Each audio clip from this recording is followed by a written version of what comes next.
They were thrown out of the NPA. Some are sitting here who were thrown out of the NPA. Not only that, even in the state security apparatus, people that were there were thrown out. People that you know that they were doing the good job, they're thrown out. Whose interest will be, maybe that's a story to find one day why. But you ask me if it was accident, I would say no. Okay, and you don't have an opinion on why this would be. And I understand it would be your opinion, but you haven't done any digging, and you are a senior member in, both a political party, and you've been serving in government for a very, very long time. So when you see this, I'm sure you would have had some discussions or applied your mind. And I understand that this would just be your take on it, not necessarily that was the case. Well, the opinion is that if I come, I want to steal, and I know that you have a bulldog, having a chance, I'll take the teeth out of the bulldog so that I do things proper. So maybe somebody was taking teeth out of the bulldog so that can do things the way you want. And who do you think that was? Those that were leading. Who was leading at that time? Well, Zuma was the president at the time. So it was under the Zuma administration. What was... so I guess you've answered this also already, because you say that there was also increased political interference during that period, and that contributed largely to the deliberate institutional capacity decline within SAPS. Can we say that? Yes, I would agree with that. Okay. One of the reasons you said you were removed, former minister, was that you refused to take illegal or improper instructions.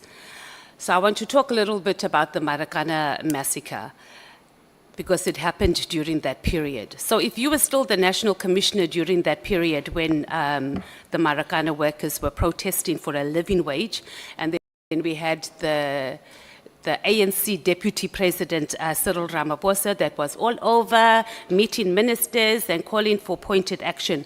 How would you have responded to the protests of the Marikana workers?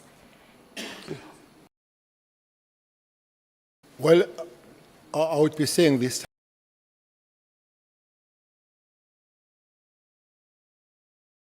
sound arrogant. If I were there, they would not.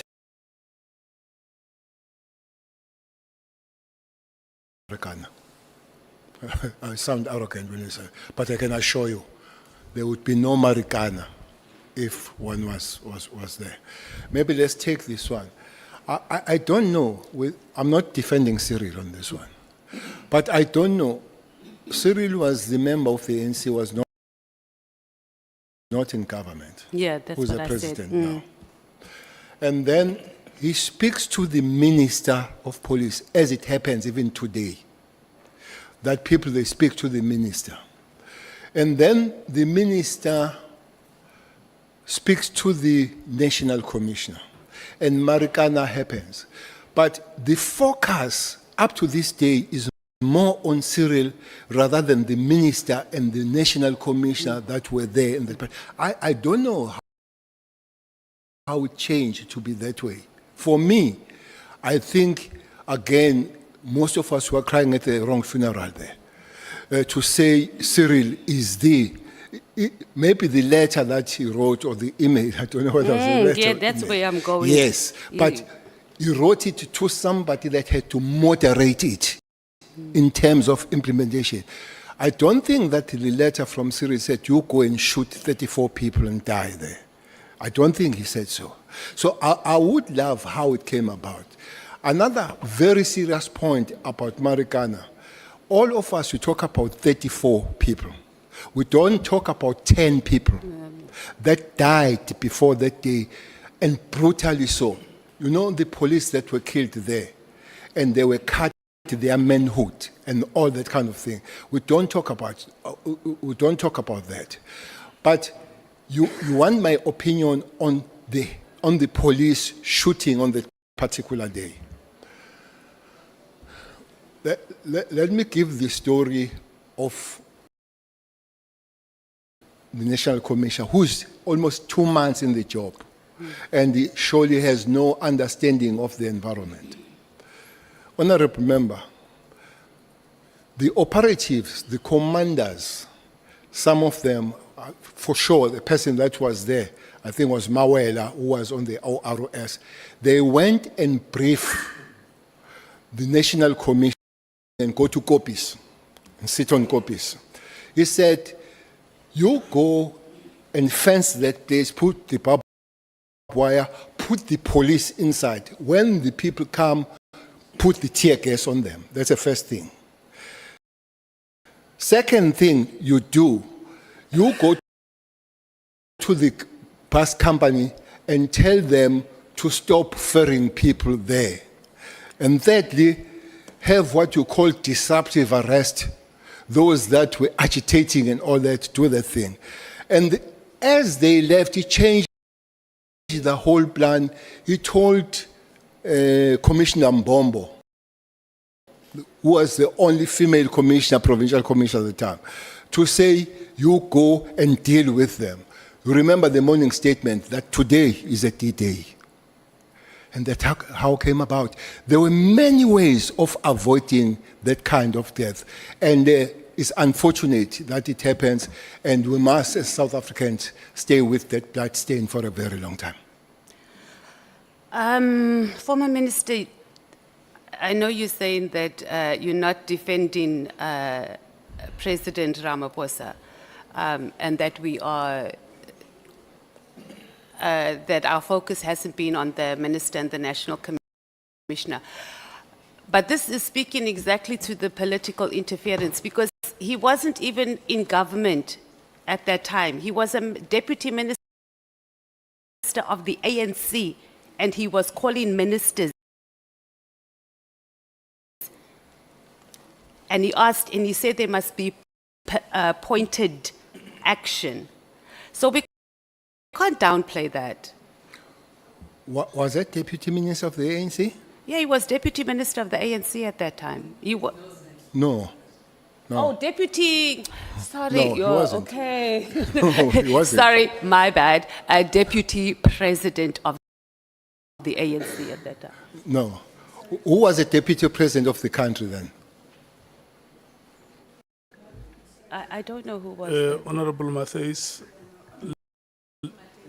just hold a moment. Let me take Honorable Sangon. No, Chair, I just want us to correct Honorable Matthijs. We're not interrupting her testimony. Mr. Cyril Ramaphosa was neither deputy minister nor deputy president of the ANC when Maragana happened. If the facts can just be correct. Thank you, Chair. Okay, I stand corrected, but I thought you had just come out of a conference at that time, or he was. But I stand corrected. But I mean, that even makes it worse.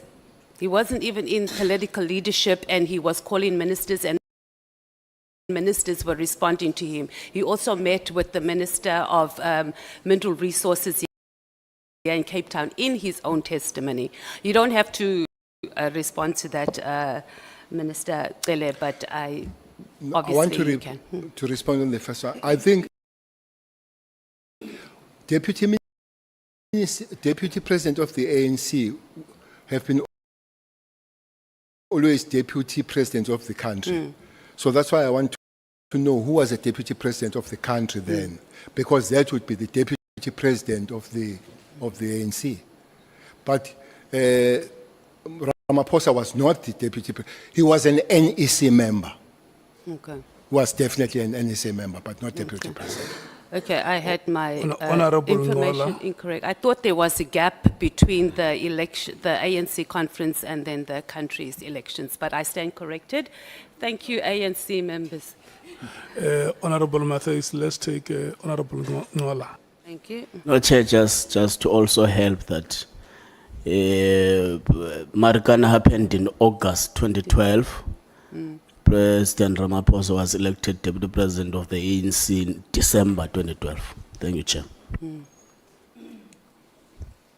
NEC members of the ANC call-in ministers. Thank you. Let's move on. Thank you.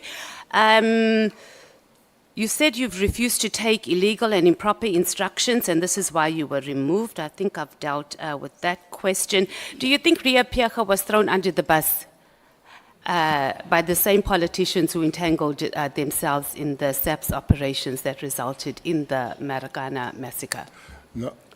Before that, Honourable Member, I want to take a step back on this NEC members calling the ANC.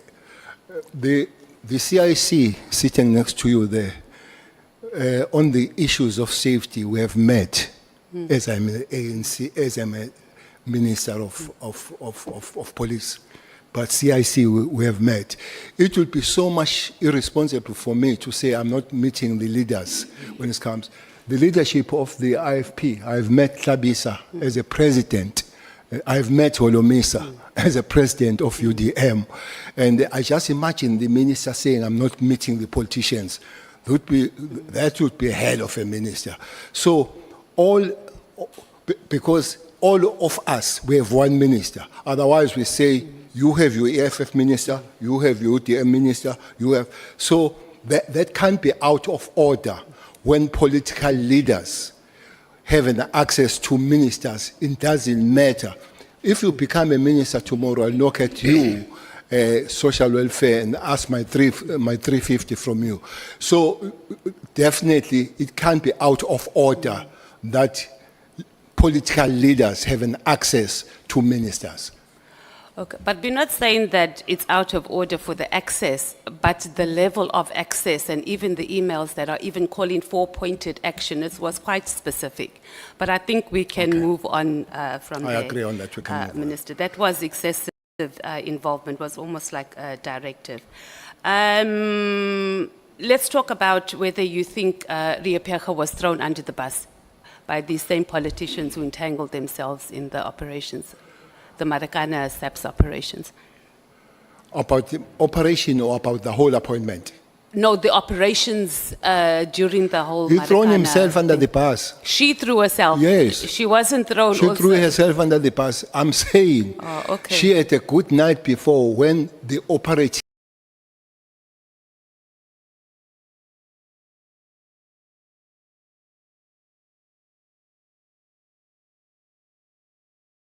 to handle the situation. And in the morning, there was an announcement to say today is a D-Day. Opposing all the briefings that had happened the previous night. So she was giving the way out.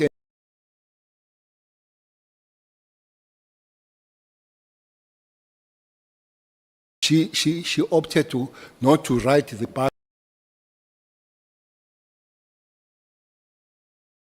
but to go under it. So do you think she did that because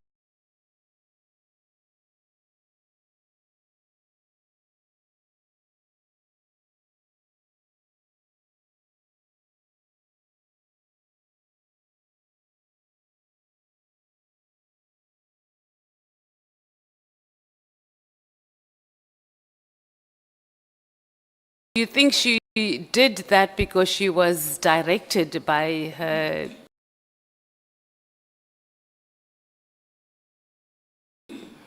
by the politicians? I wouldn't know then. Okay. Why so?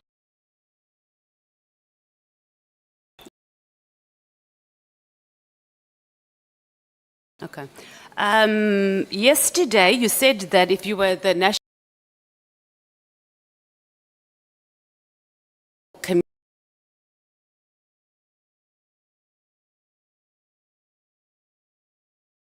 and you received that New Year's Eve directive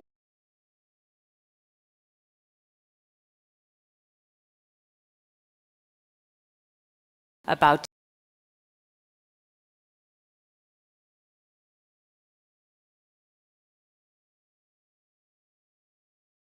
abandoning the trust team, you would have told him to stay in his lane. Do you think that General Masimula is part of the problem for allowing political interference?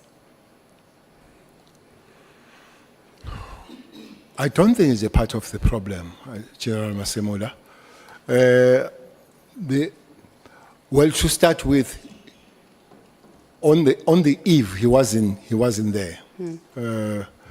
And then, but at the end of the time, I think for me, it became very soft, even to engage on phasing out. For me, he should have said, no, it can't happen. Maybe take the opportunity of explaining to the minister, eyeball to eyeball, how it came about and advise. But looks like there was not even an opportunity of the National Commissioner, no Mkwanazi, no Kumalo, to brief the minister on these matters. I think the door was shut for them. Even if they wish to do it, it doesn't look like they were given the opportunity to do it.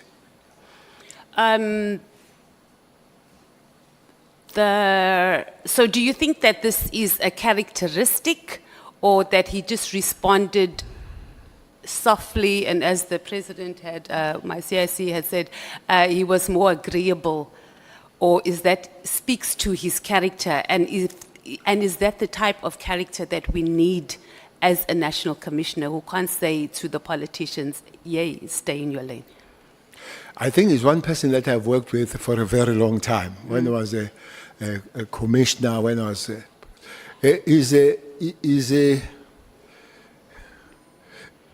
Massimo is very respectful. He's something that has a lot of respect as a person, as a human being. No doubt about that. Sometimes in the circles where I speak, I said he would have made a good bishop, Masimula. He's got a very, maybe a very good heart to look after the lions. That's that for me. But he knows his job. He knows his job. Maybe he doesn't have enough pushback when he's supposed to do it. He would take you along, maybe taking you along until he reaches the cliff, and he jumps with you or on the cliff. But I think it's one person that, well, he's a human being, but he's one person that I think he will have very less bad intentions in life. And then, just to close on this section, former minister, from your experience, what would be a more progressive appointment process and accountability for a national commissioner, one that doesn't rely that heavily on two politicians to keep their positions? And this is on the back of the fact that we've only had one national commissioner since 1994 that served a full term. So that might be a problem. So just your take, since you've been in the space for a long time, and it's also something that as a committee we need to give recommendations and guidance on the process. You say one, you mean favors? I beg your pardon? If you say one that finishes term, you mean favors? Yeah. Served his term. You know, I always wonder which side of favors did people see as a best commissioner. Shobane died after under fivers. They died after him. The mass killings of Richmond happened under fivers. I remember that at one time, him and me sabambananga mawashing in Richmond, because I could see that police were not doing what they're supposed to do. Shobane, honorable member, police went door to door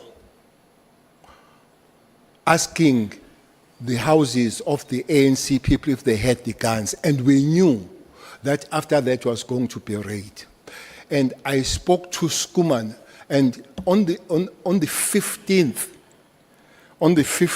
of December 95, I said to the secretary of the ANC, which happens to be Mkhunu in the province, let's go and talk with the police in Potchefstroom to say it's going to be a disaster in Shobane. And then there was a guy called Fori who was a commander of the stability unit, who was advising the IFP what to say in the meeting when we meet. And all those things were relayed to Fivers, who did not do anything about it. Those are the facts. This is what my understanding when people say is the best one. This one is things said I don't have facts about it. You'll know now that Fivers is one of the people that have one of the best private security company. I think his big job, he works with, what is this, fast train, how train.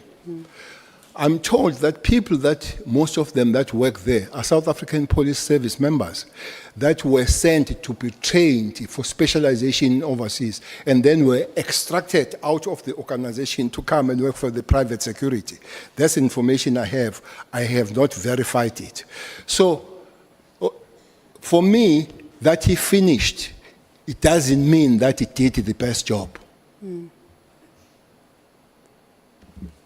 But you haven't answered the question about what do you think or what process should we have that our national commissioner, that is one of the most powerful positions in the country actually, is not reliant, them be staying in that position is not reliant on two politicians essentially. Okay.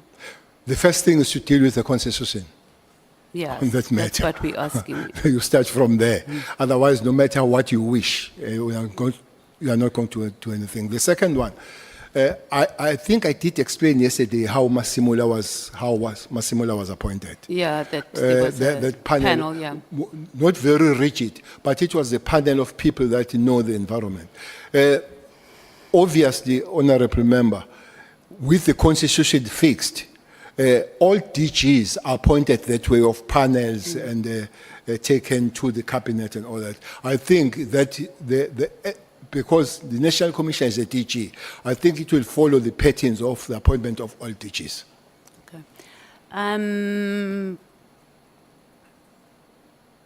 You said that when you were appointed as the National Commissioner, you had a pretty decent relationship with most of the generals when you arrived at headquarters, lieutenant generals, major generals, but not all of them.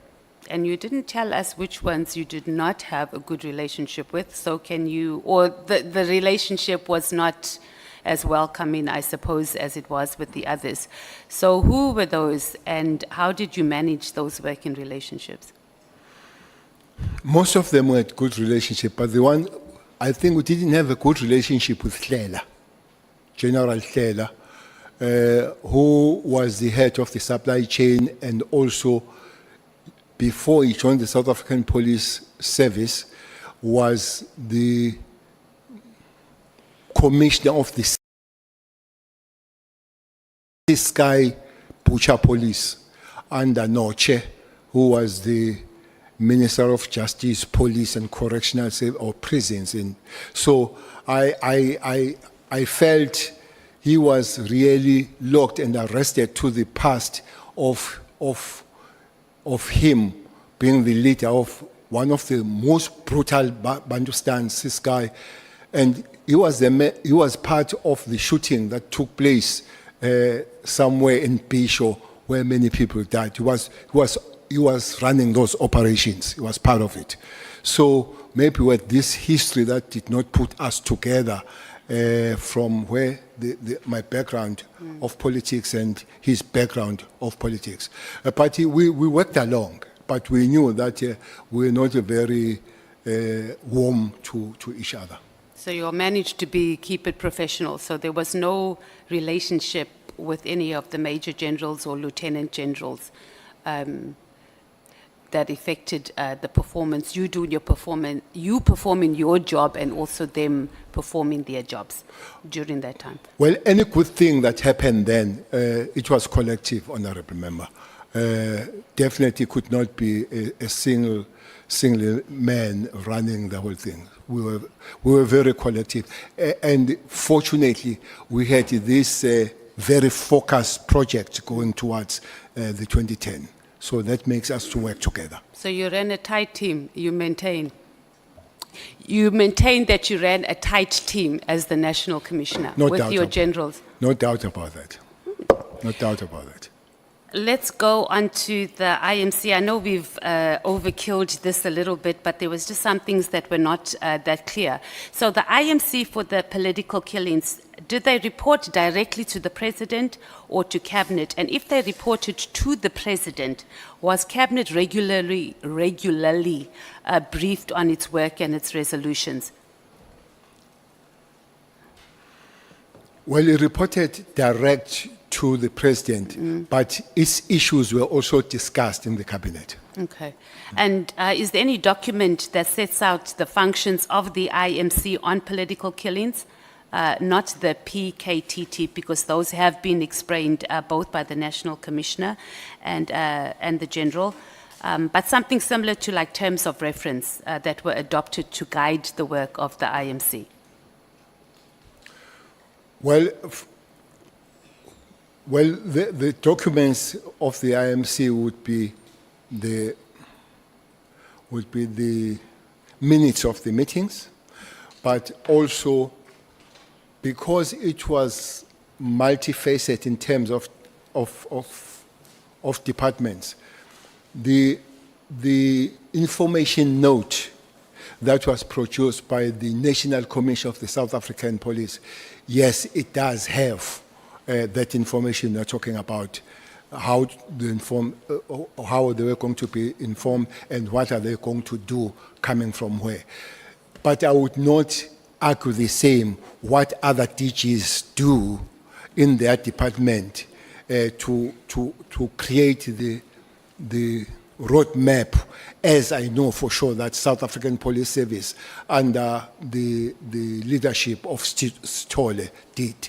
If you ask that, the portion of the police, indeed that happened. Okay, so there were no terms of reference. We just have an information note on the IMC, or the establishment of the IMC. Well, And then minutes of documents, etc.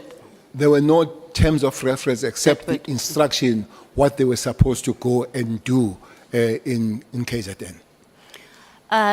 You explained that task teams, by their very nature, are task and time specific, and it can't be a permanent, and there's no, and that no organization can ever eliminate the reliance on task teams. Right? That was your oral evidence yesterday. But in your term of office as a minister, you were chairing this IMC. Were you ever briefed about the 2019 work study that was done about task teams? Do you know about the 2019 work study that was done on task teams? Because the minister relied heavily on this, and he used this as one of the reasons for disbanding the PKTT. I don't know what this work started. What I know is organogram. It was submitted to us. So during your period, you've never seen the 2019 work study report? It was organogram rather than the work study. Okay. Well, I guess if we have that in the, okay, we can follow up on that. So you don't know about the work, you understand the onogram, not this work study report. And okay, let's say that if we are talking about the onogram, why wasn't that implemented? Because this is what the minister is saying, that he used it and he relied heavily on that outside of Auntie Mary's letters of complaints, etc. So the work study report, he went on quite significantly about it. So what was your understanding about? But you're saying it's not a work study report, you're saying it's an onogram. So that might have fallen part, Minister, of the work study report. Maybe one problem you raised initially, Honorable Member, of the lifespan of national commissioners in the South African Police. They are responsible for development of the organogram, and then they concur or they show it to the minister and all that. for the very fact that they stay this short, as they develop it, you find that he or she goes without finishing it.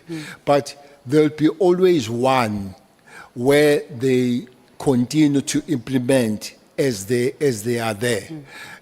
But maybe, as you say, after 5 years, no national commission has finished the term. So all of them will leave the half-cooked work going forward. Even myself, I remember that one was showed by Stolle, but Masimula came and you reorganize it. Remember what the Constitution says. Theirs is to organize, to command, and all that kind of thing. So they have the right to put it as the way they do. I guess this thing of commissioners not staying too long is one of the problems that makes the police not to fly smoothly, not to be consistent and do what they're supposed to do. So they come and go too soon before they finish their work. I think that is one of the problems that it was not signed, and signed 2025, yes, but it doesn't mean that there was no working document before that. The previous one that would be signed, they'd be working on it. So the work study having been done or commissioned in 2019, having it implemented in the end of December 2024, do you think that was sound? Do you think it was sound? Yeah, like a sound decision to use that as a reason. Well, December 2024, how long was the minister in the office then? 6 months? Almost 6 months. I sometimes take some time to understand and learn these things. Honorable Member, South African Police Service is a very complicated environment. It would help for any one of us to give a little bit of time to understand members there. But I heard the minister that he has consulted with many people and all that kind of stuff. I don't know how deep has it done that kind of consultation. But for me, that would be a little bit short to come there, you find this 2019 thing, and you don't give yourself enough time. 6 months for me would have been too short. The Minister Mqunu also testified that parts of the handover when you left office as the Minister of Police, that the handover did not include a briefing on the PKTT. Is that true? Did you have a handover? Or did We you did just have go, it. I prepared quite a thick document for handover. We sat down 2 hours, we discussed. 2 hours? Yeah, Only? yeah. Actually, I was given an hour in the office. And then I was given an hour. And there was no engagement after that 1 hour, 2 hours in this 2 case? hours. The engagement that could have happened is when I've left the door and said, Minister, my phone away because there are many other things that we might have to share. Unfortunately, that phone never came. And I guess even the question of this PKTT would have better discussed if that phone did come. But I can't remember, Honorable Member, the issues that we discussed that were in the document. In those 2 Honorable hours? Matthys, let's take Honorable Novalo. I thought you were stopping me. Thank you, Chair. Yeah, thank you, Chair. No, Chair, on the question that Honorable Matthys has asked a short while ago about the letter, the study that was signed after the letter was issued. I'm just interested on the clarity of the Minister on the procedural aspect. That, Minister, is it correct, General, is it correct to sign or to issue a directive on the basis of a letter which we have not signed as yet, because the justification by the minister is that the reason why we disbanded this on the 31st of December is because we signed a study, or the commissioner signed a study with a new organogram in May 2025. So the new organogram was signed after the letter was issued. Now, was it procedurally correct? I'm just interested on that part. Thank you. The study was signed in May, and the 31st letter Yes, was was disbanded. going to be accommodated on the study that does not exist. Yes. Okay. It doesn't give logic because the study was not existing. So why do you sign the letter to fit on the structure that is not existing? So I don't think it was correct. Thank you so much. You may proceed, Honorable Matthys. Just on clarity, when you met Makhala in December at the very posh Beverly Hills hotel in Umhlanga, did he tell you also, I just didn't get proper clarity on that, did he tell you that the PKTT was going to be disbanded? No. Okay. So the first time you heard about it was with the rest of us, the New Year's Eve, well, when it was circulated in the media on the 2nd of January. Yes. Okay. You also indicated yesterday, and maybe I should also just get clarity on this, that you saw messages on his phone, Kat's phone, from the minister. Am I correct? Yes, those messages that were either from Kat coming, they were sent to my phone. So I read them in my phone coming from Kat to say this is what he has received from the minister. Okay, I thought yesterday you were saying that you saw evidence on Kat's phone that the minister and him were engaging. That's not so. No, it was on Kat's phone, but it was sent to my phone. And then how did you verify that those messages were indeed from Minister Mqunu? Well, I was told that were from Minister Mqunu by a Kat, but verification it was not okay. done.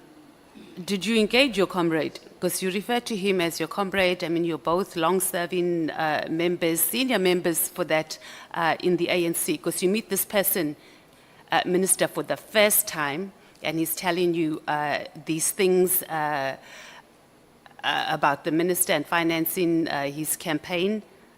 Did you engage your comrade about that? Because who else could he be telling? And Minister Mqunu, whether you like it or not, is your comrade. You don't know Kat.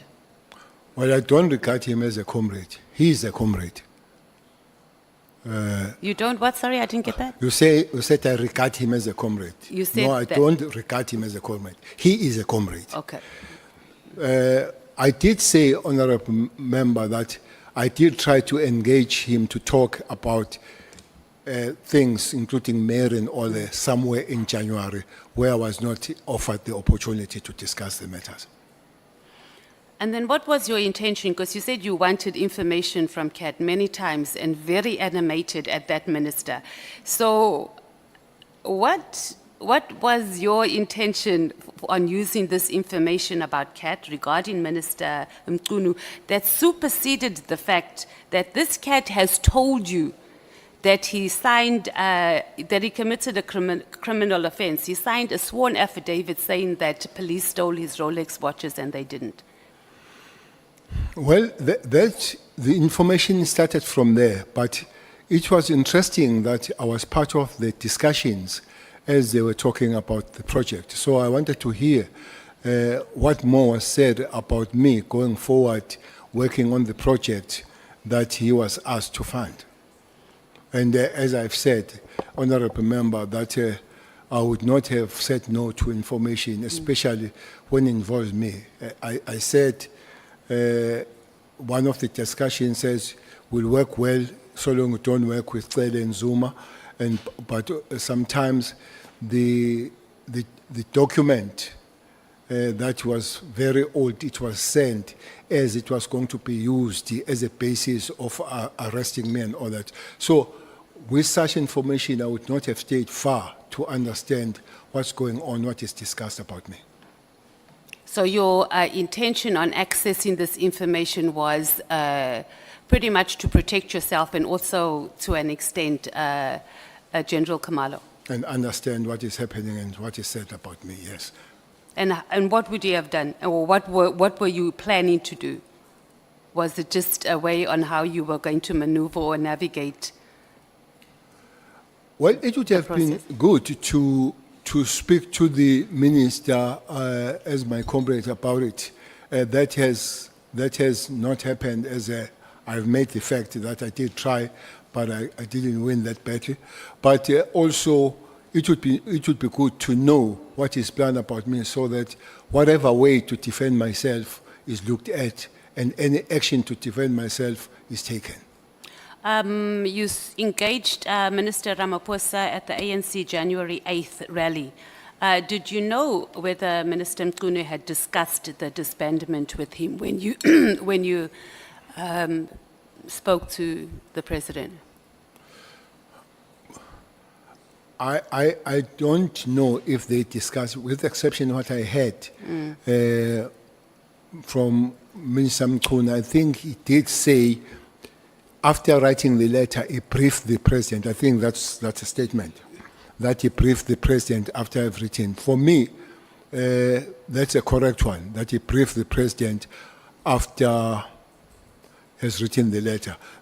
To me, that can't be a consultation, which really would have been very wrong for him to do, to go and brief the president instead of consulting the president. But if they did speak before it happened, I don't know. Okay. The only information I have is this one. Oh, okay. And then what, you did not tell us what was the president's reaction. I think that's very important. Did he just smile and nod? When I spoke to the president to facilitate the meeting Yeah. of either three of us or with him, he said he will look at it. That's it. He wasn't surprised. He just said he was going to look at it, and then did he come back to you? Was that facilitated? Well, Honorable Member, you are a top official of the EFF.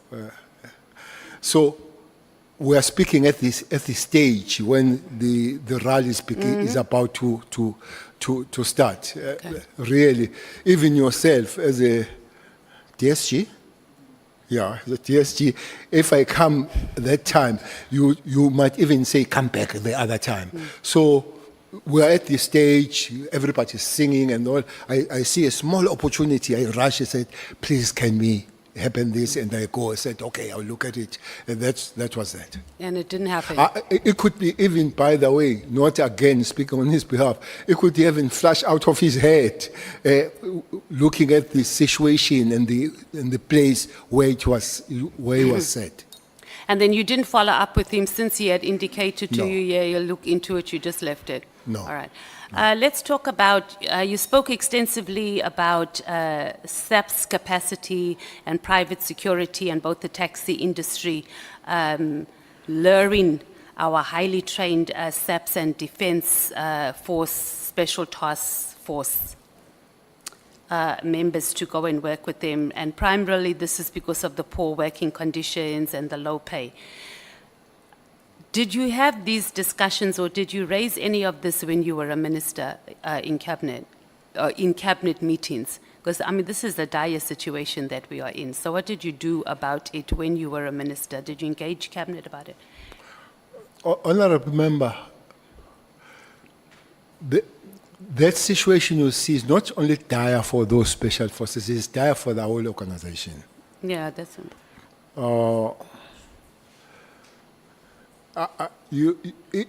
If you would have been fly and beyond the wall, you would have heard how much irritating I was in cabinet about the police matters, starting when Honorable Tito Mboweni was there, may his soul rest in peace, when he was a Minister of Finance. I even ventured on something funny when I said to him, can you allow the police not to pay, from certain level, not to pay the tax? Because their salary is terrible. Their salary is terrible, and their work is hard, the police. And then he said, what do we do with nurses? What do we do with teachers? I said, I'm not the minister of nurses. I'm not the minister of teachers. I'm a minister of police. If those ministers, they see it fit, they will come to the minister. And the teacher says, that won't happen. And it didn't happen.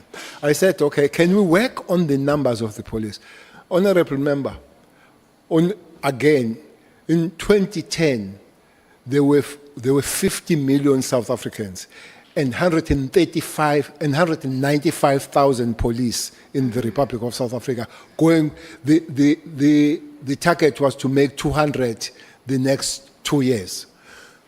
And then when we came back, there were 187 with 62 million.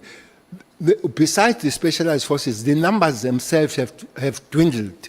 So we have to push very hard to work on those numbers. So those discussions were almost on the overall of the organization rather than specific. But when it comes to national commissioner, it would be specific, dealing with the units, including the specialized units. So essentially, this is another fundamental failure of government of retaining our highly trained police and leaving them to the taxi industry and to private security.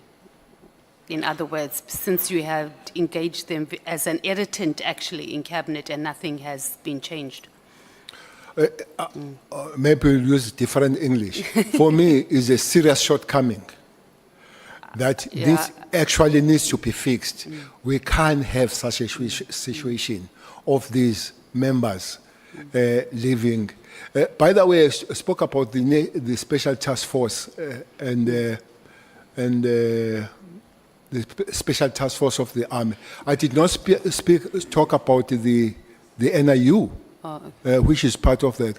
But few weeks ago, I met in one meeting. I met the members of the CATS, and I asked, where is so and so is their commander? I'm told he has just gone to join the.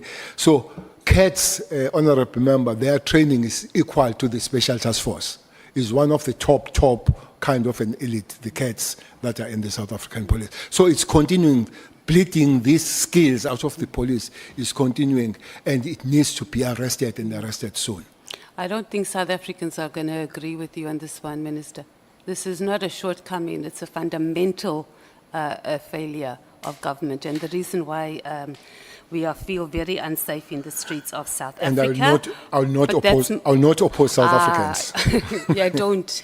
I'll not. Let's talk about just some border control issues. We were talking about, and you spoke also very passionately about the influx of drugs in South Africa, and this is largely due to our porous borders. We don't have enough scanners. Are you aware of that? Well, I don't see Mom James. Oh, okay. She's here. I know how passionate she is when it comes to the drug issues, which South Africans should really be so. We are under siege, honorable member. South Africa is under siege when it comes to these drugs. We have been found as a lucrative market and transit. Let me give you a little bit of a story. In '94, I went for training in London. I was trained in one of the most elite institutions called Scotland Yard. I did my training there. That time I was with Brian. He was in the School of Economics. I was in the Civil College of Safety in London. We were told there, '94, that South Africa is going to be playground of gangsters and drugs. They said there were 3 reasons for that when we told in Scotland Yard. There were 3 reasons for that. One is our aviation system that we expand to the whole world, so it would be easy. Secondly, is the strength of our currents.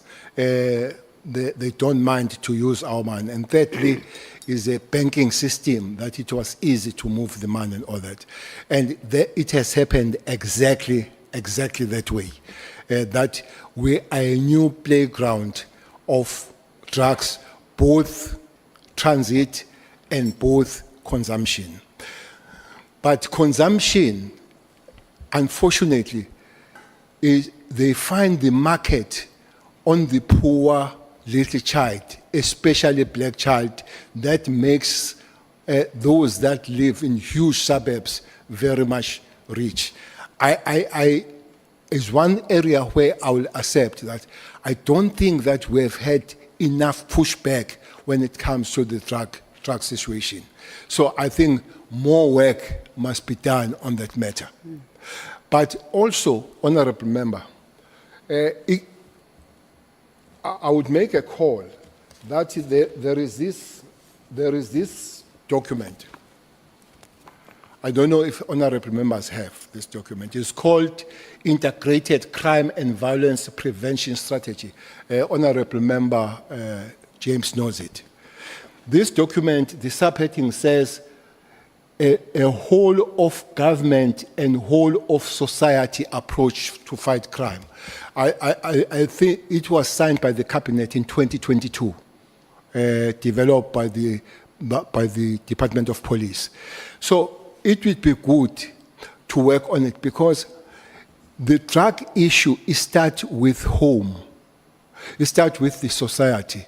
It's the very society that kills our kids, selling them the drugs and all that. It would be good that all of us will work on that matter. But it's one area where I think even our court system are not very hard when it comes to dealing with the drug issues. There is this sad story of Umlifa that is going around, of the judge and all that. I think, giving you my opinion, the way we are under siege, as the government, as the security apparatus, as the society, we're not doing well to protect ourselves, especially our kids, from this scourge. The question was specifically asking about scanners at our borders. Do we have enough Scanners. that can scan drugs and human trafficking, etc.? Because No. you also served, there's a... No, we don't. Yeah. No, we don't have. So when you served as the National Commissioner and also as a minister on the, I think it's the Border Management Interministerial IMC. It's PMA. Yeah. And that's headed by the Minister of Home Affairs from what I understand. So were there discussions and was there a push that we get more scanners? Because surely this can't be a budget thing because it starts there at the borders. So what were the discussions? Why is Treasury not releasing money to get more scanners, from your understanding? It was raised, not once, for many times, to find those scanners. But as you say, that Treasurer will look at that, and the security cluster coming to it. It will help if we can get more scanners. But I can assure you, that would not stop the drugs coming. We'll have to have the extra method, but it will reduce it as it comes. Drastically, I'm not sure, because one big problem about this thing is the human nature, Honourable Member. It's a human nature. As you are sitting here, everybody asks the question about the Auditor General. Everybody asks the Auditor General, PCKI, and all that. You come here, you see the scope and all that. Drug lords and criminals have no Auditor General. They don't have Auditor General. They don't have a budget. They don't have a scope. So the budget of criminality always beats the budget of government. That's why it's important that security cluster is taken as one of the departments to make the country stable. And it is not so at the present moment. Noted, Minister. So Treasury, I think, also just gets the, and I think even members of Parliament and government, we get this thing mixed up because it's Parliament that approves budget, and it's not necessarily Treasury. So I think that's something we as the Ad Hoc Committee must note in our findings, that it can't always be Treasury that dictates what must happen. We are the lawmakers, and when things needs to happen, we need to give instructions and they need to follow through, because their general attitude is that they are the deciding factor on money. But that's just by the way. Let's talk a little bit about, we spoke about, and you spoke quite extensively about the political killings and political party accountability. In your view, what do you think that political parties themselves, and maybe the ANC in particular, since they lead in the number of killings in the political killings, what needs to happen? Because political parties is going to be a permanent feature, and if we're saying that this political killings task team is not something, it must have an end in sight, but political parties are not having an end in sight. Speak to us about what political parties can do in that regard, and then, okay, let's respond to that, and then I'll move to the next question. Well, your opening statement was very correct, that political parties, the latter one of the ANC, I'm not sure about it. This element is more on a local government level. You don't find more of the MPLs being killed, or ourselves MPs, and is more on the, so which means I had somebody, I can't remember who was to say is linked to tenders. I think it was Honorable Nomvalo yesterday. I don't think so. It could be, but it's more linked on the job opportunities. You know, one thing, this document also speaks about it, Honorable Member, that we'll have to fix in South Africa, is a question of unemployment. I'm telling you, this unemployment is one of the main things that is going to take us back to the doldrums as the country if it is not fixed. This level of thing is a part of employment. I said yesterday, and I repeat, most of the councillors that are in danger are those ward councillors that are aware that particular party is assured of winning. So I know if I remove you, I definitely come in. So it's a part of the job opportunities, which means parties themselves must look at the way they elect their representatives or their councillors coming on the matter. I don't know if there can be a satisfying way to say, if honourable member is a ward candidate, or ward of being a councillor, everybody is satisfied. It can't be a me situation.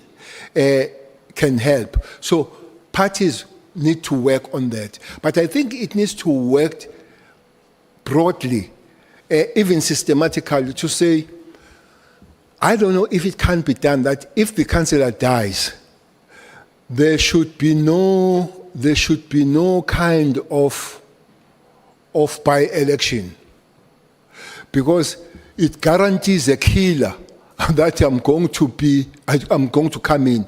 So I think we need to find some way that you killing me doesn't guarantee you that you are coming in. I think there are 3 wards where I know where the candidates in an assured particular ward that they will win are killed for immediate by-election. So they know they're going to come in. I think political parties can work on politics of what do we do to replace the murdered councillors. But broadly, political parties through the government and the National Assembly and their assemblies work on finding the job for people rather than having the government positions the only guaranteed jobs. When you were the Minister of Police, did you have a longer-term plan or policy intervention that was aimed at addressing the root cause of these killings rather than just the investigating, charging and arresting of those involved? PKTT is part of it, was a part of the long planning, part of the stabilization. That you investigate, you arrest, but also work on the preventative measures, which is part of the stabilization. So that was part of it. But the second part of it was to make this killing business less lucrative. You know, I'm not going to say which party, but there are several of them. At Escort, one councillor shot his car, shot the car from inside. Unfortunately, he didn't know that there is something called forensic. So he was found that he shot the car from inside. And why he shot the car? Because he wanted to be guarded. Why to be guarded? Because he had a private security company. So he was going to employ his private security company to guard him, and then the state pays him. So those are some of the things that we'll have to make sure that business and government is really cut. But most of the time, especially at the low level, is not cut. And people use the government position to grant themselves or to give themselves opportunity to milk the government as if it's a business. That's one thing. But PKTT is part of it. Again, political members working on it, creating the stable environment in terms of employment and changing the methodologies of replacing the councillors that have been killed can work. On to tenders and procurement allegations, Minister. So yesterday, again, this was also your very animated input or testimony to the committee, is that you do not get involved in tender processes. Was it particularly because we were asking the question about CAT's tender, or is it just your overall engagement as when you were a minister? On the process, you stayed away from the processes altogether. I don't smell it. I don't smell the tenders. You've never smelled it. No. And then there was a protected disclosure by, I'm sure you're aware of it, by a Lieutenant General who served as a Deputy National Commissioner. And this protected disclosure paints a very different picture about your involvement in the tender processes. The Lieutenant General, in his protected disclosure, said that you were involved in the procurement of interception equipment that was valued to approximately 120 million rand, and this was without the required exemption certificate from the Department of Justice and State Security. What's your response to that? That would be Vuma. That member of the would be General Vuma. Mm-hmm. General Vuma was part of, with General Stolle. I'm sure you know that they were found guilty by the court of law, having purchased the grabber that was 7 million with 47 million. Is part of that, and was found by the court of law, and they appealed, or they went to court to get appeal until they reached the final court of the Republic, and they were not allowed to continue with that. That's a person you talk about who have been criminally found guilty by the court of law. That's one. Two, that grab on that equipment speaks about the final document of it, which I think can be found if you want from the South African police, was signed, the last signature there was signed by then Commissioner Sithole after the presentation was made by the head of intelligence, General Jacobs. So there is no signature or the input of the minister buying that equipment, the interception equipment. So that is absolutely not true. And fortunately, documents there could be found if they wanted, who had a final signature in the document for purchasing that. The only problem with that process, Honorable Member, is that the law I spoke about yesterday was not followed. The agreement between these departments to buy such an equipment, and looks like after it has been bought, could not be utilized because the law was not followed to acquire it. I think that was a major problem. And then the discussions then had to be done by the ministers, because these laws, the agreement must be at the ministerial level, led by the Minister of Justice. So the discussion on that matter comes to that level of dealing with this law that says 5 departments must agree on it. So that's an issue on that situation. Okay.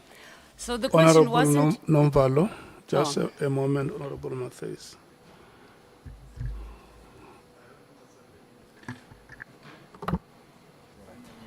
Yeah.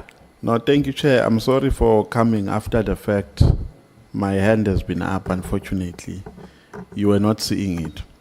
The General has said that part of a responsibility of the PKTT was to prevent these political killings. Now, in a historical context, General, in KZN in particular, the political killings were happening between the ANC comrades and IFP comrades. Now, is that still the case? Is it not now happening, or was it not happening during that period of the PKTT because of internal dynamics of one party, wherein you find councillors or potential councillors fighting for being councillors? Was it that not the situation? And if it was, what preventative measure you can put in place as a PKTT? Let's say you advise the PKTT to say, this is a problem. This is the root cause of this problem. Dynamics, party dynamics are contributing to this gouge, and to prevent it, these are the measures that you can put in place. I'm not sure if my question was clear. I will allow him to answer the first part, and the second part he can only answer if he has recommendations, so that we don't spend, we don't become prejudicial to the member. Her time is running out at 23 minutes past 10. 23 minutes past 10, your time is running out. So I'm answering that one. Answer the first part of the question. Indeed, it was so initial, Honorable Member, but it has evolved now. There are many political parties now that are there. You remember, for instance, I'm sure you'll be lucky enough to see the list of the people that have died as councillors. Almost all organizations are there. Some, it will be inter, that they are killed by this organization, killed by this organization, but also there'll be intra. But the question you ask, what happened then? There were many meetings and committees, that were put between IFP and the ANC then to try to resolve this matter. But it has expanded now, went beyond these two organizations. But one other major things that has come in, the criminality has taken over. As you could find that there are hitmen now that are hired rather than political activists killing one another. So it does need both political intervention, but it also needs a lot of the security apparatus working on the matter. It's both. Honorable Matthias, may you finish? Yeah, the I'm rema- the wrapping up. remaining- Well, I'll try I to. pray that you finish uninterrupted. We hope the ANC and MK doesn't interrupt. Okay, Minister, so you do understand that in this space that we're in, you don't need to have a signature on documents, and you not necessarily have to respond to this, to be involved or give direction or give guidance on the process of tenders. So I don't necessarily think when I read through the protected disclosure, it didn't make reference to that you signed. You were just implicated that you were involved in the process, and also you were also involved in the process of, this is what he said, the tender that was awarded to MTN, and also the tender to get the Airbus helicopters for SAPS, and that was for more than 400 million. So you say no. You were not. but- Let's leave the signature out, because he's not saying that you signed off on it, but he accused you of being involved in it. So you're saying that you were not at all. You didn't know. You did not give guidance. You didn't call meetings or anything. Can I answer now? Yes, please. But he also says that I wanted to kill her. Who? That disclosure. Okay. She says that person who But wrote that's the thing- deflecting now, Minister. No. Let's speak to this. Is it true or not? But I'm saying she also claims then to closer to the president, I want to kill her. Okay. And she's not dead. But it doesn't mean that. Oh, so you're saying that if you say If you're going to I kill wanted to someone, you kill will her- kill If I them? wanted to kill her, she would be dead. Oh, right Yeah. here in the house. So she's not dead. So That's a very Honorable- powerful statement. indeed, because that's what she says there is a part of the lies that are there. So- Honorable so member, you're just saying honorable you member, weren't. is absolutely no such. Okay. Let's talk about Makhala, because you said you like to get freebies from him because you're on pension. You're on pension now. You don't think that he has any expectations from you at all, that he's engaging? I didn't say I want to get freebies. I didn't say that. You I said you said liked I said I freebies. was given freebies. Oh, you Yeah. said you liked it too because you're a pensioner. No, Or I you misunderstood. say I said I want to. I didn't say I want. I was given the freebies. okay. No, I understand that, and even maybe the term freebies is overarching, but I don't think that it did hit my mind, and it was never said that there was an expectation from his side. So you don't think he has, I missed that part, that he had any It has never expectation? been said, and I've never thought so. Okay. And you didn't consider that he has any expectations? No. He's just been nice to you. So when he comes here, because he's definitely coming here to the Ad Hoc Committee, how would you respond if he tells us that he traveled by road to bring cash to you because he couldn't fly with the large amount of cash that he was bringing to you? I would say never. I never received any cash from him. Okay. About LL, Louis Lechenberg, you said he's the kingpin of Zamas. How long have you known this? I've known the name for some time, but I've met him twice. I met him in one of the top curry restaurant in Pretoria, where I was having a dinner with my beautiful wife. At least there's one common thing we have with Julius. Minister, you can see my chair is going to cut me on time, so you can keep your wild stories it and came dinner. to me there. And secondly, when I was receiving the complaints from the farmers in Pretoria, I was surprised really to see him handing over the, what you call this thing you hand over if you complain? The petition. I was really surprised to see him handing over the petition on behalf of the farmers in Pretoria. That's the only times that face to face I've seen the man. Okay, so I wasn't asking whether you've met him. I'm saying how long have you known that he's the kingpin? So was it during your term when you were the National Commissioner? It's a long time, and by the way, is one of the projects investigating him that has taken quite some time because he has been investigated by Hawks. Oh, because that was my next question, is that when you were the National Commissioner, why wasn't he arrested and charged if you knew that he was the kingpin No, of I know him Zama-Zama's? as a minister, not as a national commissioner. Okay. And then just the last thing is on IDEC. This feels like it's a turf war. It's pretty much similar to what we had when we had, not the Hawks, what was it? Scorpions. Because you said that they do not answer to anybody, that they just do their own thing. But that's not true, because IDEC falls under the Minister of Justice, and they report. No. So there is exercise, because the Constitution says that a cabinet member responsible for the administration of justice must exercise final responsibility over the prosecuting authority. So where do you see the gap? Are you saying that... I see the gap on the police. They have a minister, but they have a watchdog, IPIT.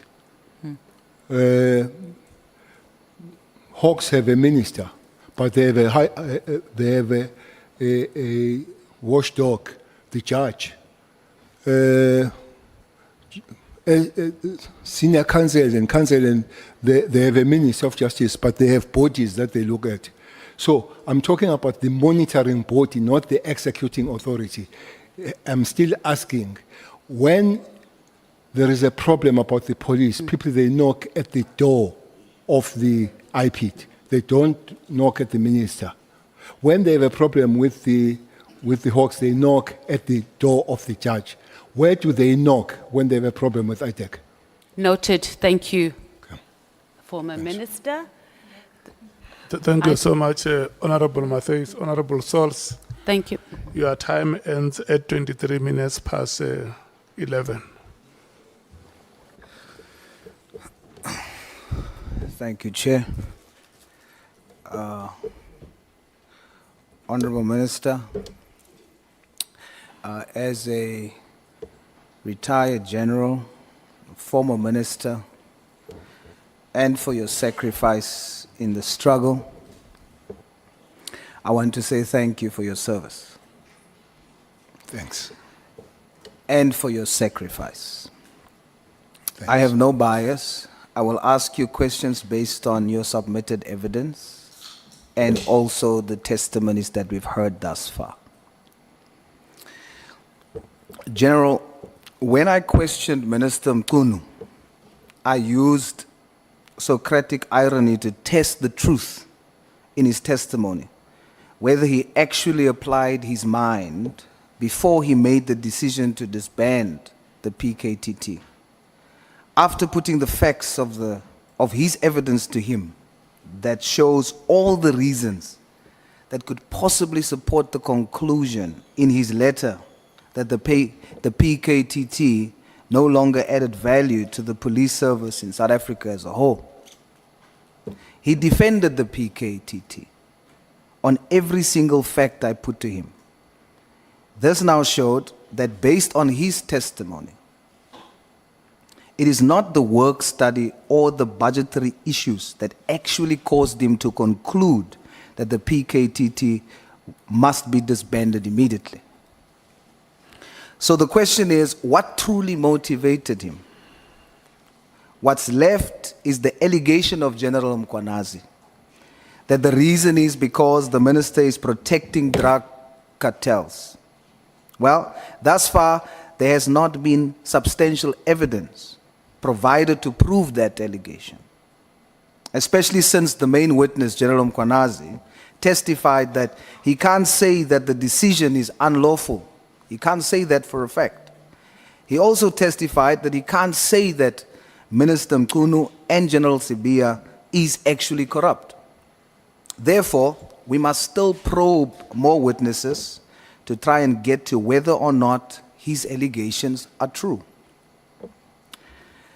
But General, on the day, I was convinced that there is a third possibility. For now, I can only call that possibility the minister's conviction. There's something deeper that he's not telling us. There's something that he knows. I don't know yet what exactly it is. The best I could do was to tell him to stand by his conviction, even if it goes against public opinion or risks his position. I told him to put South Africans first. But today, hopefully, your testimony will assist me to get one step closer to the truth. General, you were the Minister of Police when Nathaniel Julius, a Down syndrome little boy, was brutally shot and killed by police. After 4 years, there's still no justice for Lokis.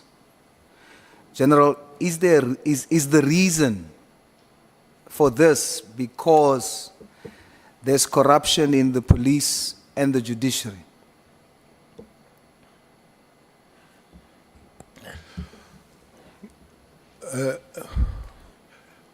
Chairperson, good morning, Honorable Member.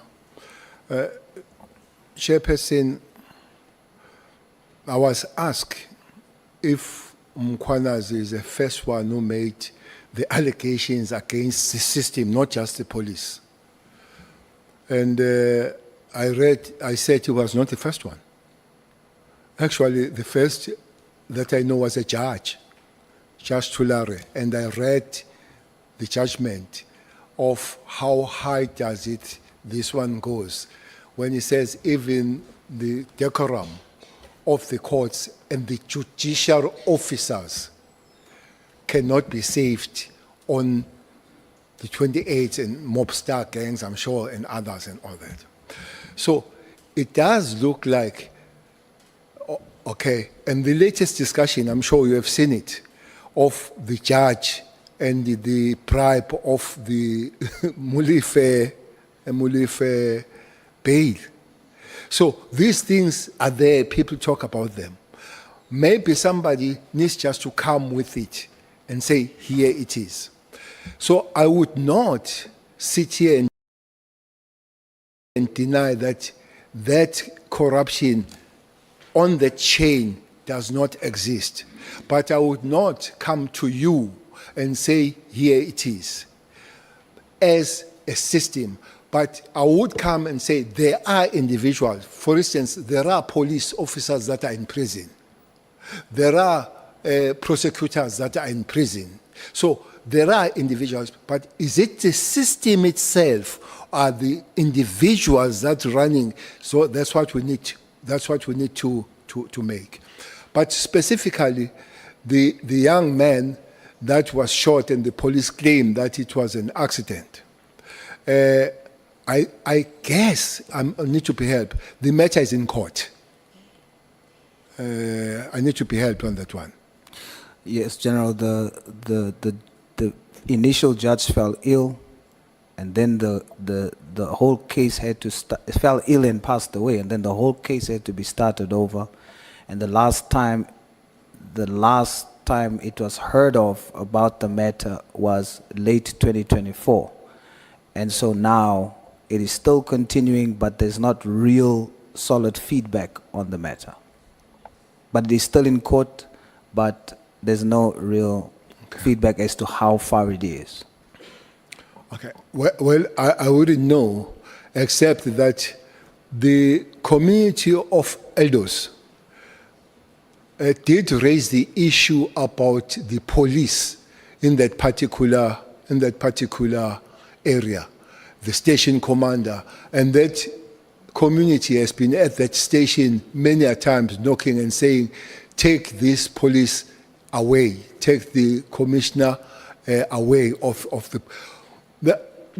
the fundamental thing here, no matter what about you, once the community loses trust on you, you become almost useless.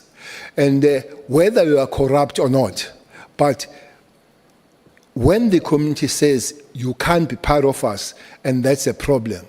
But the police themselves will argue to say, look, we have done our work, and it is on the second segment of the system, which are the courts now.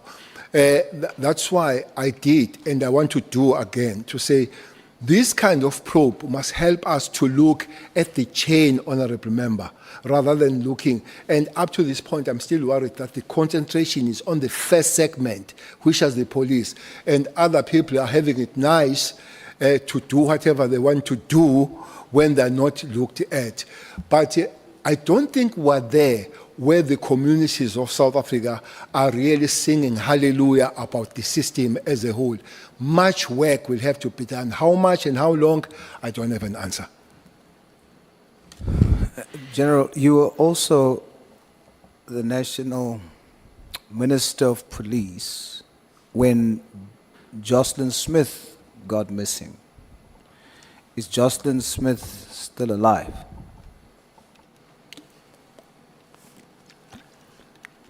The last question is? Is Jocelyn Smith still alive?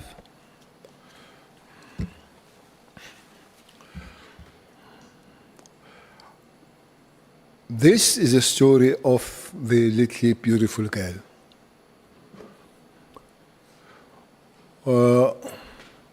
The story comes, and one goes to that place. It's somewhere in West Coast. What is that place? Saldanha. One goes there to cry with the parents and find out what is it. And then national commissioner, provincial commissioner, we go to see the protected parent because the community has an issue with the parent, with mother from the very word go. From the very word go. You know, most of the time these communities can't lie. Yes, they do sometimes do wrong things as a mob. We go to see this. We go to see this mother, who is in the protection of the police. The first thing she asks is if the boyfriend is safe. Okay. You know, you've lost a child, but the first question you ask is that one. The second request you make is that if the boyfriend can come and join you so that he can be safe. Not absolutely nothing about the child, nothing. And then when you ask, this boyfriend is not the father of the child. And then you say, there is something wrong. I said, National Commissioner, what kind of a mother that will lose a 6-year-old and ask about the boyfriend first? I said, in a very light way, we'll have to find the story. What is it here? When we went to see the father, after that we went to see the father now.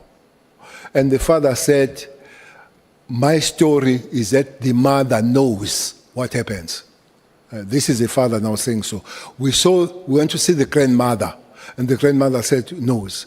And then I think that was the angle from the police that followed. But I must also commend the community of that area. I've never seen such a formidable, united community around the matter. That community pushed everybody for something to happen. Then this theory of investigation, it was say the child has been kidnapped. It was about Inyanga. I'm sure you know what Inyanga is. It was about Inyanga, Muti, and all that kind of thing. So the theory of Muti, then the child should not be living Once is for that. A person was found to say so inyanga, selling, and all that kind of thing. I don't know where police find the information, but there was a special team, honorable member, that was sent in Heathrow to search a boat, to search a ship. I think it took about 2 days searching that ship because somebody said she was put in that particular ship, but that ship was found in London or in Europe, whatever port where it was, and the child was not found. When one went there, community raised the issue again that police were a little bit like lackadaisic approach in dealing with the matter. I said, when this community is so much active and so much involved, police can take a reverse gear on it, go to it. And indeed, there were many police searching and all. It's where we were together with your leader, working on the matter and all that.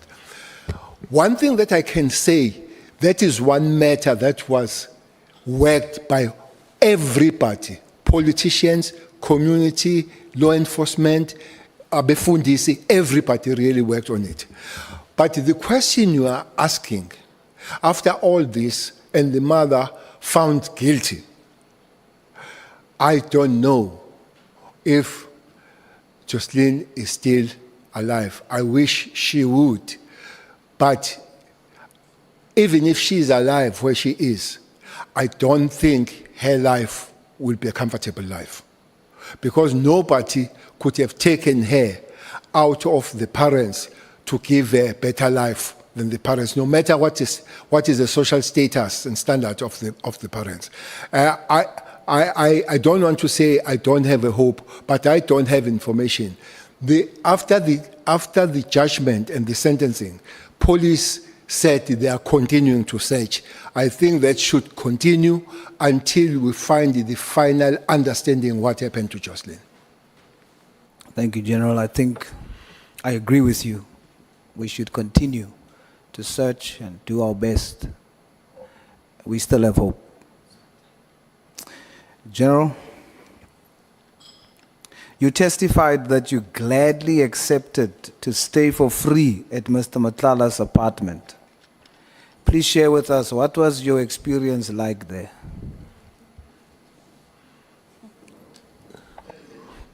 The experience of staying there, well, it was like staying in other hotel room. No special experience. It was just a hotel room as you would stay, because it forms the part of hotel there. So if it's not there, it's hired out as a room of the hotel. So it's just like sleeping in the hotel, like where I slept last night in the hotel. So, General, that experience, you had it for free. Hotel?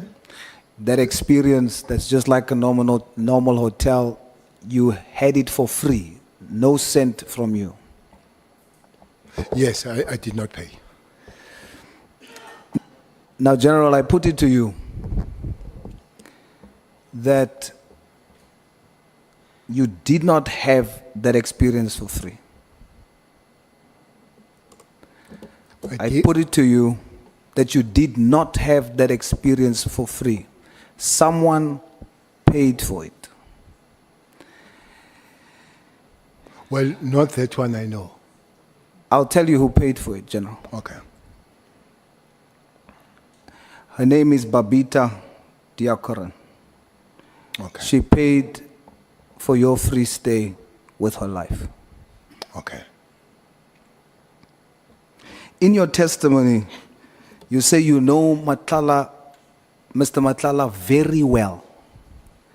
When the evidence leader asked you, do you know Mr. Matlala? Your first response was, very well, twice. What do you mean by that? Well, I would have known him almost 3 months, and I would have spoken to him. That would be the kind of knowing the man that you have seen, you have spoken to. But does that qualify as very well? Well, it could not qualify very well. Maybe in the reflection, very well would have been an overarching kind of a term. So you withdraw very well. Very well would not stay. If I need to withdraw very well, definitely I'll take very well out. Okay, General. You testified that you never, not once, sent text messages on WhatsApp to anyone. Is that true? I stand by that. Stand by that. Are you 100% sure, Honorable Minister? I stand by that. You testified that you only called Mr. Matlala 10 times. Is that true, or is it less or more than 10 times? That was on a day. That was on one day, but I don't know how many overall. Okay. But definitely, as Honorable Member Julius, Honorable Member Malema said yesterday, 250, I would say not 250. Not 250. You are 100% sure it is not between 200 and 250? It definitely would not make that number. What number would it make? I don't know the number. Honourable Sals. I know the day's number. May we please take Honorable Malema? Minister, did you call Cat Matlala when he was in prison? Absolutely no. Thanks. Thank you so much. You may proceed, Honorable Sals. Thank you, Chair.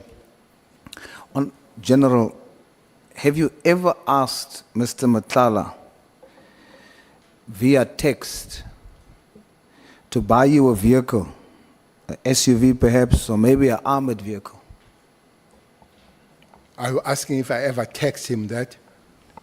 Yes, sir. Honorable Member, anybody who tells you that I've texted him or her is not speaking the truth. I stand by that. You are 100% sure, Minister. 120% sure.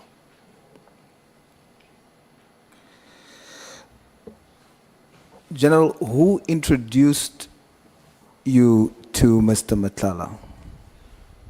It's Mabonga. Bongani. Sorry, Minister. It's Bongani.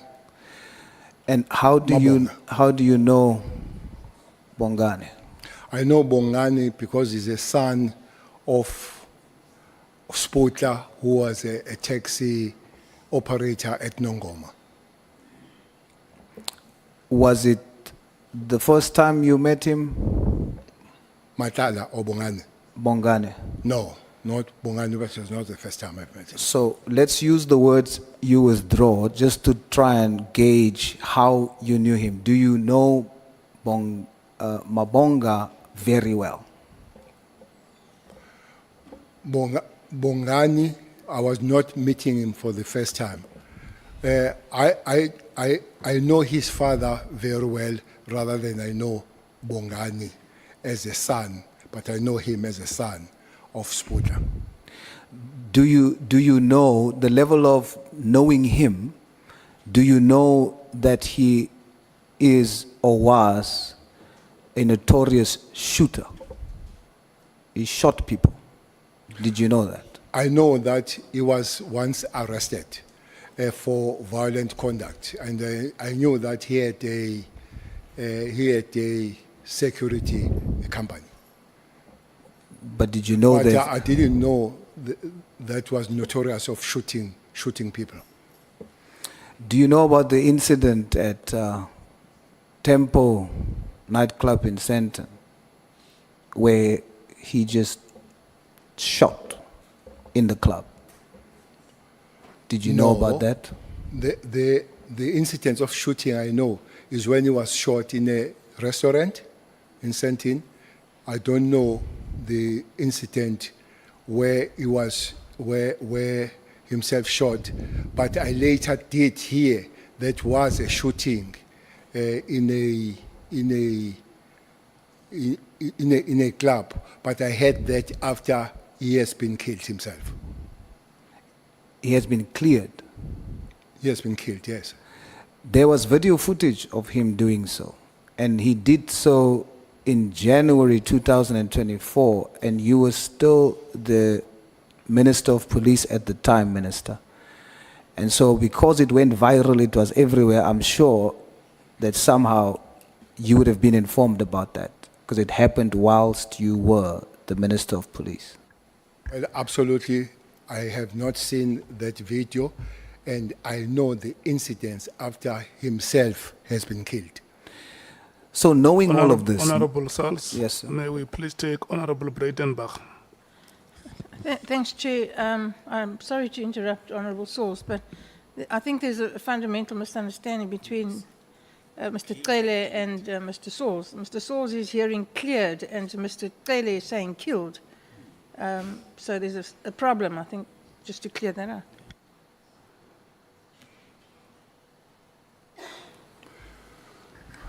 Did you understand the point, Honorable Sals? yes, I did, but I think the Minister should clarify if that's the case. Indeed, I did hear he was cleared, because I'm talking about the first instance and not the second instance where he was killed. So is Minister saying killed or cleared? I think But it's you who said he was cleared. Is it you? No, sir. I say Okay, I know okay, the. Okay, let's start here. The person in question, is the person still alive? As we speak, the person is sadly no longer alive. The incident I'm referring to, the person was alive during the incident and after the incident. And that incident happened during the time that Minister was, the Minister said on that incident he was cleared, or whether he said killed. Okay, who cleared the person, Minister? The Sorry, person Chair. you talk about. The person you talk about here is Mabonga, is not Matala. Yes. Yeah. So it talks about the shooting in the club. I said I did not know about this incident. The incident I know is where there was a shooting and he was killed in a restaurant, Mabonga. He was killed He was killed. or He not? was shot and killed. Not cleared. No, killed. Yes, so then my question was, the one where there was video footage that went viral about a shooting in January 2024, when you were still the Minister of Police. And usually when things goes viral like that, he was dating a celebrity, so he was very well known. So there must be a way that you would have known about it. But your response, Minister, was that you, despite all those factors, you still didn't know about it. Absolutely, I didn't know about that incident. Okay, but you do know that he was arrested, and you knew this before you met him? That he was arrested. Yes, for... I knew that when I knew him. Remember, I have known him for some time because I come from KZN. I did not only know him when he was in Joburg. Yeah. So you didn't see anything problematic with having a meeting with someone who is shooting, who's known to be shooting? And then, of course, you mentioned that you didn't know who's he bringing with you. But when you then see who he's bringing with and establish who that person is, you still felt comfortable to remain with them? Which shooting did I know? The club shooting? The one for arresting that you knew about? Well, I didn't know that shooting you talk about went viral and dating the celebrities. I don't know celebrities. I'm not a celebrity myself, so I don't know. But I know that he was arrested for violent act. You say that was a shooting that he was arrested for. I know he was arrested, but I did not know that that was for shooting. And I say I knew him long before he came to Johannesburg. And indeed, is a person that, knowing the father, I would still speak to him. I will accept that, Minister. In your ministerial budget, your budget speech on the 11th of July, 2019, you said 119.8 million was spent on deployments for Operation Thunder in the Western Cape and 18.5 million in addition for vehicles to Western Cape anti-gang unit. Yet gang-related deaths are increasing, and you quoted Justice Daniel Tulare, who states that the evidence shows that the 28 gang has captured SEPs on the highest levels and public prosecutors.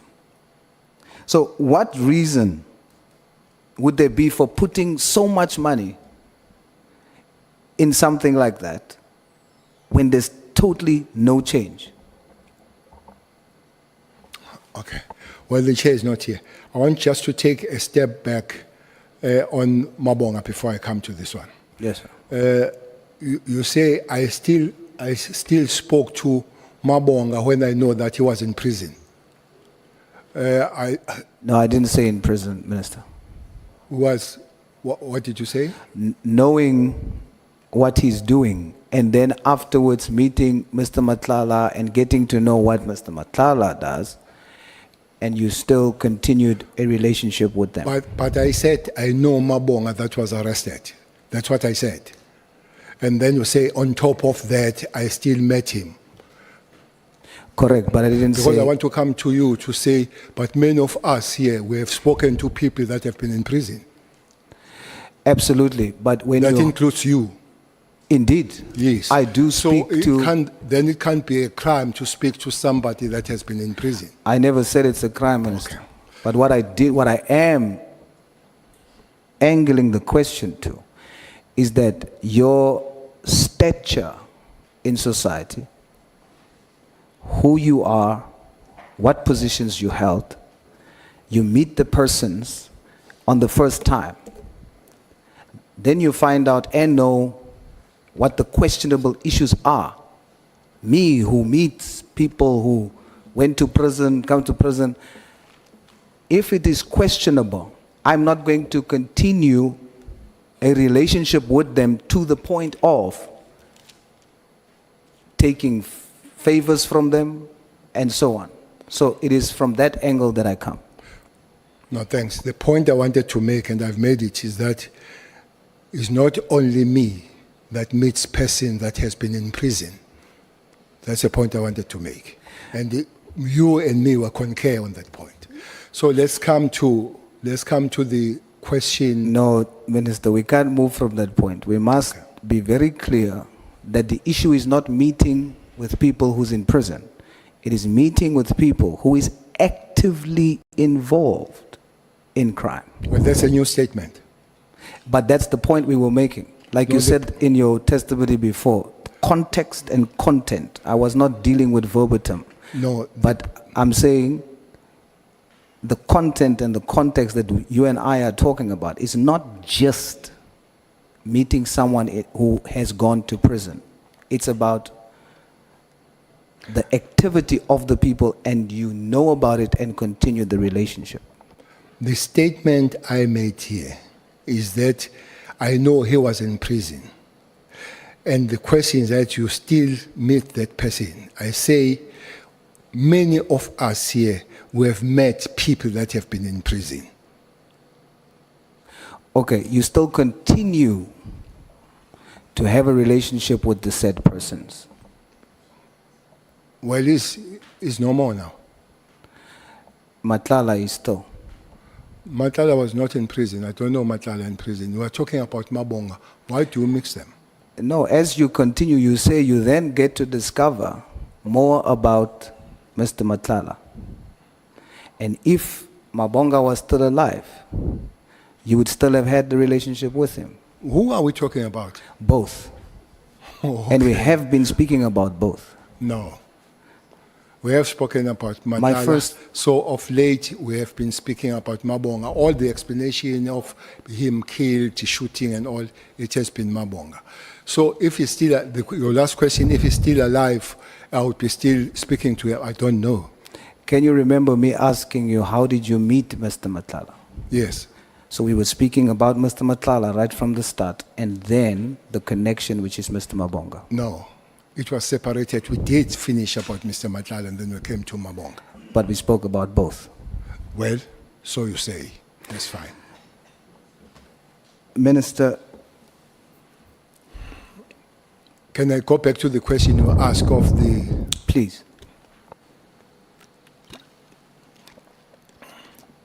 The question says why I would put that money to these operations.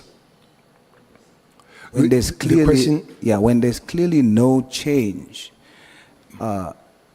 in terms of gangsterism, and you quoted a judge saying what's currently happening, that gangs has infiltrated the judiciary and SEPs. So that means over 100 million invested has not changed the situation in the Western Cape. Why would you continuously justify putting so much money in that particular program?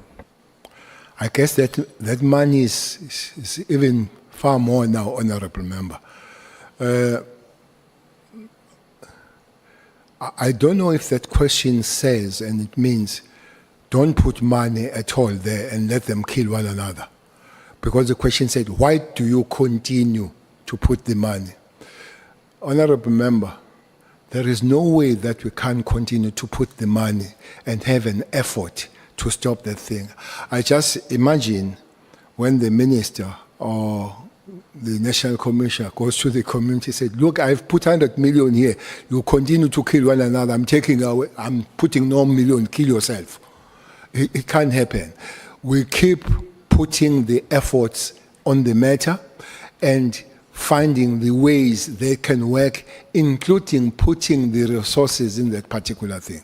And I don't think the day will come when we say because there is crime, people kill one another, we stop having an effort of stopping that. I am definitely not suggesting not putting money in to stop people from dying. I am saying, when you assess that where you've put so much money is not assisting, the situation is just getting worse, consider taking that same money and putting it into something that will actually stop the killings across the country. Let me make an example. If you would take over 130 million, Minister, you testified that to train, fully train one member in the special task force will cost an estimated 1.1 million. Now, if you take that 130 million and put it into training, specialized training, you could train 115 members will come out in a year, specialized training. If you do the same with the budget asked for the PKTT, invest it in that, we end up with 250 specially trained members in SEPs nationally. Now, if you send 250 specially trained to deal with these gangs, would you not think that there's perhaps a possibility that we can deal with it? That's the angle I'm coming from. I love your bravo theory on this matter, but it can't work. It can't work. You must remember that not once we have sent soldiers in Western Cape Flats. Soldiers, not police. They were requested, we sent them for some time. Come the COVID, we sent them. They did not stop the killings. And honorable member, I don't know if somebody has given you what is a special task force member. But I call them human machines. They are never issued with rubber bullets. They are never issued with rubber bullets because it's not their job to deal with the public at that level. They don't just go there to deal with the complaining people, including the keys on the streets and all that. It has been done in the Western Cape. You know, one thing that we'll have to do in the Western Cape, again, is this book. She knows very well next to you. If you come to Western Cape, honorable member, we've got two wells. Two wells. All my life as a national commissioner and the minister, I've never picked up a dead body in Constantia. I never pick up the dead body in what is that? Bay? Camps Bay. Minister, respectfully, just very quickly, I have about 15 minutes left, Nacha. I just want to check. Sorry, Minister. Okay. So, Minister, because I have 20 minutes, respectfully, if we can keep the responses concise, okay, I'll appreciate that. But I would love to simply say... No, by all means, I'm just saying let both of us work together. Yeah. Simply say, this book also speaks about the environmental design. I'm sure you have been in the Cape Flats. I'm sure you have been in Khayelitsha. That place does not accommodate a respect of a human being. When to be in Western Cape, some areas when you go to Delft, when you go to the place called COVID-19, I'm sure you have been at the place called COVID-19. So those things will have to be fixed so that people, they live as people and they feel as people. It's the only city where the toilets were made the handbags. Here. They were given potty, the handbags that you carry the toilet as you go and release yourself. So the kind of the life of blacks and coloureds in Western Cape is completely different from you and me we experience when you go to Constantia as we go to Camps Bay. And that's why maybe don't pick up the dead bodies there, because their life is a life of human being rather than going to Hanover Park or Delft. Minister, yesterday you testified and you said when you were talking about losing 56 members to the taxi industry, you said, I spoke to Ntlantla earlier. Did you mean you spoke to General Mkhwanazi earlier yesterday, or did you mean earlier some other day? Earlier, leading to the understanding of losing of the members of Special Task Force. So it was a previous day? 3 years. No, previous. When was it? Did you say 3 years? Previous. Yes, previous. I think this thing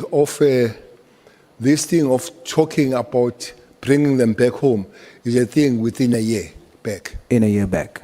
Okay. You testified that you are scared, that thing scared you when you saw 23 special operatives that Matlala has hired, and you saw 56, or you heard about 56 that we've lost to. You said that thing scared you. Now, if a former national minister, a national commissioner, and minister of police is scared, we need to know why, because that must be very important. So just concisely, why did it scare you, Minister? I'm scared that the private security company capabilities are about to be equated or be more than the state capabilities when it comes to these forces. So that's what scares me and should not be allowed to continue to happen. So these forces, these members that comes from this force, who's the commander of that special task Those force? that are outside, Those that are inside, those that are outside where they come from. they come from the special task force. Who's the commander? I think the commander of the special task force now will be Major General Zulu. Who was before? It was Major General Khumalo. Before it was Mkwanazi. So these members comes from a unit that was commanded by first General Mkwanazi, General Khumalo, and now General, Zulu. sorry, Minister? Zulu. Zulu. Yesterday, in your testimony, you said Commander or JZ Msholozi is my commander. Why did you say that? Because he commanded me. So you still consider him now as your commander? He's not commanding me now. So why He did used you to be. why did you say that in the present tense? He's still my commander. He's not. He used to be my commander. I'm just Well, I'm not an English speaker, maybe I made the English problem, but he used to command me, but he doesn't command me now. okay. Is that a military stance? Would, and that's not what I heard yesterday, so I wanted to know, would other members, these members who goes to the taxi, would they still consider these three commanders as their commanders, even though they're not part of the SEPS unit anymore?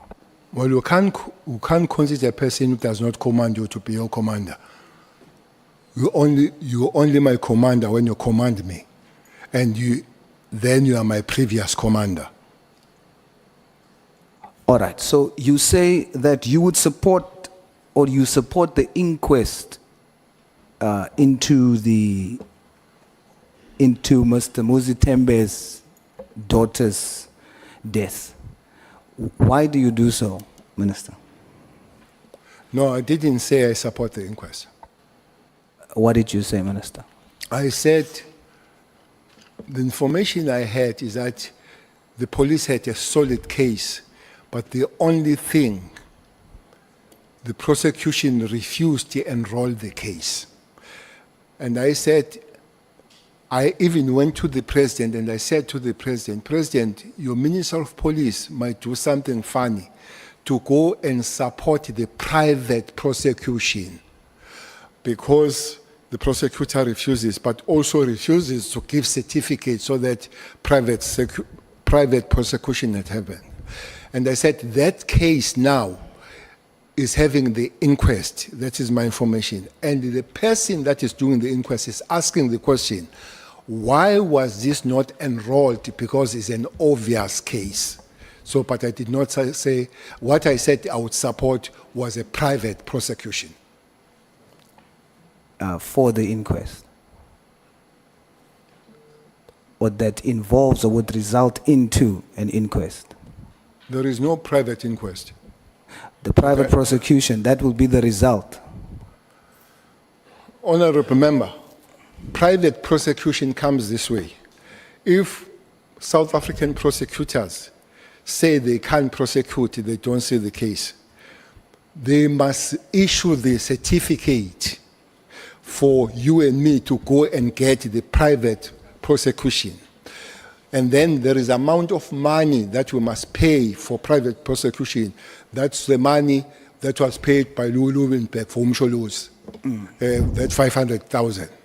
So you pay that money. After paying that money, then there is a private prosecution continues. But if you don't have certificate, you can't go for private prosecution. I'm saying, I said, President, I would support private prosecution. The only thing that is not happening is to get a certificate from the prosecutor that could not enroll. So in exchange must give the certificate, of which also was refusing. So we're just stuck in the middle. I understand that, Minister, but I was referring to the end goal. That's one step towards that goal. But let's move on. Who arrested the hitman on AKA? Who arrested? The hitman. Is a team that was put together. Which by- team? Is it the PKTT? No, No? no. Yet he was killed in a 5-kilometer radius away from the head office. And they were arrested close to 1 year later. The head office does not arrest. Even if he was killed in the head office, would not have been arrested by head office. But the team was put together, and then the team did the good job. Yet there was a team there, specialized team, in a 5-kilometer radius that can go all the way to a different province. They could not deal with that there, right there and then. Where was it? Which team was that? The PKTT is there. Where does it sit? They are there Where? in KZN. So what I'm saying, Headquarters? where Umkwanazi's office is, No. Get your facts straight. what is the facts, Minister? The facts, they've got their headquarters in Pinetown. Is it in KZN? Yes, but in Pinetown, not headquarters of the police. But is it in Headquarters of the KZN? police is in the CPT. Is it in KZN? KZN is not a capital. The point I'm making, and this is the fact, that it happened in the province where the PKTT is supposed to zoom into. A hit happens. A different team nationally needs to be put together to go and deal with that murder, a high-profile murder that is just kilometers away from where they are based. But in other matters, they are ready to go to a different province. That's the point I'm making. Your imaginary fact, that's not a fact. You say it's a fact, it's imaginary fact. Okay, help me, Minister. Let's test if I'm It's an imagining. imaginary fact. You started by saying there were 5 kilometers in the head office. You should have asked the question where they're based. They are not based 5 kilometers. They are not in the head office, where Vermas, where the head office of the Are South they African based in Police. KZN? KZN is not a headquarters, it's a province. Yes, I know. And that's where the PKT focuses. I'm asked, where did the murder happen? In KZN. Chairperson, can I get healthy questions? Honorable Souls, let me take Honorable Nomval. Yeah, no, my apologies, Honorable Source, for interrupting. Honorable Minister, no, for my understanding and for my records as well, what was the competency of the PKTT in this sense? Was it only designed to deal with political killings which are only related to political killings? I know that at some point they were requested to go and intervene in Forterre, but what was the actual competency? Were they only dealing with political killings or with any other murder which occurred in the province? That is my follow-up question. Thank you. Was designed, Honorable Chair, to deal with political killings. But in their work, Honorable Member, pursuing the political killing, they will be led, let me put it this way. They find that I've shot and killed the councillor, but I've killed a taxi person the other day. They would not let me go to say, now we're stopping to arrest you because you have also killed. But their focus of work and their mandate was to deal with the political killing. And then other kind of killings would have the work of the South African police. Sometimes other kind of killings, they would be specialized, like the AK one was specialized. There was a special team that was put for that. Are you done? Yeah, I'm okay, Chair. You can move on. That is my understanding. Is it correct, General, that the acronym PKTT stands for Political Killing Task Team? Yes. Okay. Chair, if the question that you just asked is to insinuate that the matter we're talking about doesn't fall under political killings, then we then need to ask of the other matters. But the point here is, the general says, Pinetown, I'm dealing with KZN. But fact is, even Pinetown is in a 30-kilometer radius from where the murder happened. And the point I'm trying to make is that they're so close. It's a murder, high profile, deal with it and arrest people. But they can leave to a different province to do the same thing. But we can move away from that, General. I have, I think, about 5 minutes left, so let me jump a few questions. The members of the Special Task Force, you mentioned that taxi bosses would have employed them. Are you able to tell us which taxi bosses? No, I don't know which taxi bosses. I know that it's taxi industry that employs them. In a sworn affidavit, a statement by investigating officer Kumarasan Pillay, the state prosecutor Elvis Gweka, told Durban Magistrate Court that Bright Circle, a company owned by, I hope I say this correctly, Khaba, allegedly paid 800,000 to the bank account of Mziwetemba Harvey Mgwabani, one of the suspects, on the day after AKA and Motawane was murdered. Do you know about this? Yes, I've heard that. So there's a connection between this big taxi owner and the murder of AKA.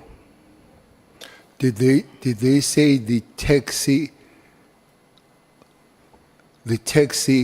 industry or a particular name? I also didn't say taxi industry. What did you say? Repeat that. Mr. Khwaba. Khwaba. Khwaba. Mr. Khwaba. Msizenbu. They must help you. Chair must pause for the rehearsal. Khwaba. Khwaba. Khwaba. Is it Khwaba or Khwaba? No. You know, when we welcomed you here yesterday, you remember I gave an apology on behalf of my members that if you come across one addressing you as Cele, you must just accept because it may take us time if we try to click the tongues. The pronunciation you have made, Honorable Souls, is the best you can try. Let's proceed. So, the person that then finally, the team that was put together, and you were there, Honorable Minister, who was the commissioner or the deputy commissioner in charge of putting that team together to make that arrest? The team was made by provincial commissioner. It was not the national team, you said national. As young Soyer.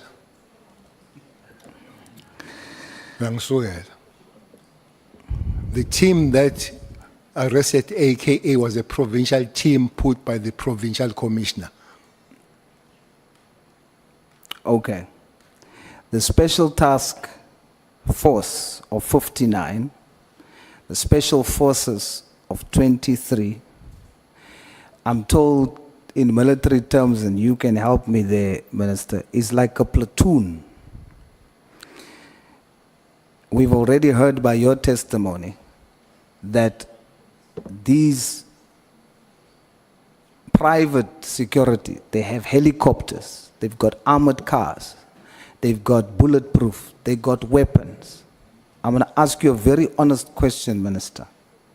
If for some reason this group of people has to go in a fight with our SEPs today, who will win? State will win. The state will win. You said yesterday You were so scared because if you think about 59 against 20 from SEPs, it will never work. Why Well, were you fearful? They are not, Yes. they are not, special task force in the police now, they are not 20. You said if you had to send them, Yeah. would they win? Because I think the point you wanted to make was that you fear No, that they are getting stronger than the SEPs team. That's the point you wanted to drive home the whole time yesterday, that you are worried. and I added that it needs to be stopped. You are worried. And I added that it needs to be stopped. I'm worried and it needs to be stopped. Hence, I said I made the efforts with the National Commissioner to take them back home, which is the process that is happening. Minister, thank you very much for your time. I want to say that every single one of you, whom we respect greatly, must take responsibility that the state of affairs in SEPS today, all of you have contributed to it. And it's all of your responsibility to fix it for South Africa. Criminals have spotted this weakness amongst you. That weakness is division, to the point where they put and place yourselves against each other. They saw that weakness. They become informants to each of you about each other. You're no longer there. But I think as a senior, as a veteran, push harder to break this division, because criminals are taking advantage of that, and it's making our security vulnerable. And communities are suffering, our children are getting missing, our communities are turning into war zones. We need to fix this. We can't police corruption, General. But I want to say that what's going to happen, there's a spiritual shift. The light in this country is getting stronger, and whatever happened in the dark is going to be exposed automatically. My message to every whistleblower, everyone that's standing up against corruption, don't seek to police it. Just make your light stronger. Don't seek to kill Judas. Judas will hang himself. Thank you, Chair. I nearly Thank said, you I nearly so said much, amen. I nearly said amen. Hallelujah. Khotsebelele.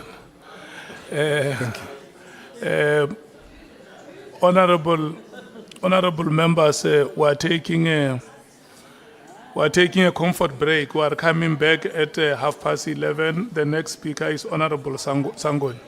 Thank you.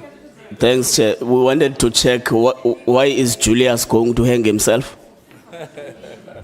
Who does? Judas Iscariot. Hello. Who's next now? Who's asking questions?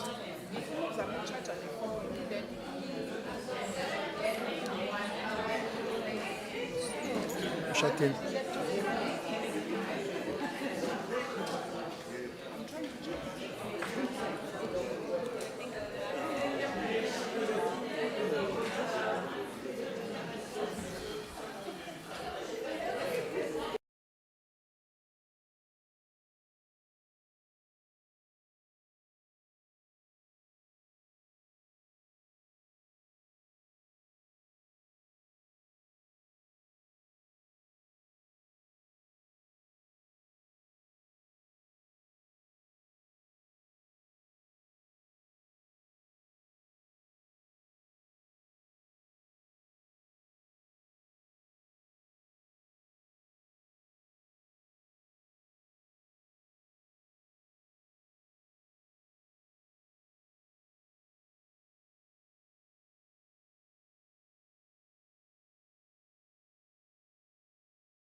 Honorable members, please, may I be respected? I'm on the floor.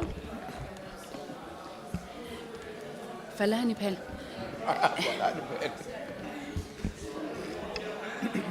Hlengiwe, can you close the door, please? Thank you. Thank you very much, Chairperson. Good morning, General Cele. Morning, Honorable Member.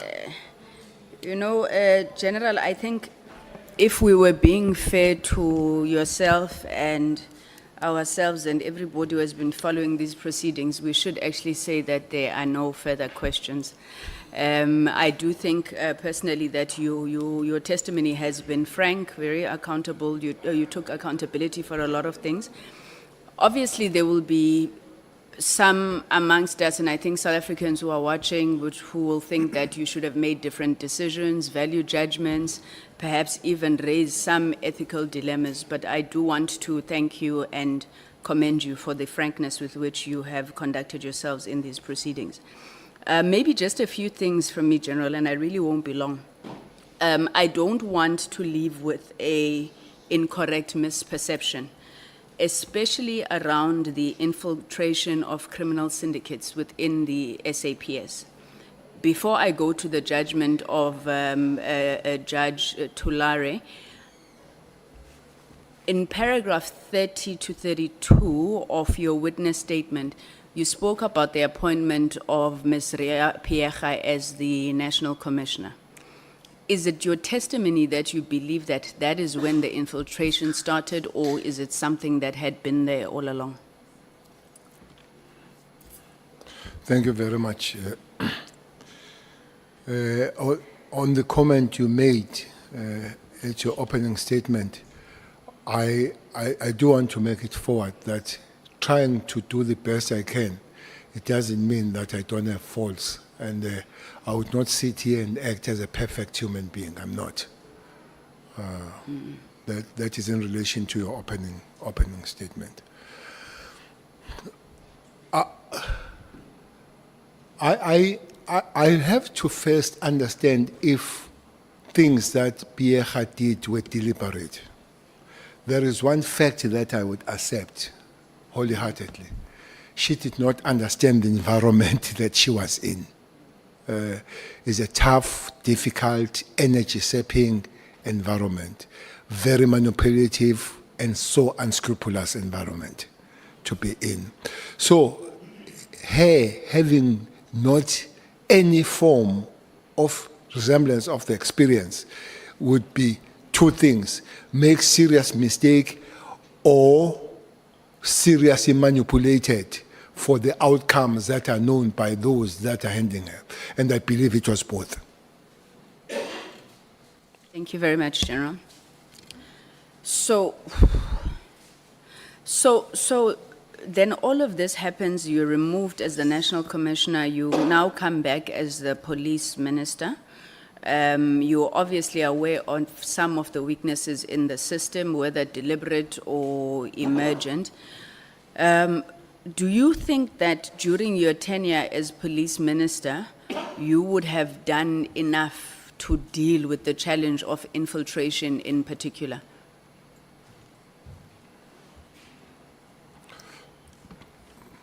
Yes,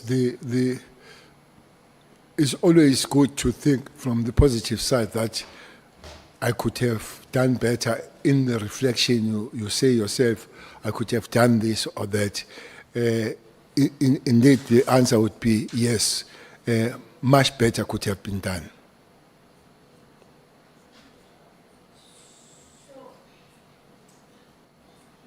Sorry, General, I don't know if this question has been asked. It's in two parts.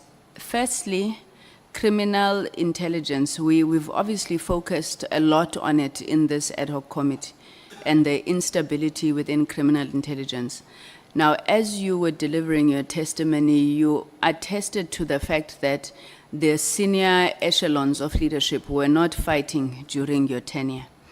I do want to ask General a pointed question, and I know it's your opinion, But what do you think is causing this current instability within criminal intelligence? Like, ngesiZulu kuthiwa kubangwa ini, you know, because we're sitting in this ad hoc committee, running around in circles, trying to pinpoint a reason. Is it because the minister overstepped his authority?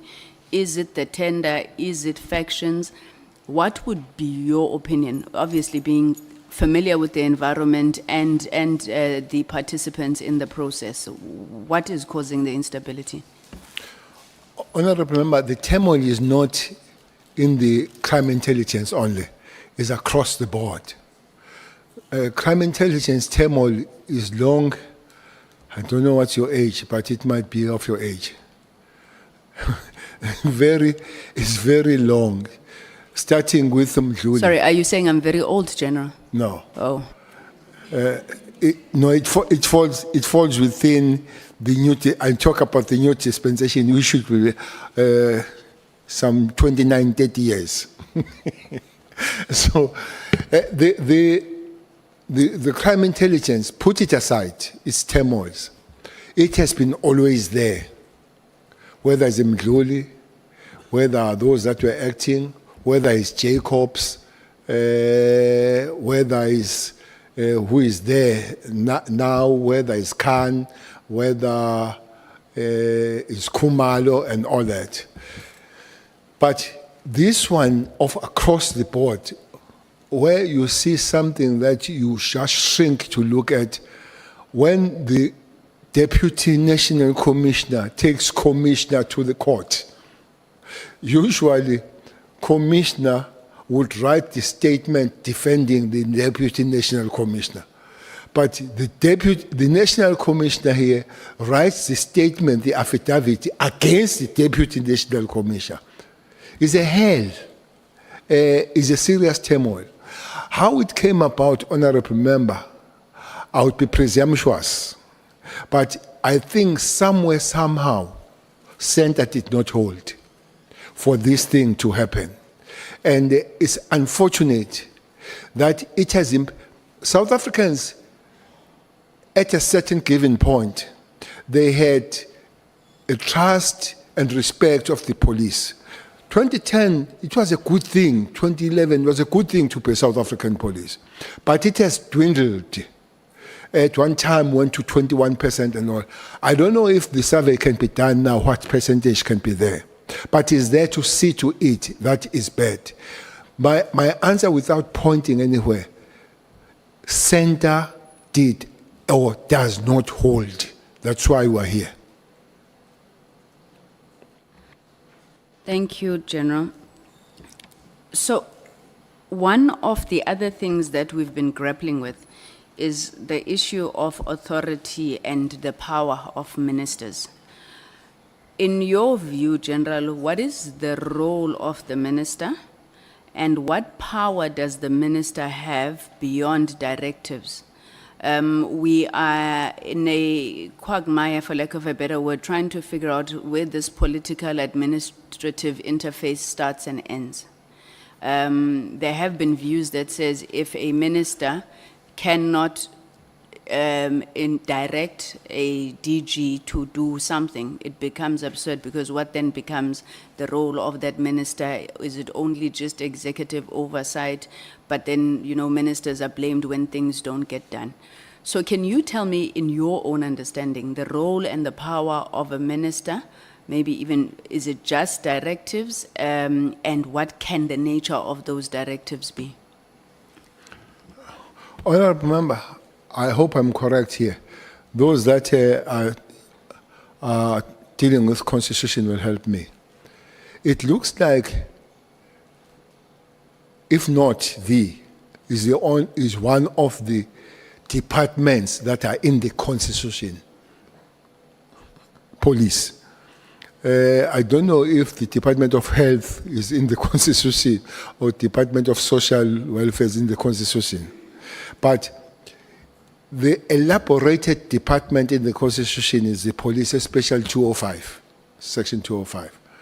Therefore, is a very small area of maneuvering of whoever works there, whether a minister or you are a national commissioner, because both of those are prescribed in the Constitution.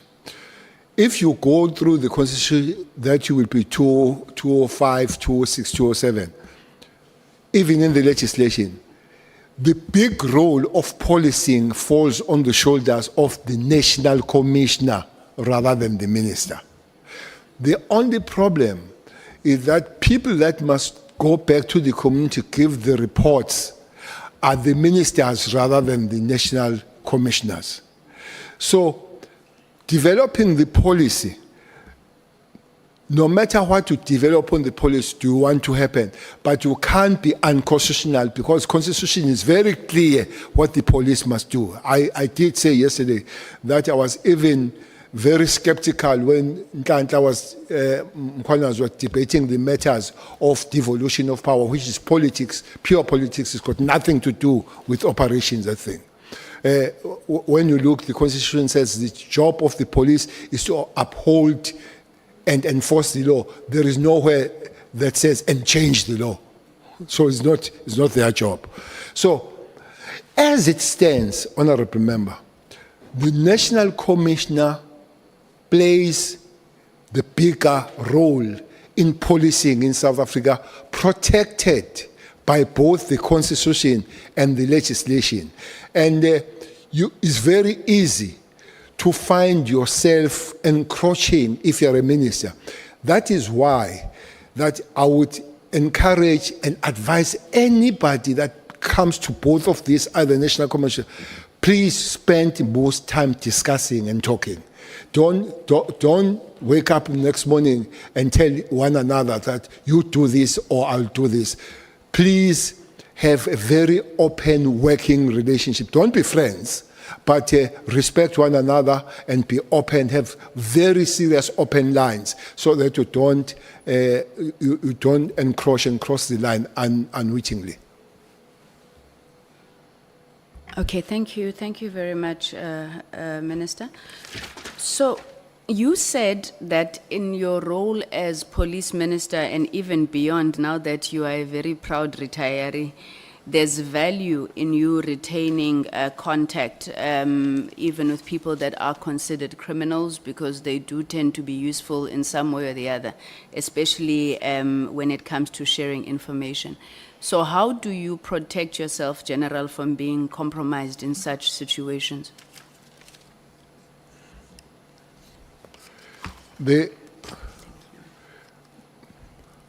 You see, the work of the police, that will include the ministers, one of the biggest weapons is an information. And then you put that information in operation. Then the criminals, they know that, and the criminals, they work to win. Criminality and not having criminality is a very contested terrain. And it's an international phenomenon, Honorable Member. I've just seen now what Americans have done to Venezuela because of the drug cartels. If you go to Mexico, there are wars that are in the Pacific. There are high ocean wars where the drug cartels, they buy submarines to push their drugs from Mexico to America. So it's a very thin line that you can't guarantee that you can't be compromised.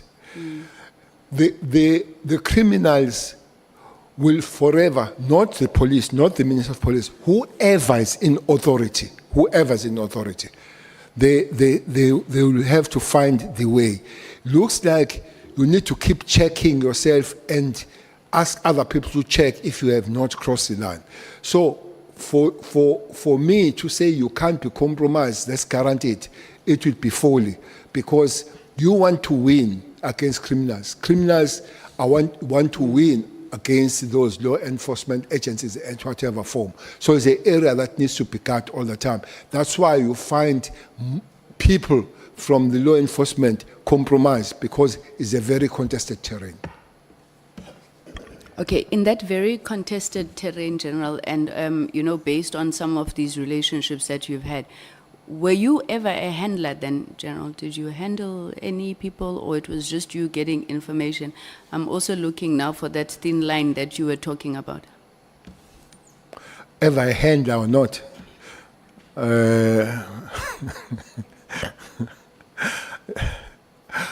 No, I've never been a handler. Okay, it's fine. I won't push you. I won't push you. General, so you said in paragraph 31 of your testimony that all the people who worked with you, or most of the people who worked with you, were removed when General Pierre took over as National Commissioner. You then proceeded to make examples of Lieutenant General Nkwanazi, General Masamula, and others. So do you consider Lieutenant General and General Masamula as your people? Well, the statement, your people, I'm not a king. And back. I know you are. I know you are in kingdom. So where the king said, these are my people. So no, these are the people that I knew at the initial stage. I found them there, and I worked very well with them. And they were dispersed as I go, and I've come back, though in the different stage, and I've worked with them. So if I say they are my people, I'll be undermining them, but it's a group of people that we have worked well together.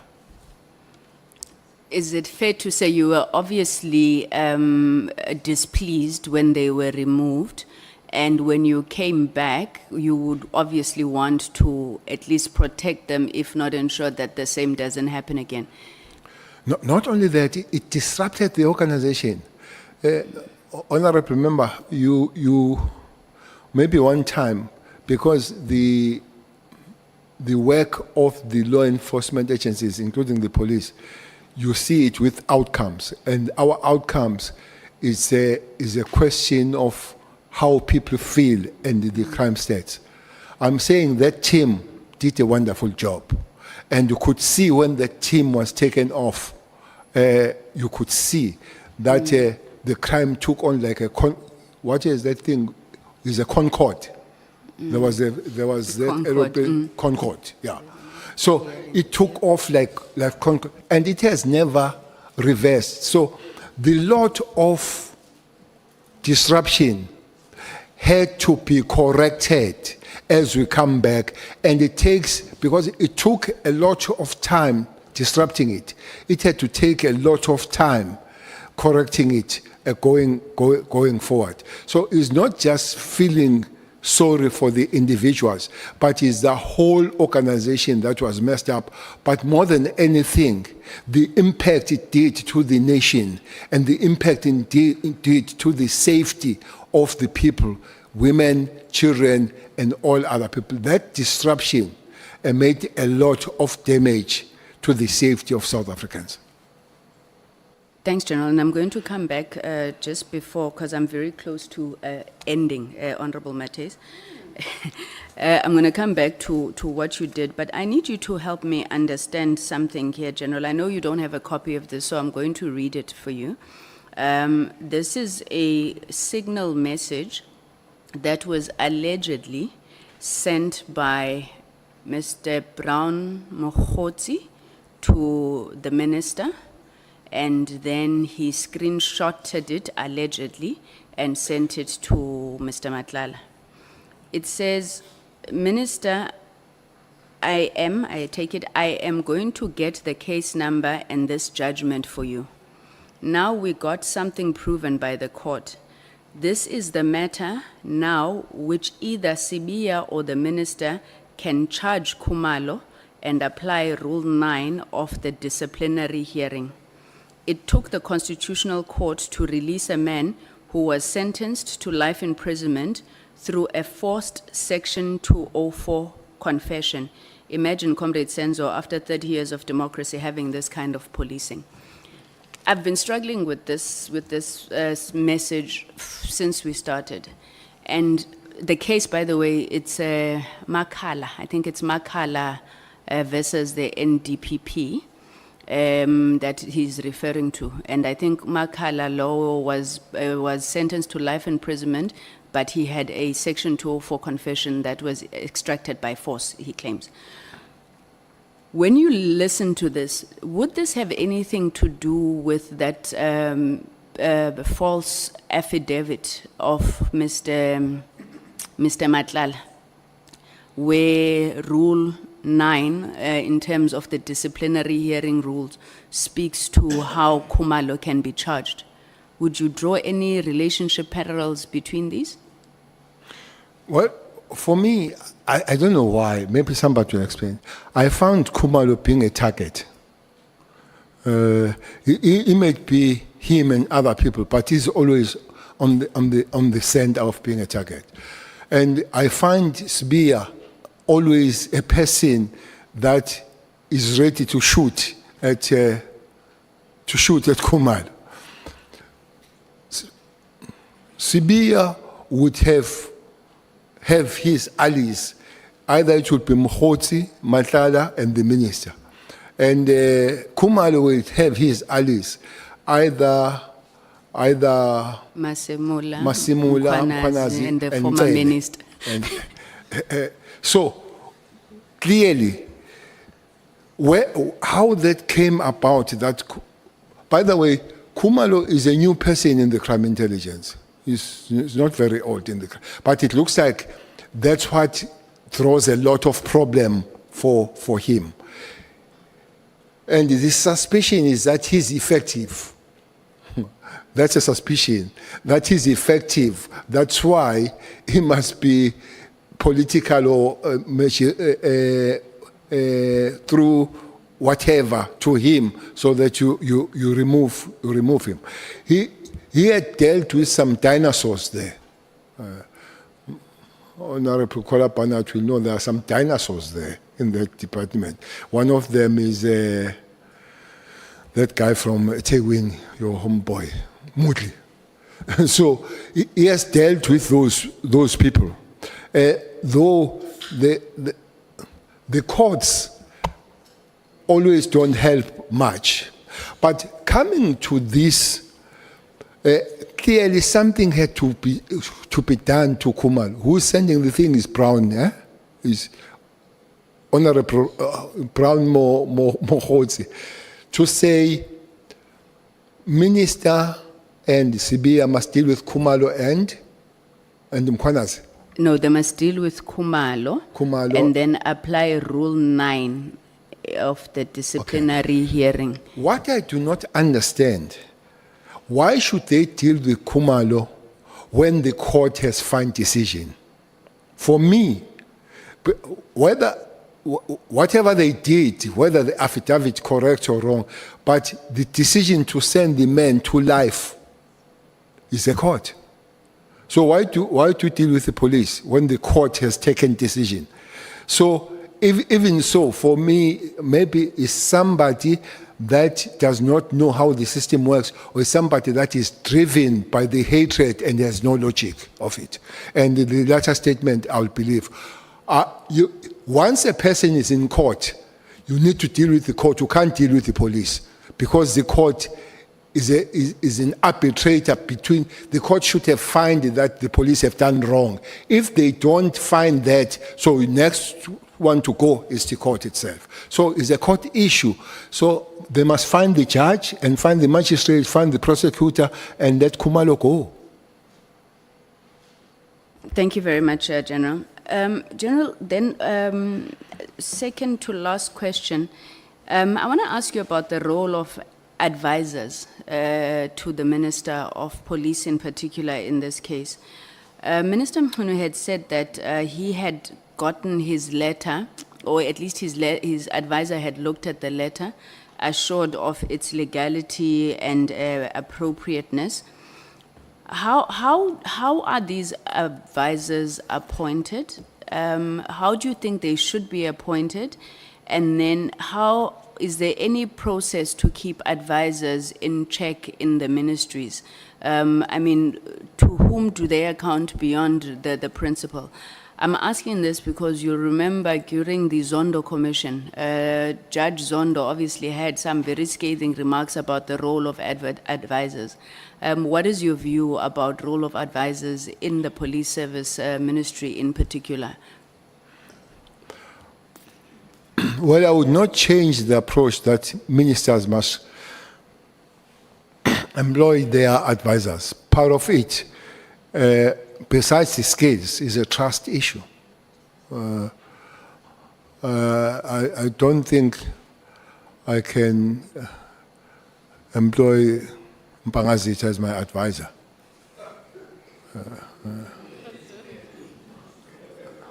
I don't think so, because the advisor must be aligned. Point of order, Chair. May I please plead for your protection? Point of order, sustain Pangazita. Let's hear the point of order. May I please be protected?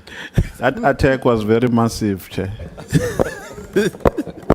No, Chair, that would be right. General, the point of order is sustained. Pangazita has demonstrated his abilities to serve in that responsibility. So we'll have to be aligned. It will have to go beyond, is one person that you go beyond the working relationship. You reach something called trust.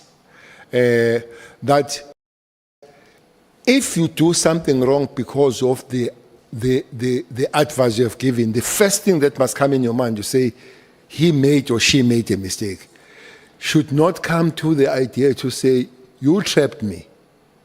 So that is a level of trust. So I don't think that the format of employing people with skills but with trust must be changed when it comes to the minister. That also takes the chief of staff, which is the life of you running that particular thing.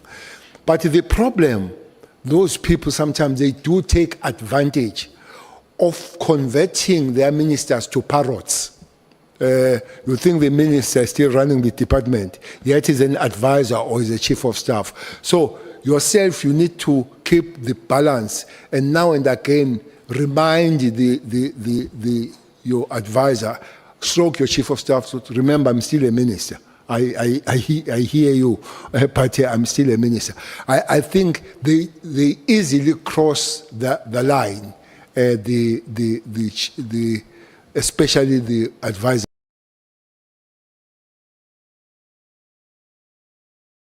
In fact, that's where I wanted to go to, because we received testimony about Mr. Nkabinde, who was the chief of staff, actively participating, I think, in management meetings, in meetings with the commissioners.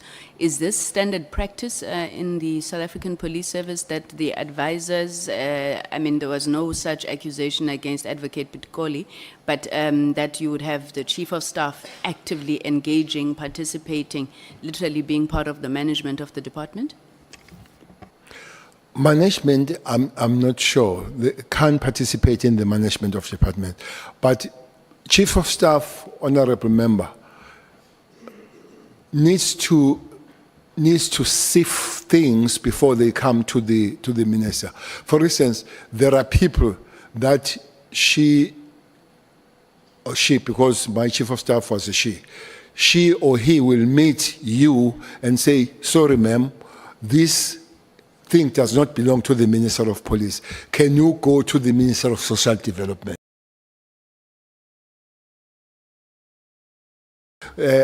So that's a job to do so. But also, people can approach the chief of staff and say, can we see the minister? And it's correct for chief of staff to know why are you going to see the minister. If they see the minister and begin to say, can you say this and that to the minister? You could say, minister, they want to see for this and that. And you say, look, we are not a chief of staff for that. Or you can say, bring them. So those are the things. And slowly but surely. The problem with these things of getting in the wrong side, there is no alarm bell that rings that you have crossed the line. You keep just moving slowly, slowly until you are very deep on it. So if we have people that they don't only think about the best of you as a minister, but themselves trying to find what is there for us, because when the ministries, we are in trouble. Thanks, General. Let me make a specific example based on testimony. And really, we're drawing on your knowledge having been in that office. So when you're discussing an operation like the political killings task team, whether to disband it or not, would it have been usual or unusual for the chief of staff to actively participate and even have an opinion or advance an opinion contrary to that of the generals? Is something like that the norm? That can't happen.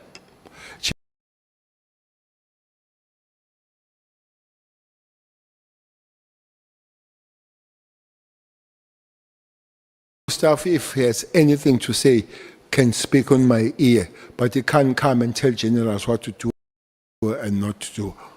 The worst that the chief of staff can say is that I'll take this to the minister.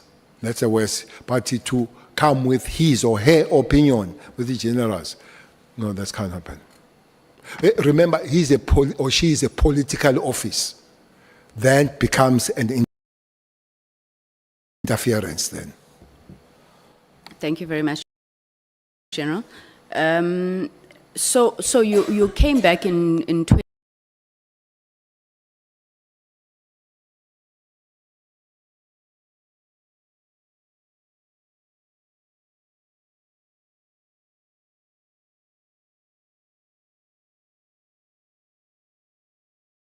2018 at the tail end of the 5th administration.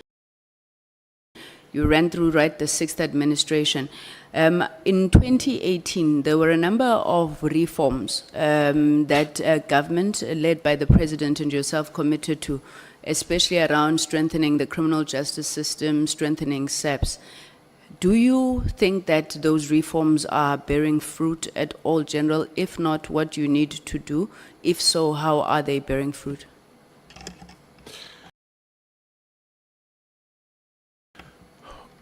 Honorable members, one thing that police and the justice system as a whole, they need is money. It's money. They need money to be able to do their work. You know, I've been going to every or many countries in terms of policing. If you go to China, every member of community in China walks to police station. They walk. So that's how police stations are situated. Everybody walks in the police station. Nobody takes public transport to go to police station. In South Africa, sometimes you take two taxis to go to police station. You pay 50 rand going, and you pay 50 rand coming back, and you get it 350 a month. So what people would not do then is to report crime, because they have no enabling environment to do it. What do I mean by that? Police station must be accessible to people. There must be police station everywhere so that South Africans are able to walk to police station. That needs money. That's one. Two, again, if you go to China, every corner you will find a police standing. That's what is called visibility. I've heard the so-called experts saying visibility is not the main, is the main anchor of policing. When you drive around and you see a blue light or you see the police, you readjust yourself. All of us here, when you go and you see a blue light, you take you took a belt and all that. Visibility has an impact in policing. Now, you can't have visibility when the ratio of the police is 1:400, which I guess that's a ratio. The normal UN ratio should be 1:200. South Africa is doubled. So which means there are not enough police. So we need money to train the police. But one other thing that we need is money to keep and protect the police. The question asked by Honorable Member Souls. We don't have to be contesting the loyalty of our members and the private security or private companies, whatever. We don't, because they are fine, they are satisfied, and all that kind of thing. So, not only that, I don't know how many judges are in South Africa. You know, there are cases that are finished 5, 6, 10 years. And you hear the judge postponing in July and said we'll be here in July next year. And you ask the question, they say there are no judges. So, which means there must be judges, but also there must be courts for that. There must be prosecutors, enough prosecutors and all that, not finding the prosecutor running from A to B and all that. So, we'll have to put some money on the things for anything to begin to work. And then we'll have to sit down and say, this money goes to these reforms. And these reforms are 1, 2, 3, and these are outcomes. So it doesn't help much to come with any form of reforms and you don't fund those reforms. Thank you very much, General. My last question then, there was an allegation that had been made against you by General Mkhwanazi, which he subsequently withdrew. General, what did you think or feel when that allegation was made, and do you accept General Mkhwanazi's apology?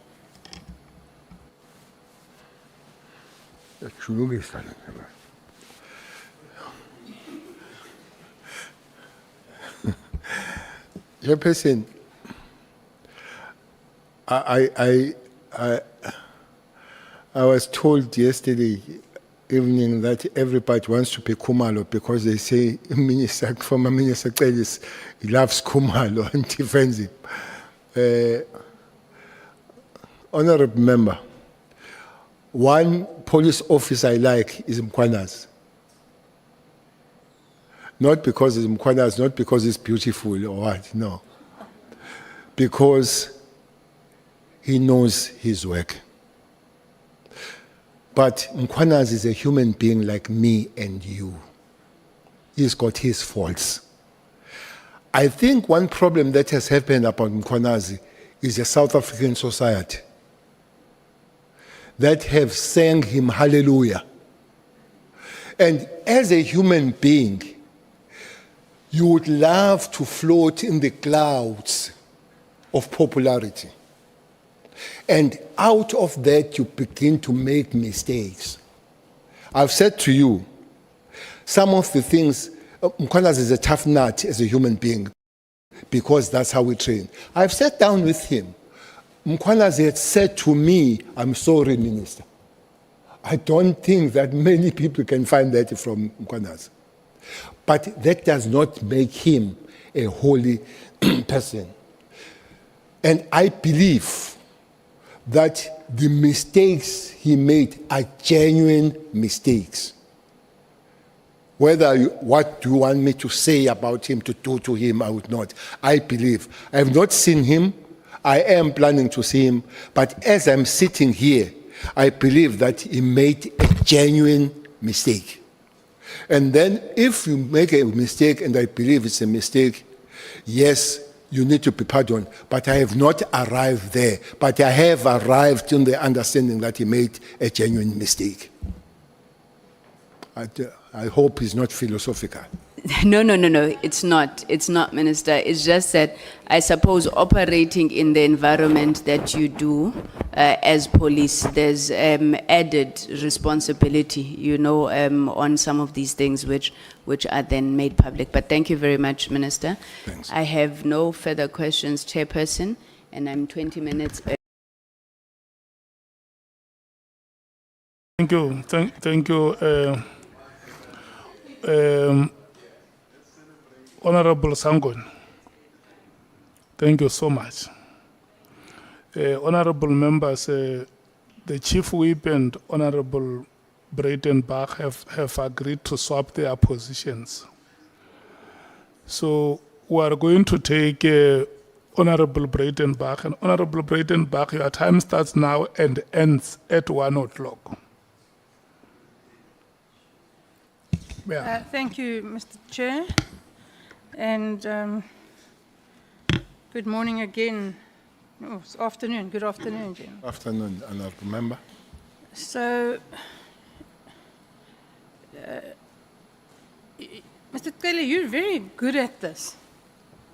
I mean, this isn't the first time I've seen you in action, and you're very good at this. You sit there with a lot of confidence. You speak your mind, which is not a bad quality, and you're knowledgeable. So you do very well at this kind of thing. But this morning you were quick to retract the fact that you'd said that you knew Matlala very well. You were quick to say, perhaps not very well.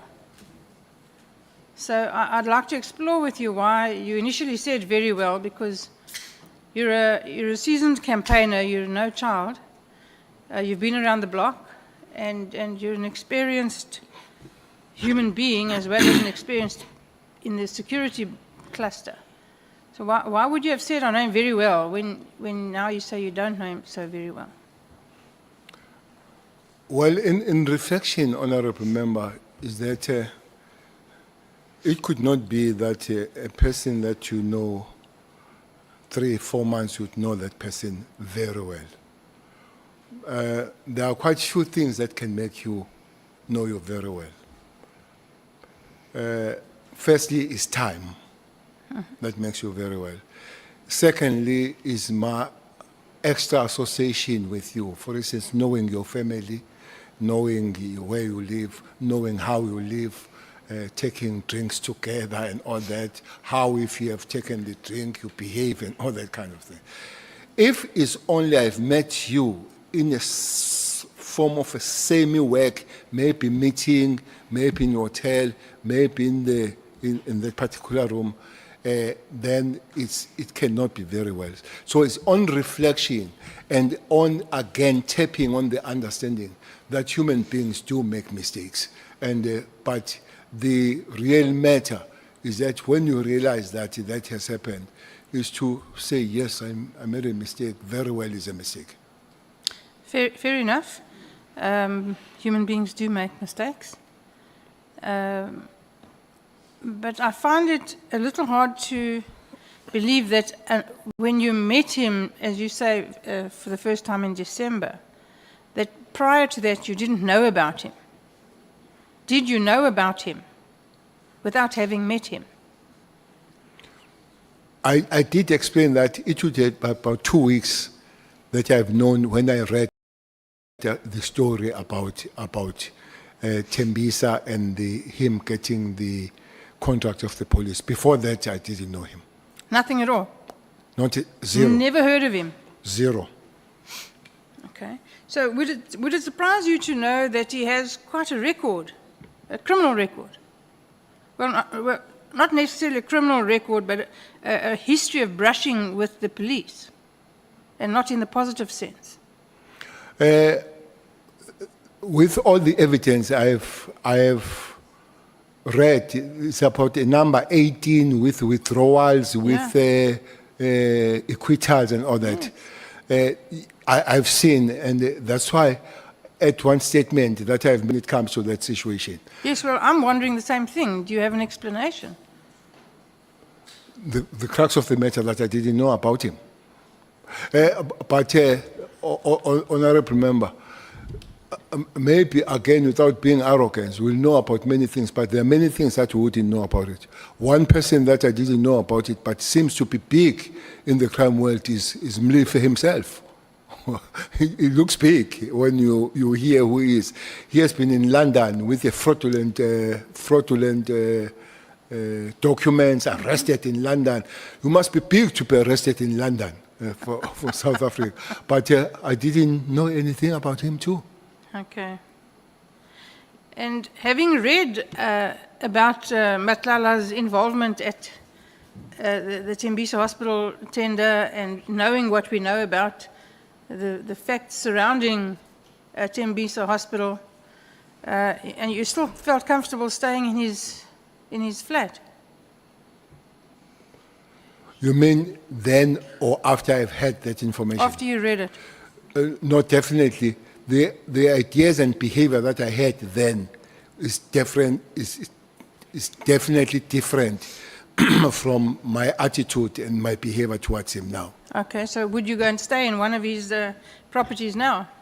No. No. Okay. So he's not your friend, Finish and Klaar? He has never been a friend. Oh, okay.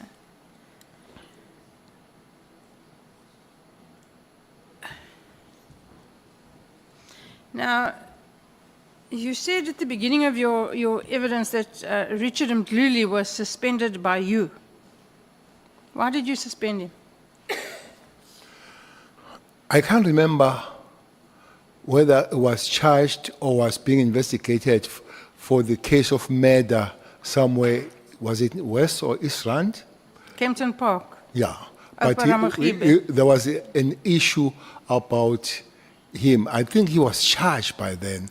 And then you could not then have a head of crime intelligence charged and still running the crime intelligence. He had to be suspended.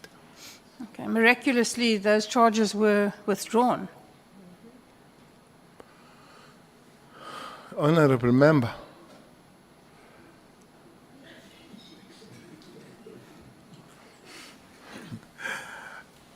I really don't know. You know, police have been suffering. Police have been suffering because your world, prosecution, you have been doing things and flying below the radar.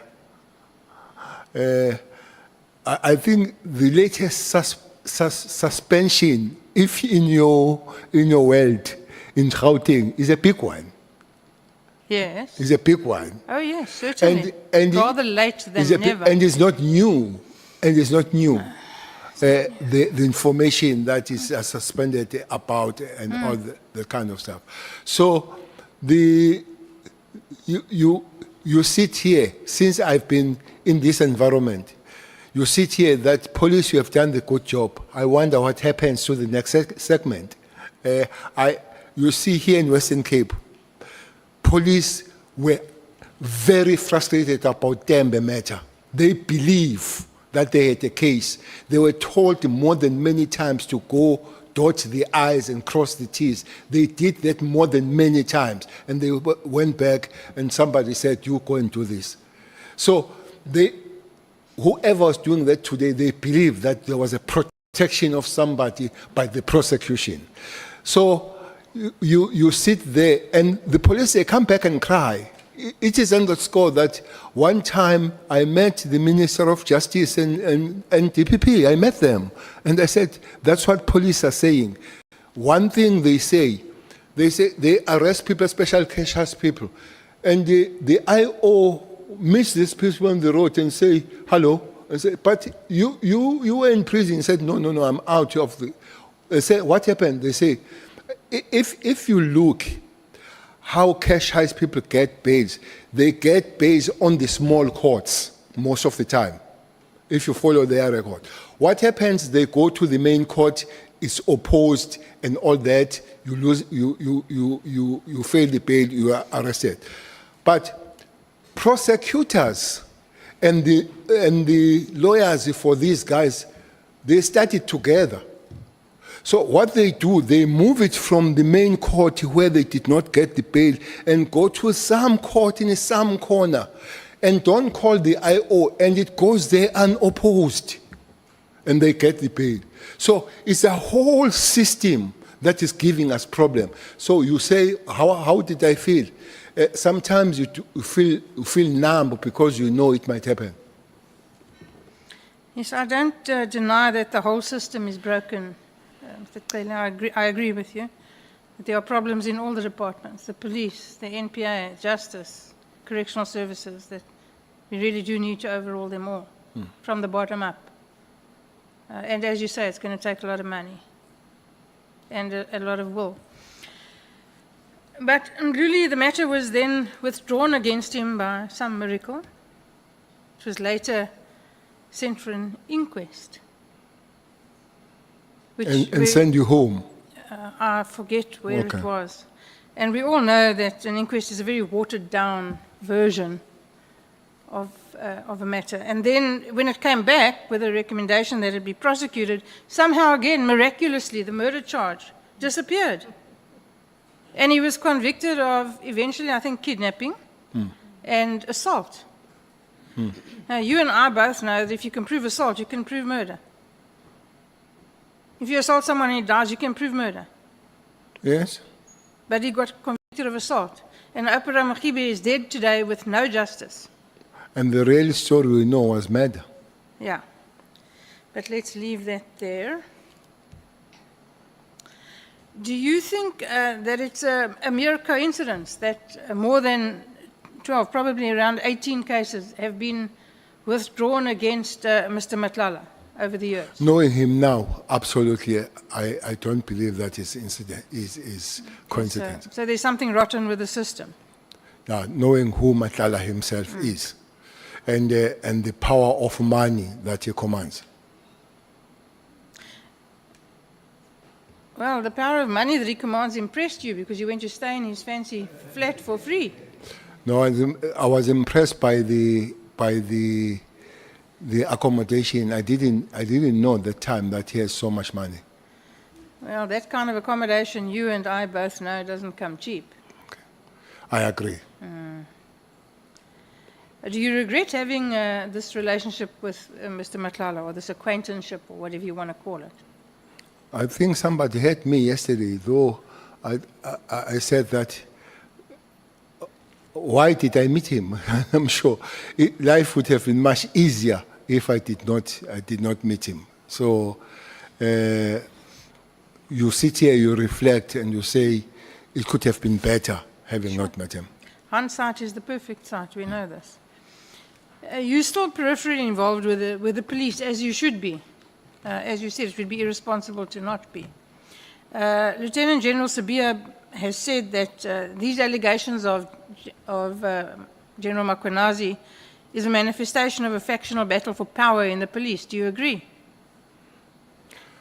I don't agree with your first statement that I'm still involved. I try to run hard and far away as I can. Yes, but you can't. I try to run very far. Honorable Member, I did say, and I want to repeat, that is a taxing and sapping environment to work with the police there. So if you get any opportunity of being away from there, take it and run. But you kept brought back all the time. The police, I guess, like all other families, have people that have egos, and they've got egos, and they've got their thinking, but also ambitions. Ambitions, because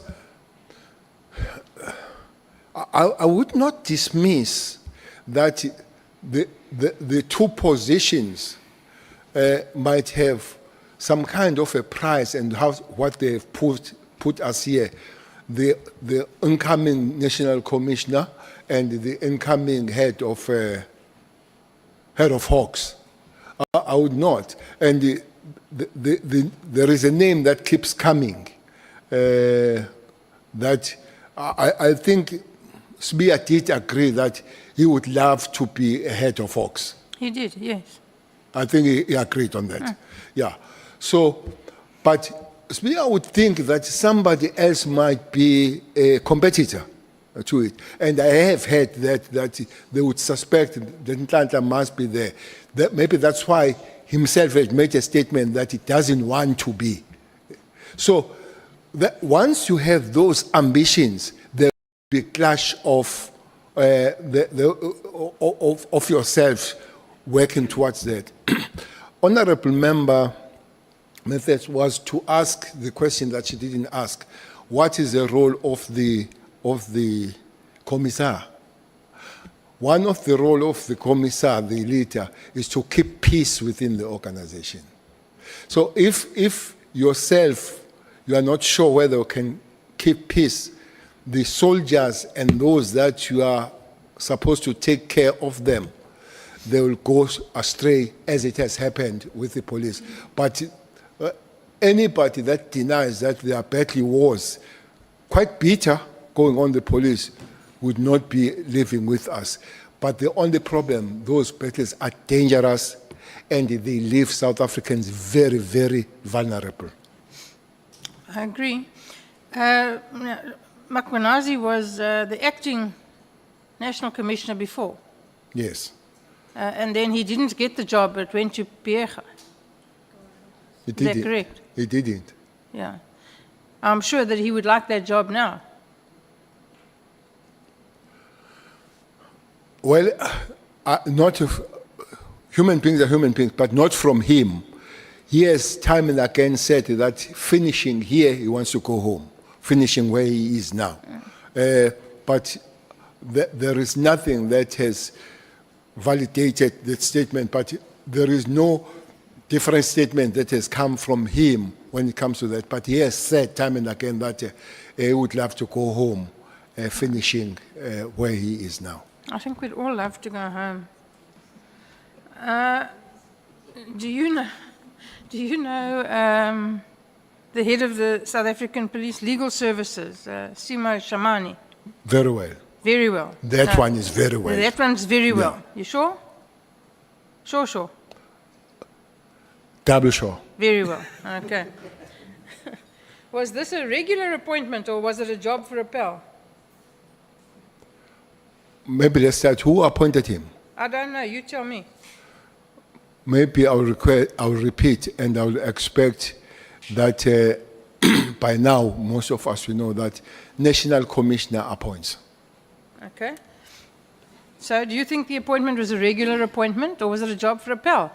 Simo Shamani was certainly not the most experienced person in the group that was available for that job. I think he's an advocate. Yes, he is an There are advocate. many people here who are advocates too, and they've never practiced law, so it doesn't mean a thing. No, he did practice.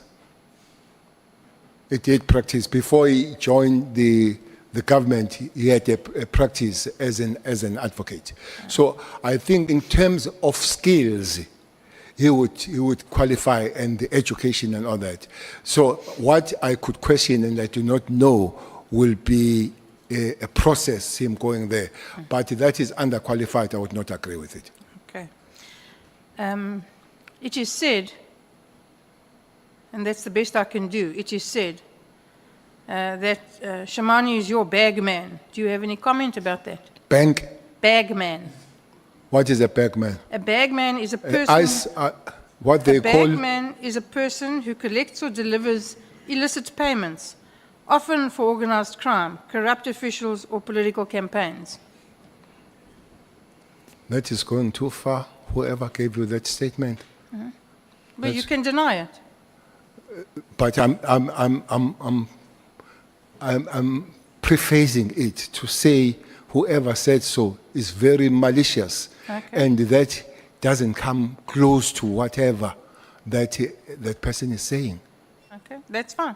You can just deny it. I'm happy with it. It's absolutely not there. Thank you. Thank you, Mr. Chair. I am done. Honourable Carla Barnard has one or two questions to ask, and I have to go. So I thank you for the accommodation, and especially I thank I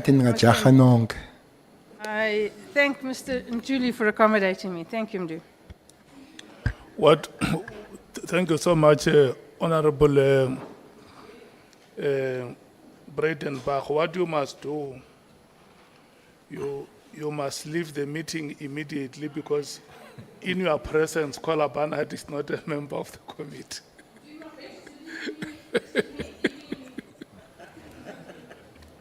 Yeah. Thank you so much. This is the only time she would be able to use the time that has been allocated. Thank you very much.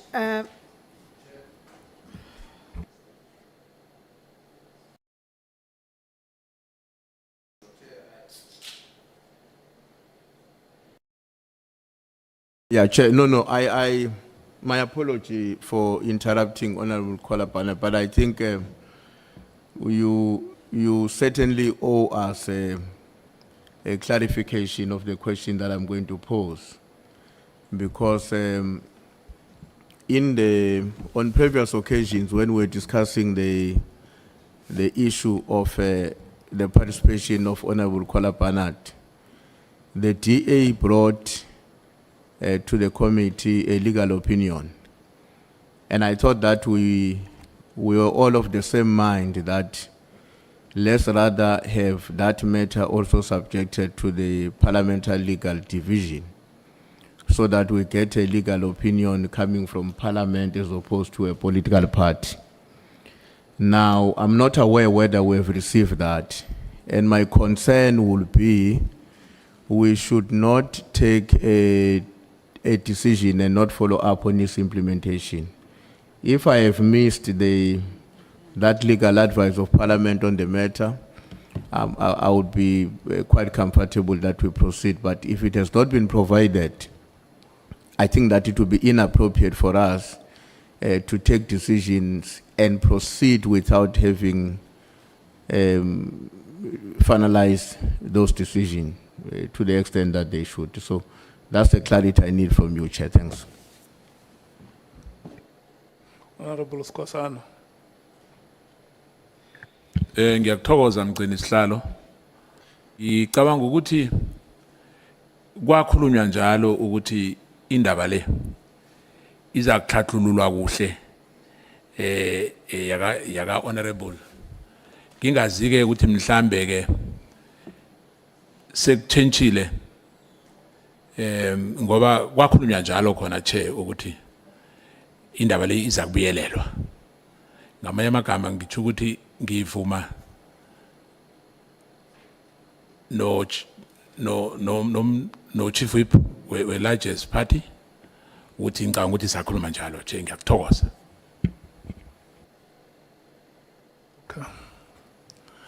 No, honorable members would remember that a legal opinion was presented in that meeting. And the decision of the meeting was that we will live with what we have until there is any other view to the contrary of what was presented to us. And we even said that if members wish to make further submissions, they can make those submissions, and then the legal team of Parliament will come and give us a feedback on the considerations they would have made to those submissions. And so far, we have not got any feedback contrary to what has been presented. And I will want us to proceed. If there is the day we have a meeting, we can get a report from the legal team of Parliament. But so far, there has not been any official report on the feedback that has been presented before the committee. And I'm going to persuade you, Chief Whip, that for now we live with what we have.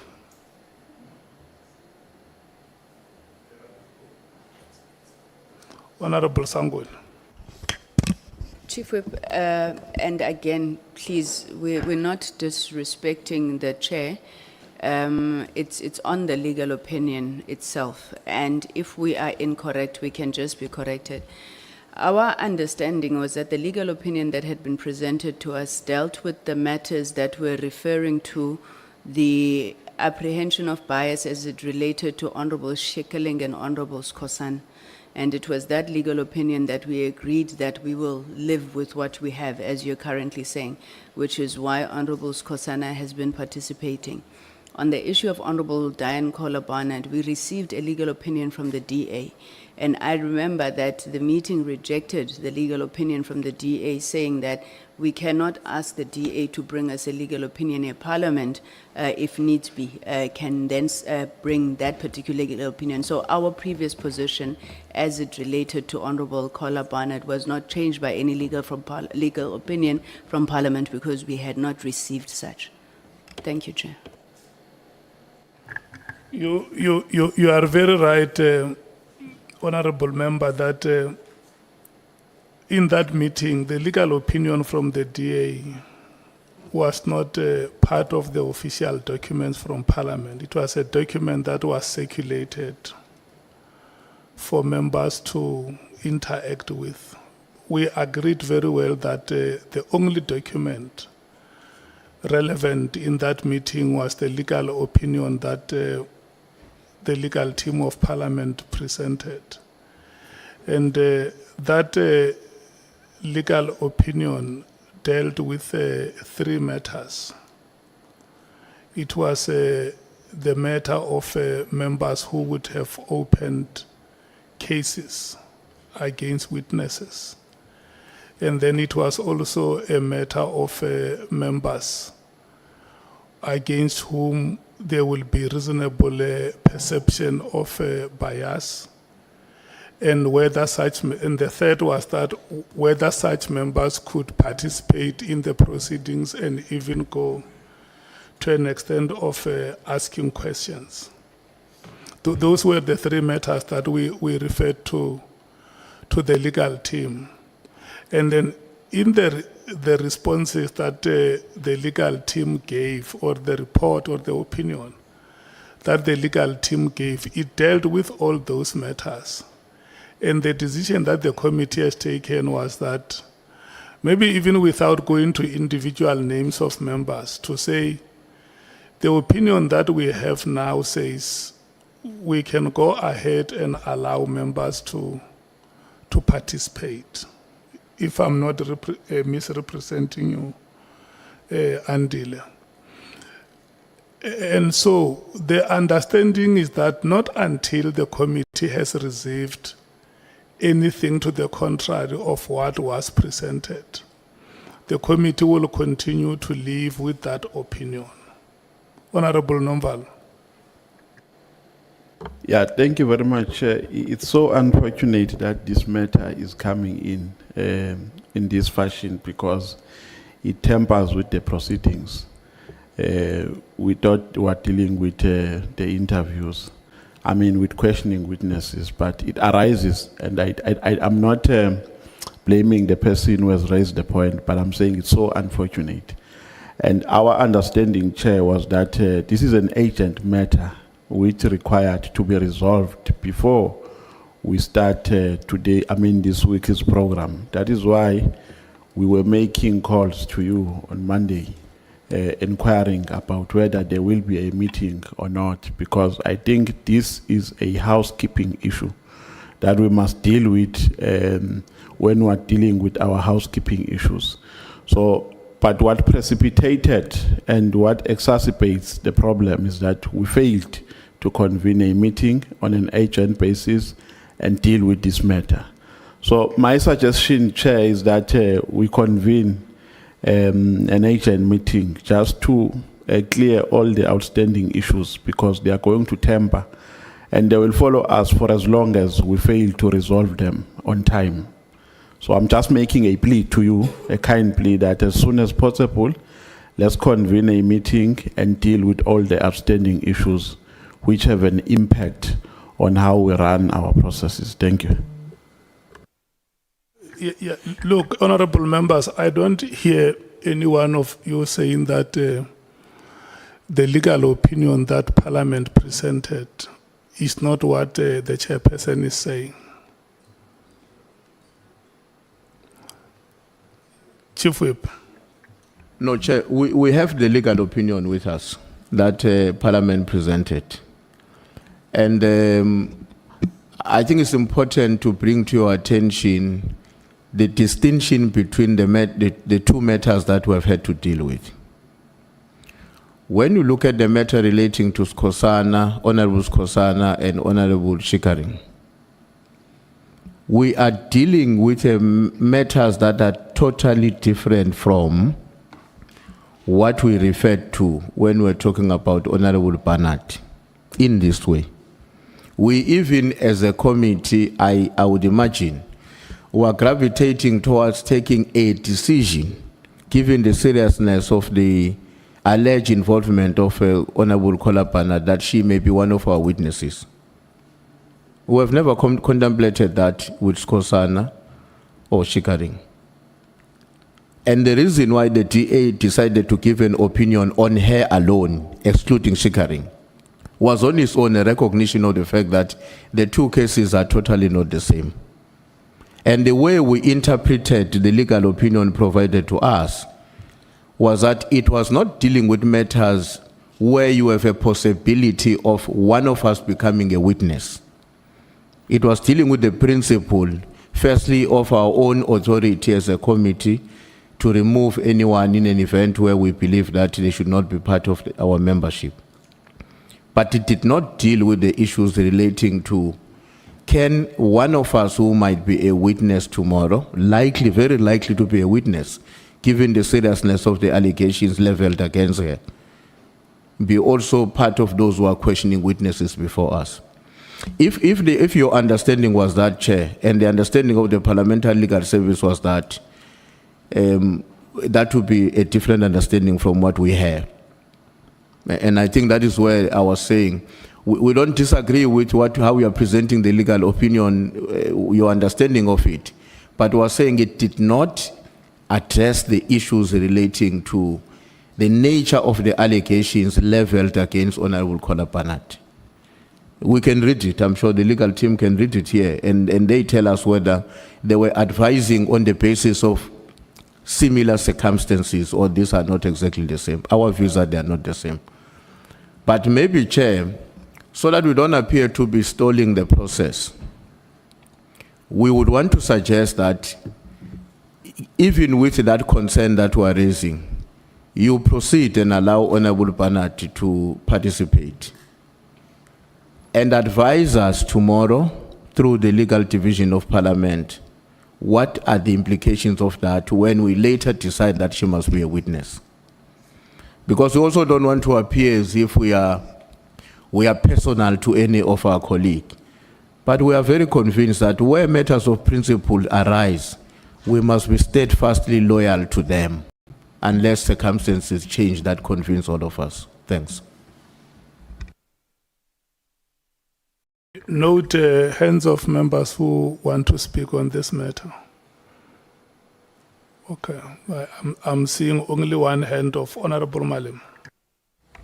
No, thanks, Chair. I'm happy that the Chief Whip says we must proceed, because if participation is going to be limited to when you open your mouth, then it's a redefinition of participation. Before the witness took an oath, Honorable Kola Barnard was already sitting this side of ours. That is participation. And the objection should have been raised at that time, that she cannot be here because she's going to be expected to be on the other side. That's number one. Number two, in the absence of any authority, in this case, a legal opinion that disqualifies her or qualifies her, we are where we were when she was participating in our meetings.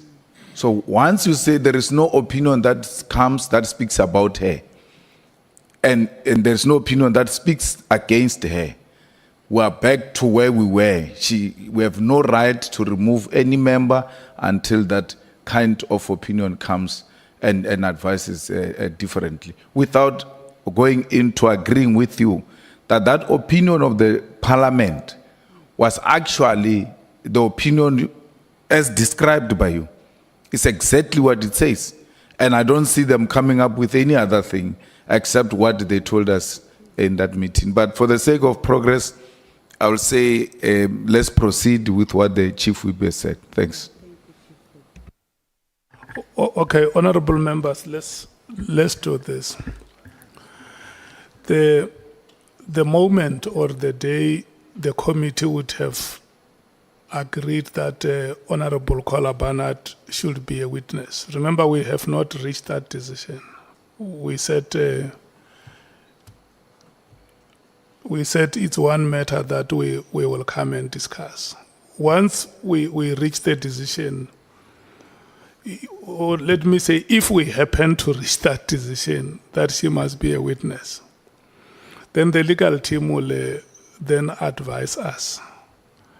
What do we do with our member who is now having to be on the witness stand? For now, we haven't taken any decision about her being a witness. And I think we are going to proceed that way. Honorable Skosana.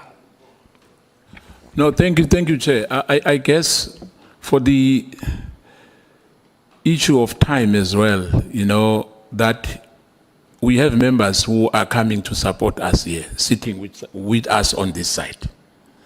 But because we don't have an issue of voting, for instance, if you have to vote, obviously, even if you are sitting this side, you can't vote because we've got rules in terms of that. Even if you are an alternate, only 11 members can vote. I think I'm correct on that.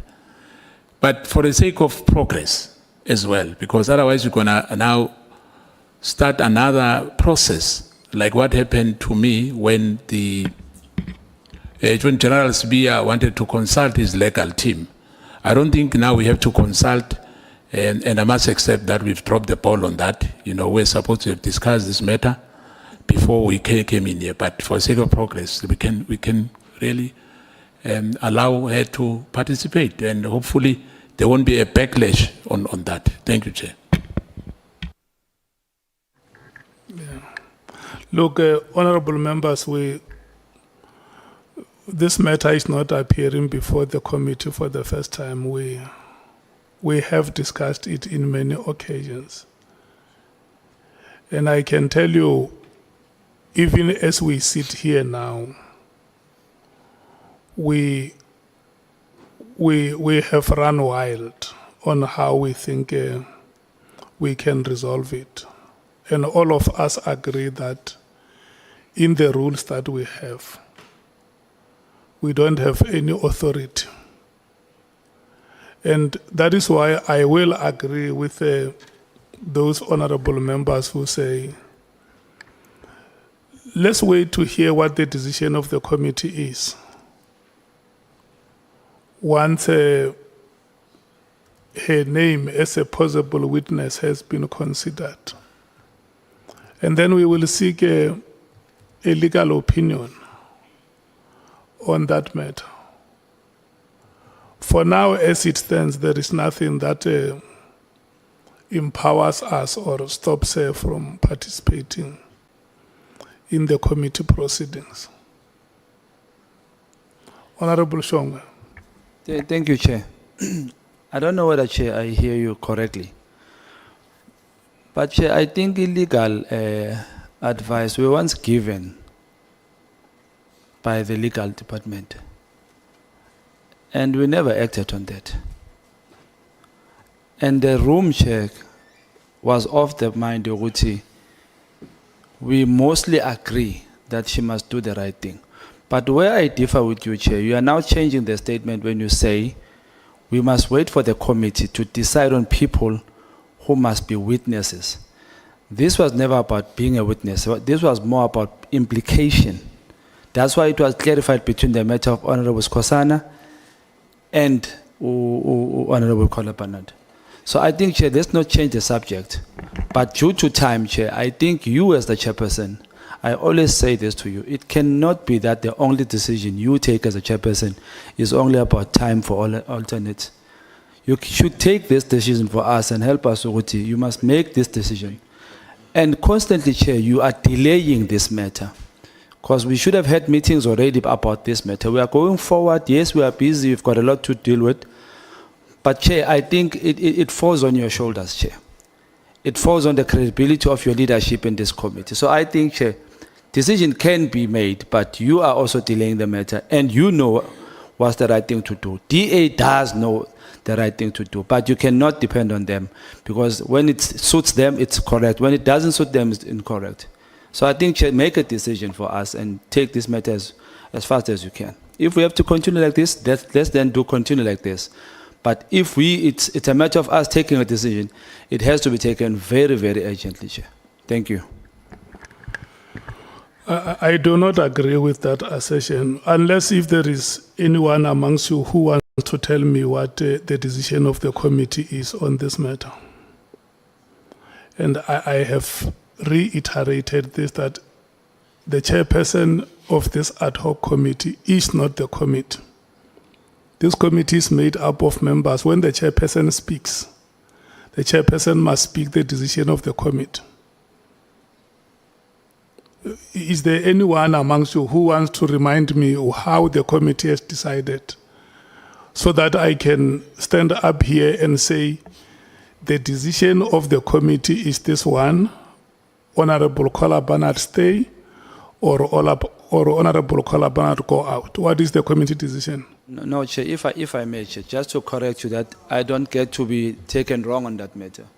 I'm not saying, Chair, the committee made a decision. You said we'll come and decide on this matter. But the feel of the House was mostly taking her out. So I'm saying, Chair, you have been delaying this matter. We should have dealt with this matter a long time ago. There was a Monday that we were supposed to have a meeting. I don't know whether it was cancelled or what. On It a never point happened. of order, Chair. So I think, Chair, Please, Chair. Chair, we go around and around talking about the same thing, and then we have MKP, everybody, Ma, all is of that a them are point of saying the order? same thing. No, It is no, a point of order. We're not Honourable- having order in the House. Honourable And Chair, Matthys. we've already But is agreed that a that we're point of order, proceeding, Chair? and now we're talking about administration issues Honourable here. Matthys, Please, Chair, protect us. Just hold your horses. This is I'm how done, this Chair. is how to deal with issues. Honourable members, each and every member of this committee has a right to speak.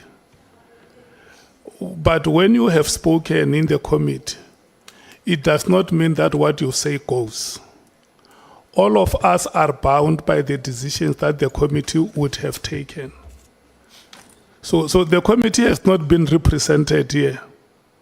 There is no decision that the committee has taken on that matter, and that is why I say I stand to be reminded by any one of you who knows any decision that the committee has arrived at on that matter. So that when I stand up here, I don't speak my personal things. I speak the decisions of the committee. Are you done, Honorable Shongwe? I can continue, Chair, because my Honourable Matthys says I should continue, Chair. So I'll take it from there, Chair. So, Chair, I was saying I'm done. Thank you. Honorable Malim. Chair, everybody agrees we must proceed, including the person who sponsored this issue. He said we must proceed. We have a candidate, not a candidate, we've got a witness before us. Yeah. And we can't be doing this when everybody says, yes, we've got concerns, but let's proceed. Yeah. Can we please proceed? We are asking for that. Everybody agrees on that. Yeah, no. What I wanted to hear is whether you have a decision as a committee. Okay. So the statements that have been made against the chair here do not belong here.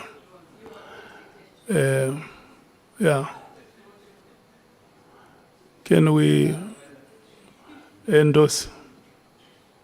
Let me apologize for this moment that we had, and we now have to proceed. Honorable Kola Barnard. Thank you very much, Chair. To the former minister, you and I go way back, way back. Would you agree that we have had some of the most bizarre national police commissioners? If one looks at Celebi, the president of Interpol, and he ends up in jail I think the reputational damage that did to the SAPS was inordinate. I don't know that we've ever recovered our reputation internationally. But how you did it, I don't know. I've never yet worked it out. But you pulled a rabbit out the hat and convinced them to hold the FIFA World Cup here against all the odds and against what Celebi had done to the country. And it was an extraordinary achievement. I mean, I was there, you were there, you know, for once we could walk the streets and not feel as though we were going to be attacked. But then I know Lieutenant General Mkonazi was bounced in as a relative junior over the heads of many more senior and experienced members, and it was quite a surprise to everybody. And he wasn't left there very long before, heaven help us, it was handed over to Ria Pierga. And I agree with you. I think she did more damage to the SAPS than anyone before or since.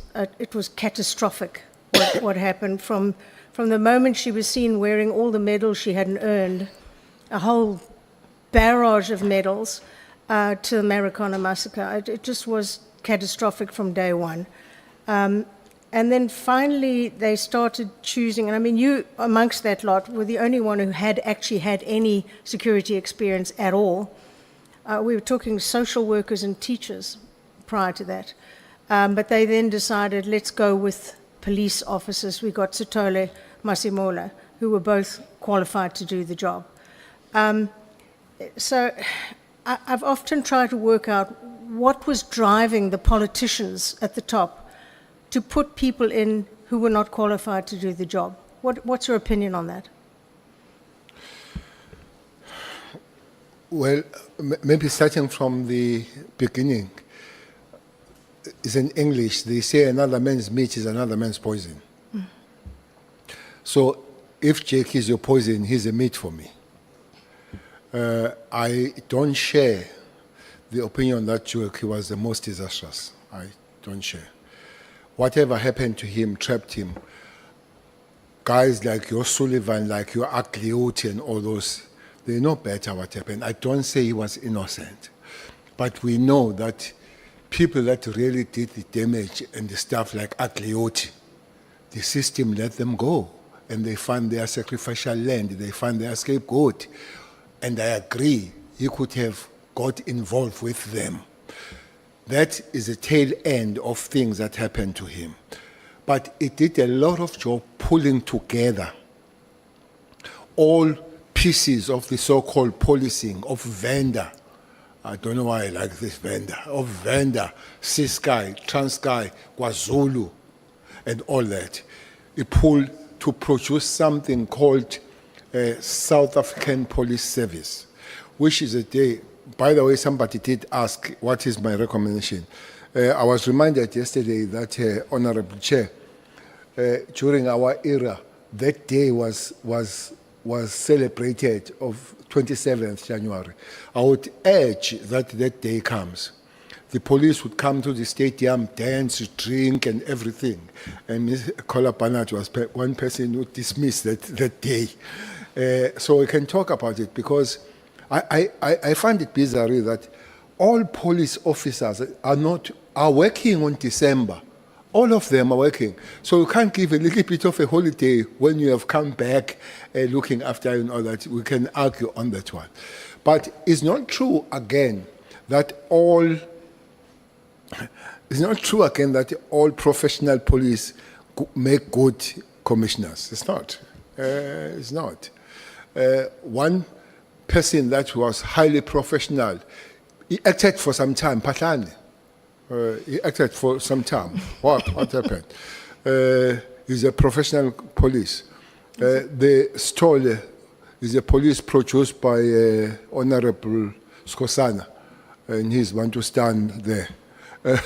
It did not finish the term.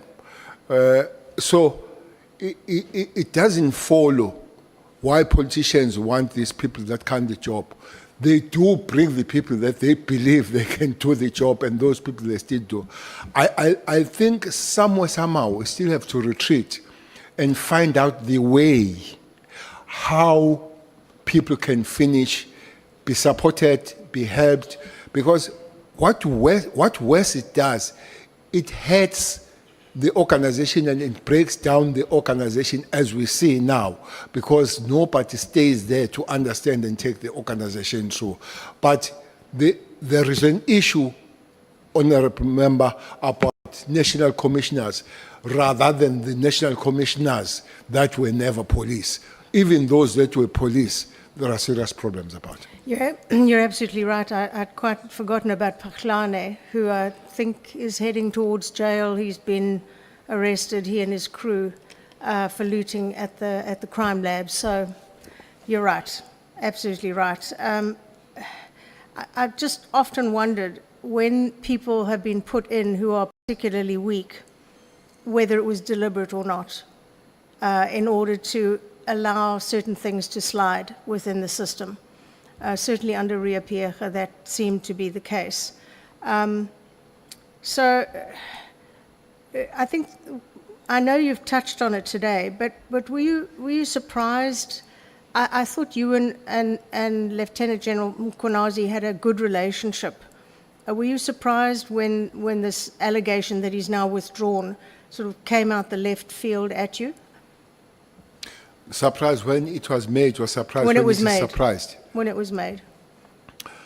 I was surprised. I was surprised because I knew that the thing doesn't come close to anything that has happened. For instance, as I've said, that one bottom line on this one is that I've never sent anybody, and you see something that you are so sure of it, and himself could have checked back. If he says I've sent the message to somebody, he could have checked back. But this person have never sent message from me since we knew each other in 2009. We have not. How would on a short space of time begin to do those things and all that? But this is a point I take, that human beings are fallible. Sure. And I'll live with that.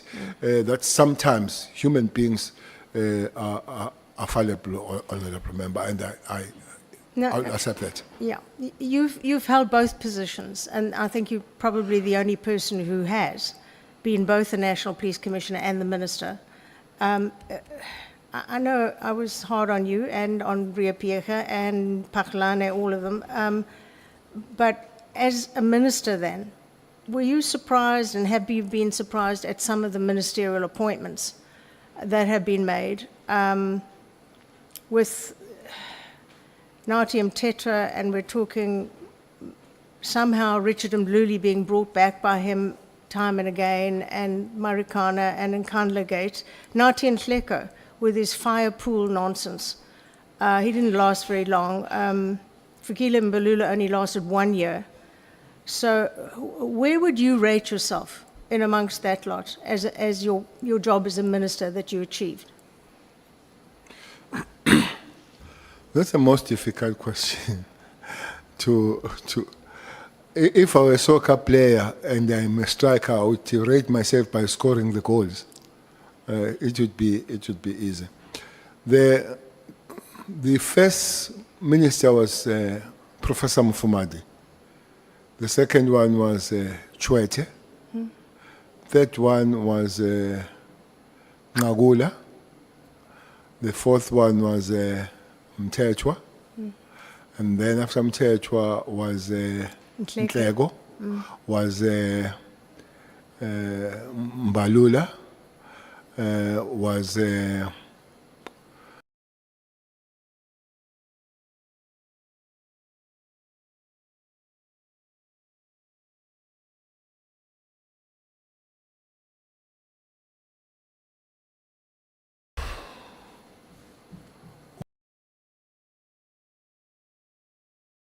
not there. Then was Cele. Not Cele. Chairperson, I don't know if I can if I can really answer this question, I've read myself as a minister. I think the most time I enjoy here was when I was a national commissioner. Whoever I send there, if we get an opportunity and president say choose between being a commissioner or choose to be a commissioner, that is a roller coaster kind of the work, and you can easily measure crime stats, the response of the human beings, and all that. I will request to jump chair on rating myself and allow South Africans and the rest of the people to judge me on that. I'm sure they will. You have agreed that today, the SAPS, there's a lot of factions fighting crime intelligence, all of them are in a catastrophic situation, compared perhaps to how it was when you were the National Police Commissioner. In your opinion, what could be done to pull it all together, to show our citizens that they need not fear the police, but that criminals must fear the police? Because today, currently, our citizens fear the police and the criminals laugh at them. How would you tackle that? How would you turn the tables and turn this back into a police service that we could actually be proud of? Shepherd, only remember you used the term catastrophic. I think in Zulu Ntlelele is something very, very serious. Not only that, and sad. I don't know how much pain I share as I sit there and I look commissioner writing affidavit against the deputy national commissioner, and all that Kwanas coming on the platform, lambasting everybody. Immediately after that, Spear coming, Spear going home, the police are in his house. It's just, I don't think if it were a move, I would finish it. It's a terrible thing. And I would be lying if I sit here and I say what should be done to fix the situation. I know it's a disastrous situation. It needs to be fixed together and all that. You know, I watched few days ago the discussion on how much South Africans have been scammed by the scammers, very professional scammers out there. But you say, okay, where do you go with these South Africans? There is no head of Hawks, there is no head of intelligence, there is no deputy National Commission of Detectives, and these are the things that these people who are scammed is a place that they should be running to. It doesn't exist. I hope and I wish that the president literally leads his government and the cabinet on finding the solution quick on this matter. Is a matter for government now. Yes. I hear that Judge Maya was talking about requesting Judge Letwaba to go and stay home because of 2.5 million accusation of bribe from Mlife. This is a judge now. I'm not talking about magistrate or prosecutor. Your chief of prosecution in Gauteng is home, is to be investigated. So I think somebody somewhere must find a solution, and the solution must be quick. Otherwise, South Africans are going to run helter-skelter. I agree.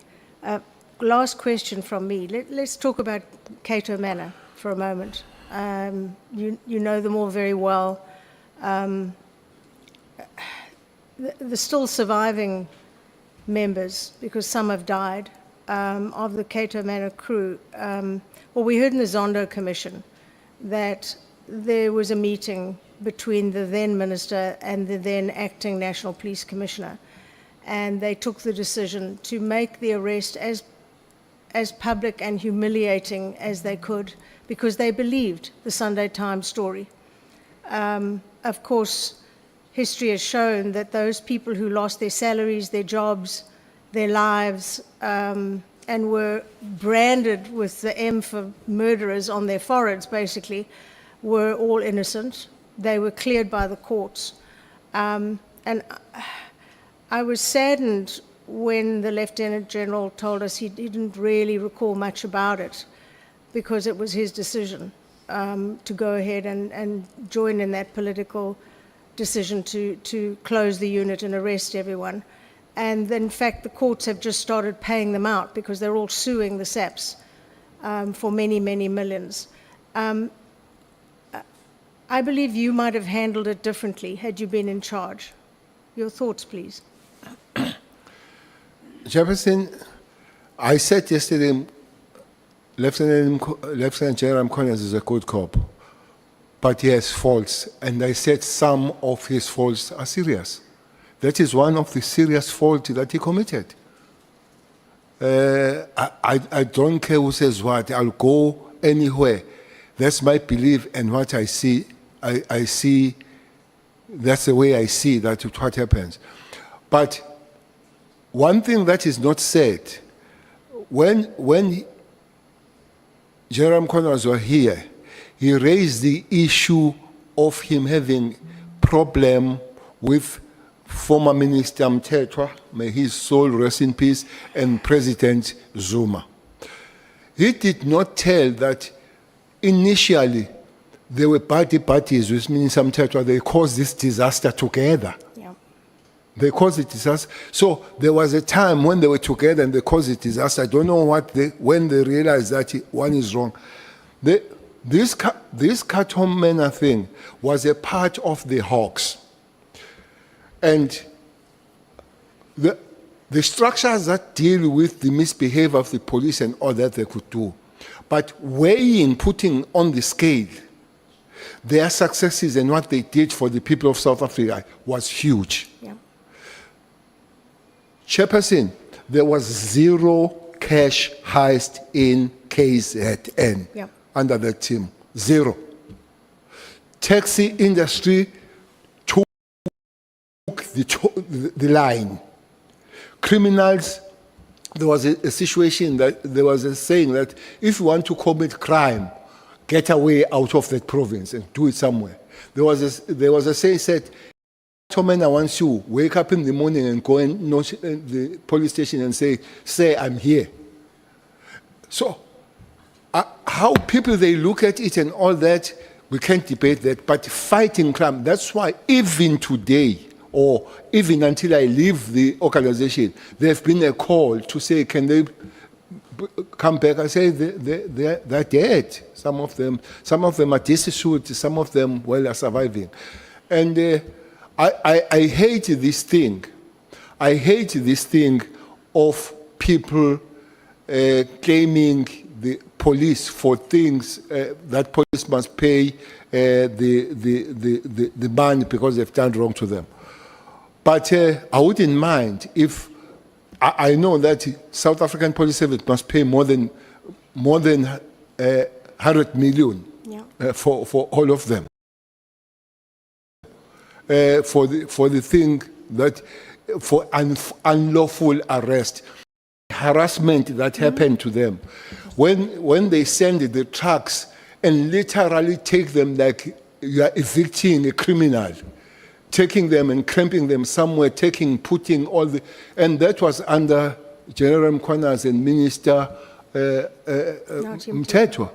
And Minister Mthethwa went to a prosecutor asking that prosecutor to arrest them in June, was accompanied by the General Connors to tell you, please make sure that they get arrested. And they got arrested.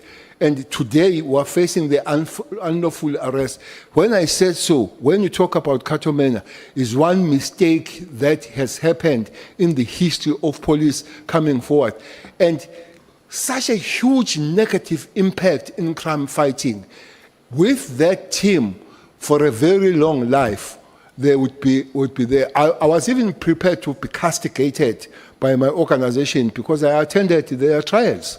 I attended their trials. I was castigated of supporting the rebels and all that, but I knew that those were good human beings doing the work to protect South Africans. Thank you very much. Chair, thank you for your time. Thank you so much, Honorable Kola Barnard. Thank you so much, General Cele. Honorable Skosana, you will be starting when we come back from break at 1:30. You'll be sitting there at 1:30. Thank you so much. No, we're taking a break immediately. We're back at 1:30. Yeah. Chair, you saw my hand. But Yes, you can speak, but we are on break. But you saw me before you declared break. Yeah. But it's okay, Chair. Chair, I just want to say, I wasn't here. I have no problem with the decision of the House on the participation of Honorable Barnard. But I just want to state for the record that I did share with you my opinion on the opinion. With the legal team. But I send it to you, so you have it on Yeah. record. Please just. The legal team will consider it and will give the committee a feedback. I just wanted to state that for the record. Thank Yeah. you.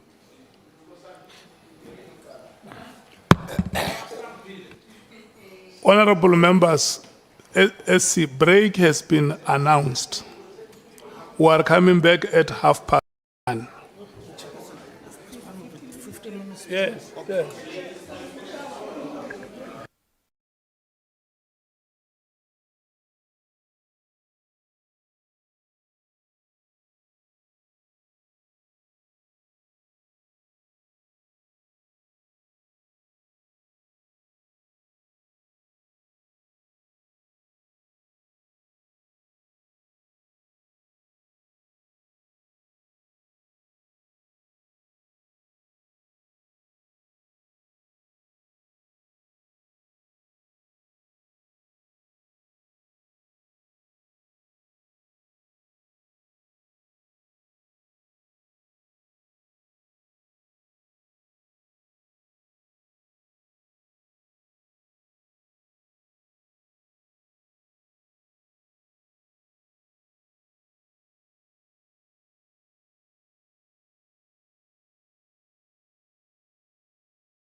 Kosana, 6 minutes of your time has run already. Welcome. No, it's fine. Welcome, honorable members. Just to put it on record here, honorable souls, the legal team has received your submission, and then it will be presented in the committee meeting. Honorable Skosana, welcome and those. Thank you so much.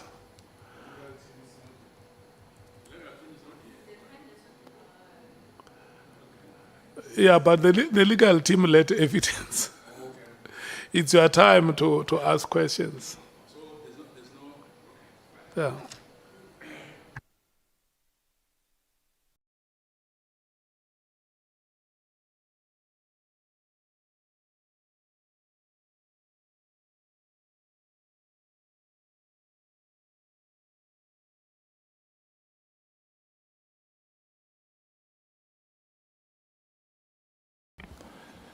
Thank you, Chair. It will be until 14:38, Honorable Skosan. Thank you very, very much. No, I'm going to leave it for Shongwe to finish up.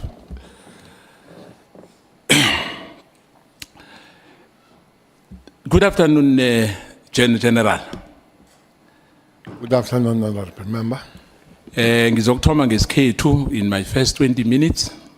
In fact, ngesikhuwa, then ngizagcina ngesikhethu. Now, the issue about, you spoke highly about Bheki Cele, that he amalgamated the former TBV state and the other police service, self-independent, you know, and SAP during those years. I just want to say, let me put it to you, that your assertion is wrong, is incorrect. One, the amalgamation of the police service was started by Johan van der Merwe in 1994. His contract ended in 1995. In 1995, President Mandela appointed George Fivers. Fortunately, I was among the staff of the safety and security in Mpumalanga. I was seconded from Department of Finance, and we were a supporting staff when these agencies were amalgamated. So George Fivers was the first person to be appointed to lead an amalgamated police service in this country. It's not Bheki Cele. Do you agree with me on that? Well, I don't agree with you on that. Fivers started, but in the middle of it and finishing it, it was Bheki Cele. But Fivers did start. No. Minister, I said Johan van der Merwe in 1994 started the process. There was Zwane from Gangwane, there was Brigadier Tubane from Gondebele, there was Sersfontein, who was the, yeah, but I just wanted to put the matter straight that George Fivers is the one who led the police, which was amalgamated in this country. It did not finish. A person that took it from the middle body and finished it was Bheki Cele. And I agree with you that Fivers was at the beginning of the matter. Yeah, what I'm saying, Fivers was the first to lead the amalgamated force in this country. Yes, but did not finalize the thing. The bigger portion then was done by Bheki Cele when Fivers indeed did start the matter. So are you disputing that Fivers was leading an amalgamated police force in the country? When he was a national commissioner, he led. Yes. And then Bheki was a national commissioner, he led. No. What? Angithi so, Minister. George Fivers, waba umuntu wokuthoma our leader one police service in this country. We are former. When was the police service finalized in this country? No, but ubuzo mbuzo omunye phezu komunye. No, izokusiza. No, mina. George Fivers did not lead one police service in this country. Okay, let's put it on record. As a matter of fact, I'm saying that George Fivers was the first person to lead an amalgamated police service in this country, and you say I'm wrong. I agree that you are wrong. Okay, thank you. Remember, we are under oath. And number two, you speak highly bad about some of your colleagues you worked with.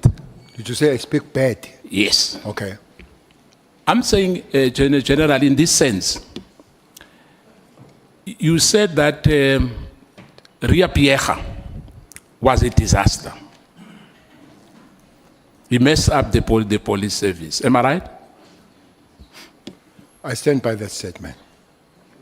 And you said that, may his soul rest in peace. Natim Tetra as well. I did not say no. May his soul rest in peace. No. I'm talking about Nati. I've passed the issue of Ria Piecha. Okay. I'm talking about the minister now as well. That whatever he was doing, you have the doubt that he has carried his constitutional duty as he was supposed to. Am I right? You're wrong. Then you can correct me. I never spoke about Natim Teto and the Constitution. No. I'm not talking about, what I'm saying that he failed to do, let me put it straight. You said he failed to do his job. I never said so. What did you say? I never said he failed to do his job. I said he had mistakes, and I've mentioned things that he would have done wrong. One of those things is the Katomena. And the only thing that I talk about him is Katomena. I never spoke about it's any fine. other thing. So we are not very correct. So your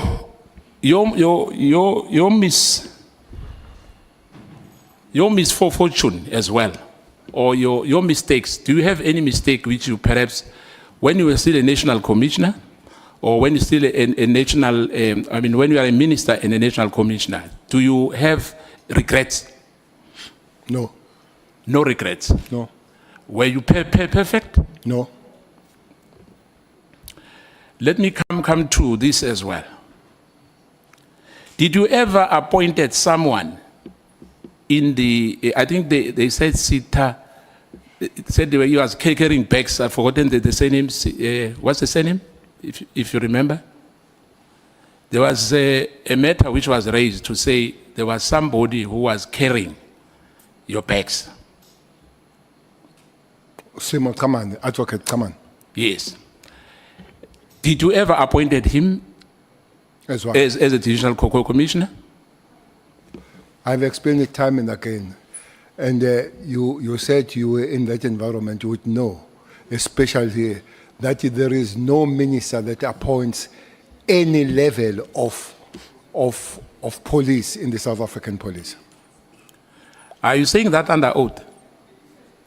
Don't threaten me about No, oath. I'm not threatening you. I just want to find out, because we have done that, Minister. When I'm asking that under oath? Yes, I'm asking that under oath, yes. Remember, I'm a member of Parliament. I've been in Parliament far long before than you. I know better Parliament than you. But if you say I'm under oath, it means you don't accept that I am under oath and I'm protected. Simo was appointed by the Minister of Police as a special advisor to the minister, but was appointed by the National Commissioner as a legal person heading legal in the South African Police. Minister, let me put this thing to you once again. My question is simple. Have you ever appointed a divisional commissioner, you as a minister? I've answered that no. You've never done that? No. And let me put it to you, and I guess the scribes are writing this down. You've done so. That has never been done. No, it's fine. Anyway, remember, we still have to, I'll bring proof of that, Minister, Okay. that you've done that. Bring it. Now, And if you don't bring it, no, I'll bring it. I'll bring it. Anyway, I'm protected. Don't, you said you've got 40 years or so Yeah, here. Chair, But I'm not threatening you, but I'm telling you that you have appointed a divisional commissioner yourself, not a national commissioner, as a minister. You said the minister doesn't do that, but we have done that. But let's start now again. Let me put it to you again, Minister. can I respond before you put? You can. Honorable member, I hope the problem here is that people, they say things, and when they're supposed to prove it, and they don't happen, they don't come back to say those things here. I would want that protection. If you say I've done it, you're going to bring the evidence. I would want to know what happens if that evidence does not come. We are not going to hide behind the situation that says you are protected. So we're not going No, to be we're not going to be painted. It's a law, and unfortunately, I'm protected. You can't do anything about it. Am I allowed to answer when I'm asked? Yes. Am I allowed to answer when I'm asked? Let's do like this, honorable members. The people of South Africa are watching us, and they want to see the best out of us. I just want to request both of you to tone down.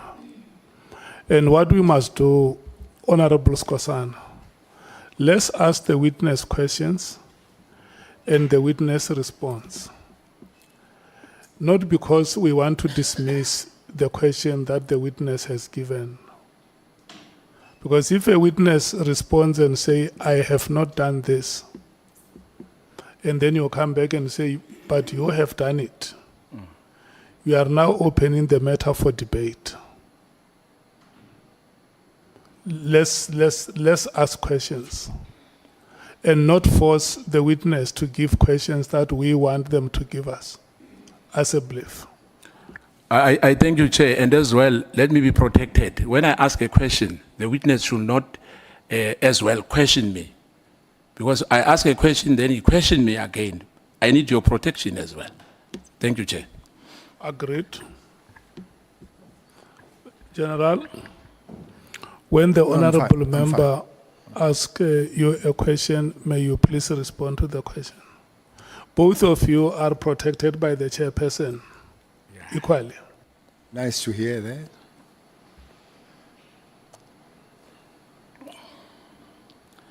General, do you remember that you came to Mpumalanga in Mkondo? Do you remember that? Many In times. 2018. Many times. You promised the people there was political killings. You remember? I promised them political No, killing. no, no. I'm saying there was political killings. Oh, I thought you said I promised them political No, no, killing. no, no. Okay. I'm saying I was still, as I said, if you can wait for me, General. You came to Mpumalanga, Mkondo, and you promised the people of Mpumalanga that those who have killed those councillors will be arrested in 4 days. Do you remember that? I don't remember 4 days. I remember saying they'll be arrested. Was anyone arrested there? I don't know. Do you know Alpha? No. I know Omega. Omega, that's how you promised that those people will be arrested within 4 days. Okay. And unfortunately for your, because you say you don't remember, the killings continue. 2 councillors after you've left were killed. I'm sorry to hear that. Do you have any relationship with then, at that time, with the mayor of that area in Mkondo? Who was the mayor? Vusmota. No, I have no relationship with him. You never spoken to him over the phone or have had a meeting with him? I've spoken to him. What was discussed in that meeting? I can't remember.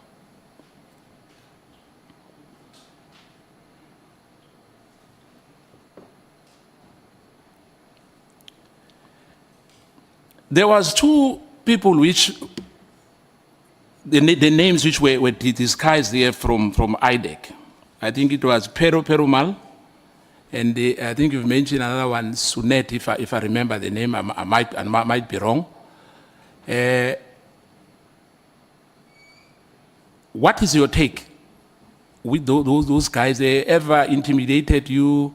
Because we are told that they are harassing, in particular, ministers and lieutenant generals as well from IDEC. I spoke with one name, not 2. I'm sorry? I spoke about one name, not 2. Whose name was that? I said either Peruman or Patayache. Padiache, yes. Yeah, okay. Is it one person? Perumal Padiache? That's why I'm saying Patayache or Peruman. I can't remember, but one of those names is his name. In your understanding, what was the role of ID and the investigation matters in terms of jurisdiction? ID or IDEC? No, ID at that time, before they were IDEC. What was their duty was to investigate the crimes, especially the COVID-19 crimes. And state capture? No, I know nothing about IT and state capture. Because these names are frequently coming up, in connection with General Masemula and Mkwanazi. And Mkwanazi, when he presented his submission here, he said, at IDEC, there's a rogue policemen there and women, but there are those good policemen there and women. Do you agree with him on that? In your experience as you were in charge of him? I agree with him, Mkwanazi. Yes. No, what I'm saying, do you agree with his assertion to say there's rogue? In fact, there are those people there who work at IDEC who are rogue. Let me put it like that. But I will agree, but not only there. Even with the SEPs and other organizations, there will be rogue and good people. Yeah, but I'm talking about IDEC now, Minister. But I'm giving you the context of which I'm agreeing that indeed I agree with it, but I'm adding to say is a generic problem. So are you saying even in the top echelons of the South African police, there's rogue policemen and women? I would agree.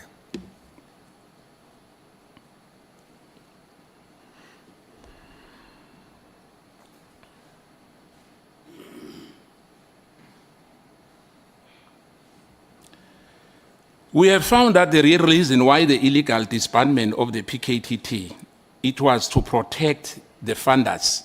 The way you said, you've spoken to Vus Matala, or Ket Matala. Yeah, real name Ket Matala.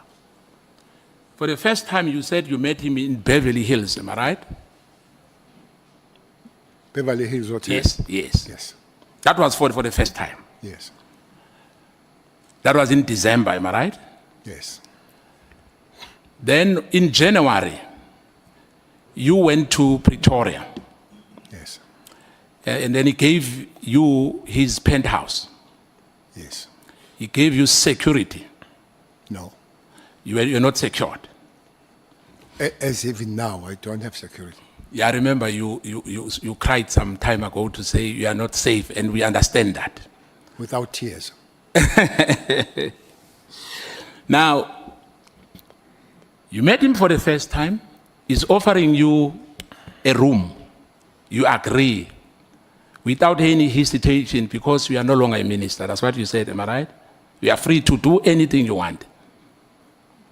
No, I'm not free to do anything I want. There is no human being allowed to do anything that he or she wants. Yeah, I thought when you say you are free, you are no longer accountable to anyone. I thought you said so. On that particular matter, Honorable Member, not generically that as a human being you can do whatever I want. Yeah, because my follow-up question will be, if I heard you well, is that you can associate with criminals. There's no problem because we are free. Associate, maybe I don't understand the word associate. I can associate with criminals, but I still can get the information and be briefed and hear and be phoned by those people that give information, even if they're in the criminal world. So your relationship with Vus, in a way, for him to for you to meet him, what was the purpose? The meeting was arranged by Mabonga. Yes. What was for? Mabonga didn't tell me that I'll be meeting Vusi. I saw Vusi as I came with Mabonga. So I was meeting Mabonga and he came with Vusi. So he only disclosed when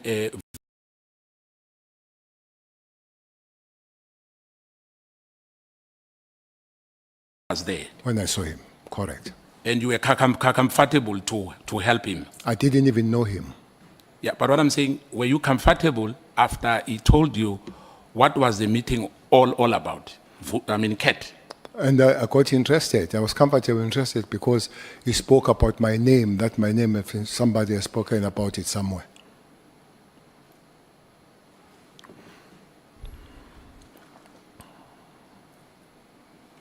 Do you agree with Minister Senzo Mkunu's version to say he had all the right to disband MKTG?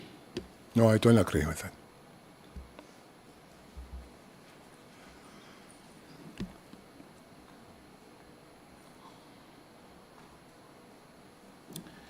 Now,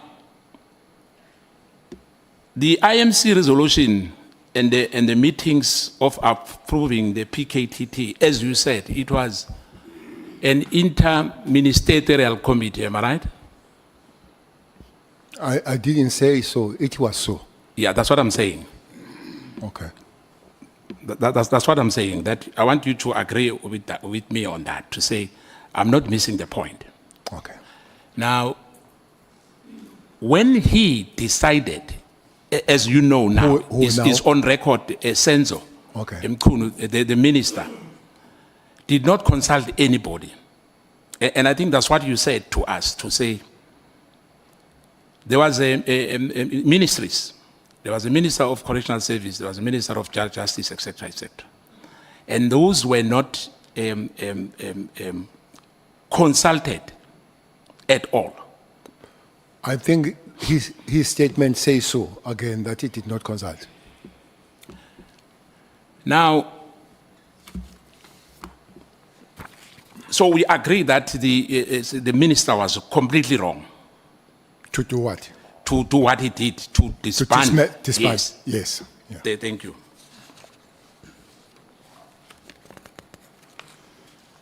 Now,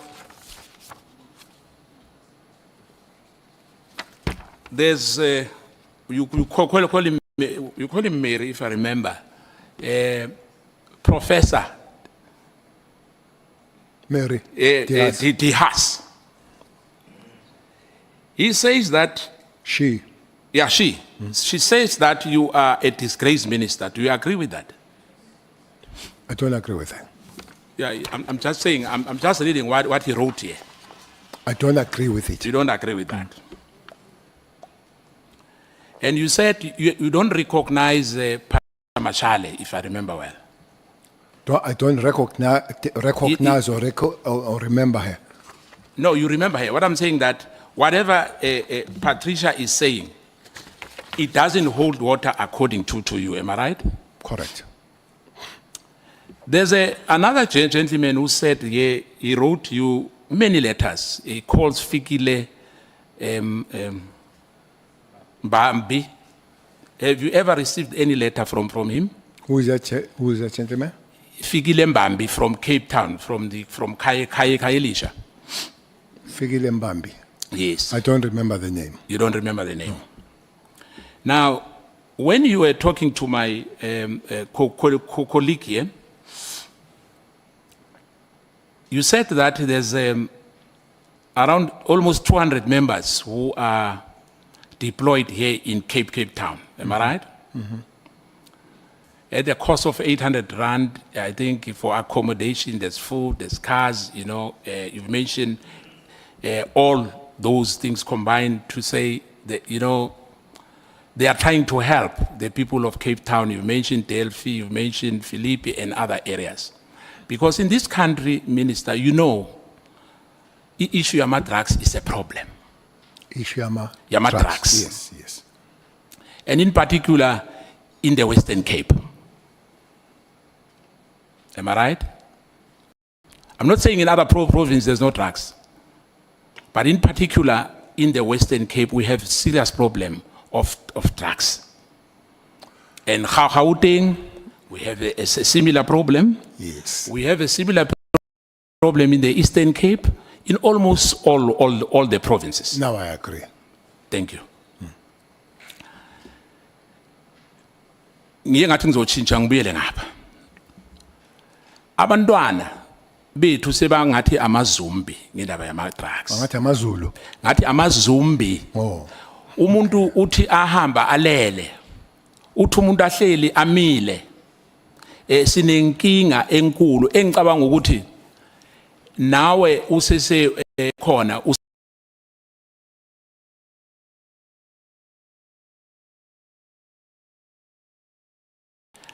azange uyikhona lento yama drugs. Am I right? If you say angizange ngiyikhona, you mean to eradicate and finish it? Yes. Definitely it was not eradicated, but a lot of work and a lot of disbandment of the laboratories, a lot of big bust of the ships and all that, it did happen. Now, ngiyavuma ukuthi akunamuntu onganaphutha, Minister. And I think as well, as you said, you know, baye bathi uma uvuma kuba ngcono kunokuthi uwale amaphutha owenzayo. Siyavumelana lapha ngithi? Well, it's a human nature to commit mistakes, but it's also a good human nature to accept once you realize that you have made a mistake. It's a good thing to do.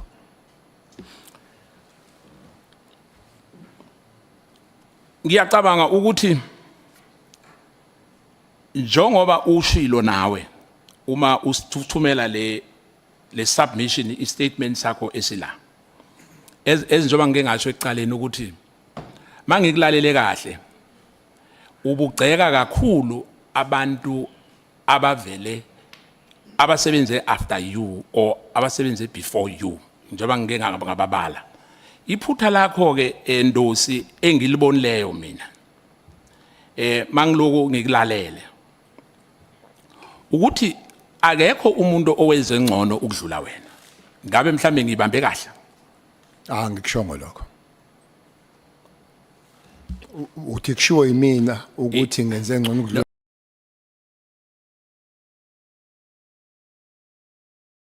No, ngisho ukuthi the way uzipresente ngakhona is like wonke umuntu oke waba uminister in particular. Njengoba ngeke ngakhuluma ngenda beside indaba yaseKhatomana ukuthi unathi may his soul rest in peace.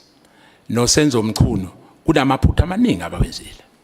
Unathi ukhulume ngeyi1 uthize iKhatomana, am I right?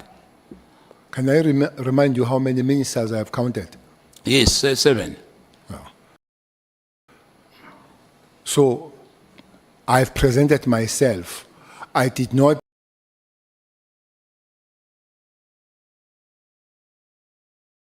present on behalf of Minister Umthethwa or Minister Umkhulu. They can present themselves and then you can make your assessment on that. Njengoba ke uke wezwa alana uminister osuspendiwe. Kuye kwezwakala ukuthi wacela uchief of staff wakhe ukuthi arekhode inkulumo yakhe ayikhuluma no provincial commissioner uMkhwanazi. Leso senzo ungasibona kuyisenzo esiright ngokwazi kwakho umthetho. Well, ngokwazi kwami ukuthi umuntu uma ezokurekhoda, for instance, uma ufonela ebank, ufonela insurance, ufonela phi, uyawonishwe utshelwe ukuthi uzorekhodwa. I think into wrong ukuthi ungakwenza lokho, having not told anybody ukuthi uzokwenza, especially umuntu osuke uzokhuluma nawe ucingweni ukuthi ungamtsheli ukuthi uzomrekhoda. Ngicabanga ukuthi into wrong. Ukhona sisese lapho ngicabanga ukuthi nawe waye waba concern ukuthi kunamaphoyisa athumela amafoni, elinye iphone number beyakho ngongayekho emthethweni bayithumela ku batch ku judge ukuthi bakhona ukunilalela ukuthi nikhuluma ini. Ngalawo magama ngisho ukuthi uminister osuspendiwe ukomite icrime ngokwenza njalo. Ungabe ungavumelana nami? I would agree that wrong, but to commit crime, I will wait for the lawyers to tell. I don't want to venture at the area where I'm completely incompetent when it comes to law. Ngiyabonga. Ngibuye ke ngize la izolo ngicabanga ukuthi before sizoqeda kuye kwaba ne-issue ke wayiraise lana yokuthi kune issue ke wayiveza la engicabanga ukuthi ke kwenzeke kahle ukuthi uye wayiphika indaba yokuthi kune mhlambe into oyitholile ubunqane obutholile kodwa uGeneral Mkhwanazi uye wayi withdraw leyo nto. Ngicabanga ukuthi sikhulumile ngayo. Angikhola ukuthi mhlambe uphatheke kabi minister kuleyo ngoba use withdrawile uGeneral Mkhwanazi. Uyangibuza ukuthi ngiphatheke kabi noma ngiphatheke kahle? Yes. Hayi ngiphathekile nje. Uphathekile njani ngiyabonga. Now ngiyacabanga ukuthi kuye kwaba nenkinga lapha uke wathi benibo minister ne4 if I remember well. Wafa abantu abaningi bakithi lapha ePhoenix.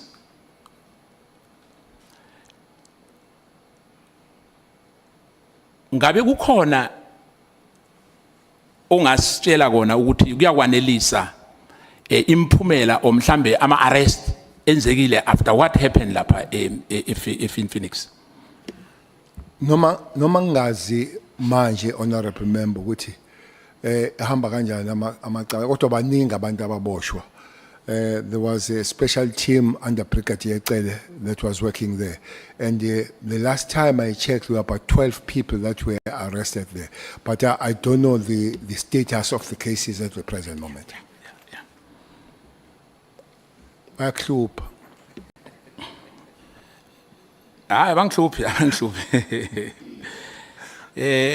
Ngoba isizwe asijabulanga ngento le eyenzeke lapha ePhoenix and babona ngathi umthetho awukho ngathi le ndaba ayikhulunyiswa akunamuntu okhuluma ngayo yaphela nje kanjalo kibo bonke abantu abake bafika la ngifaka nawe ngaphakathi ngizwile ukukhuluma iconcern yakho ngeCato Ridge kuphela but iissue yase Phoenix hence ngikubuza yona ukuthi iyagculisa ngendlela yahamba ngakhona na. Angase ngikhulume nje ngeCato Ridge. No, I'm talking not Cato Ridge, le okhuluma ngayo. Cato what? Cato Mano. Oh, okay. Yes. Ukuthi kuyakhulunywa ngayo, kuyakhulunywa nangezinye, kodwa le yase Phoenix ngathi akunamuntu ufuna ukuyibamba. No, umbuzo honorable member ngeCato Phoenix. I said last time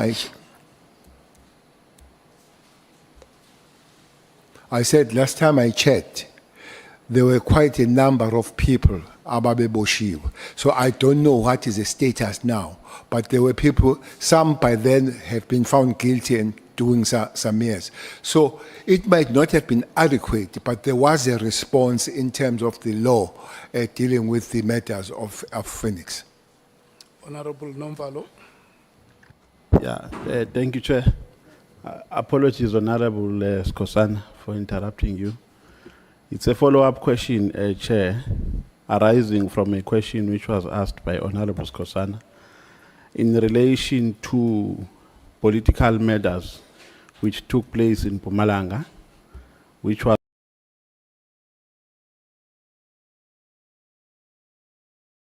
the General's visit, wherein he made commitments of making arrests.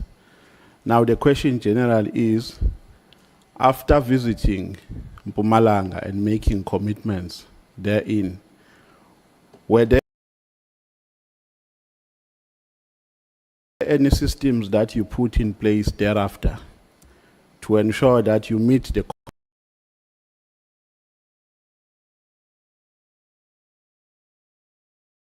commitments that you made in Mpumalanga?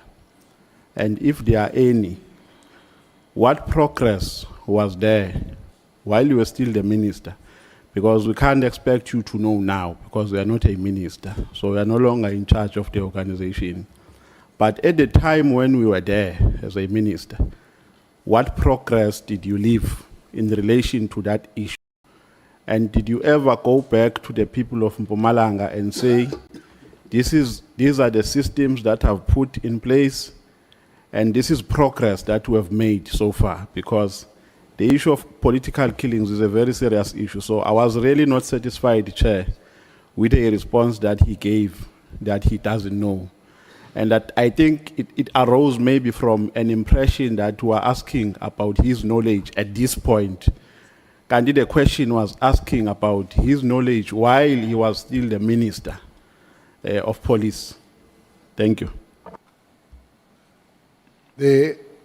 When I went there, I went with the Provincial Commissioner, Honorable Member. And the Provincial Commissioner was to put something special to deal with the matter. Well, Mpumalanga people will tell you that what has happened to the Provincial Commissioner himself is part of the problem that we are facing. It started there after that. So I don't know the progress, because a person that was supposed to lead that in terms of the Provincial Commissioner putting those teams had a problem herself, suspended. I think it's under, I don't know where it is now, but by the time I left, she was suspended and not on job and all, which I guess then that jeopardized the progress of those operations that was supposed to continue.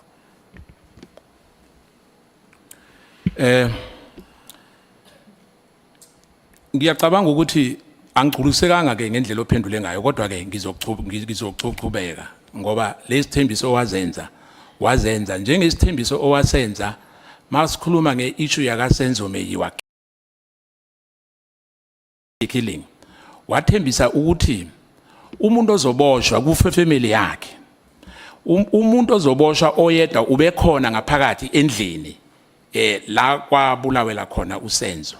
But up to today akunamuntu ophuma lapha endlini oboshiwe. Ngabe ngiright lapha? Wrong. Ukhona oseboshiwe? Wrong ukuthi ngenza leso sithembiso. No, wasenza leso sithembiso is on record, but again, if uyala is fine. But that's what I'm saying, ukuthi wathembisa ilizwe la ekhaya. Wrong. No, ngiyavuma. Ungasho ukuthi ngirong uku-right, kodwa ke mina ngithi wrong right. Yeah, ngisho ukuthi ke minister angabi ngathi siyalwa silwe ne. Mina ngifuna ukubuza nje ukuthi uyayala nokuthi wathembisa ukuthi umuntu omunye okhona ngaphakathi uzoboshwa obeke khona uma kudutshulwa uSenzo. Zange usho njalo. Sengiphendulile lapho. Okay, ngiyabonga.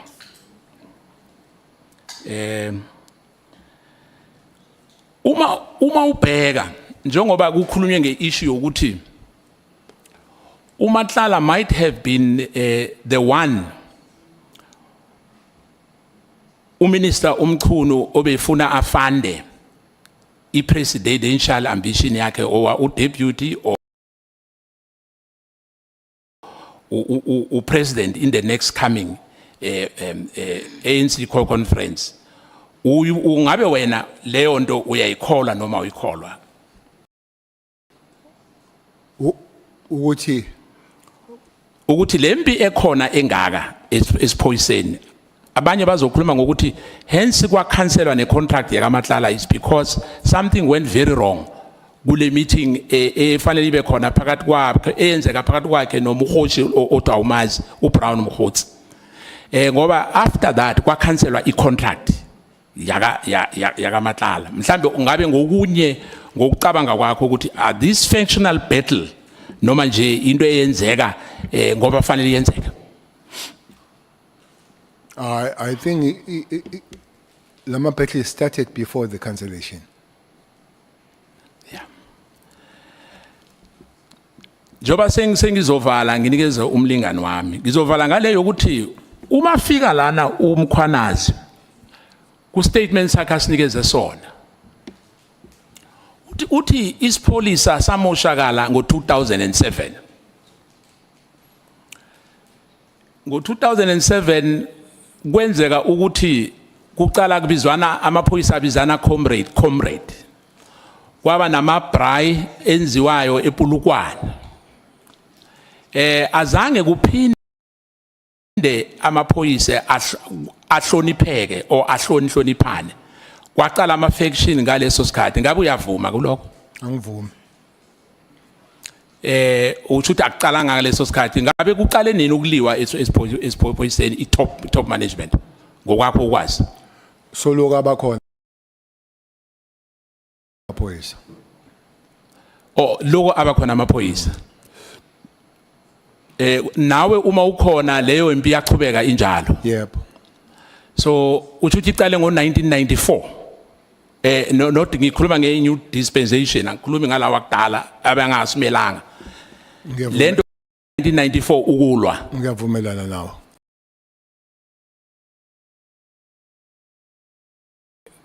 Ngiyabonga. Sengizonikeza ke umlingani wami acedelele njengoba uchairperson avumile. Ngiyabonga.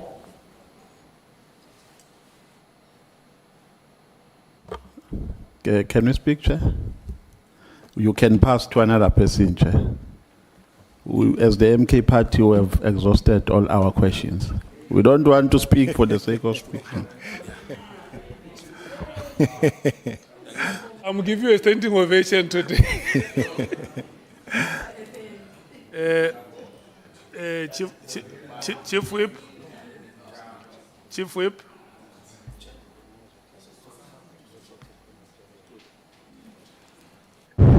Oh, no. Thanks, Chair. Thanks a lot, General.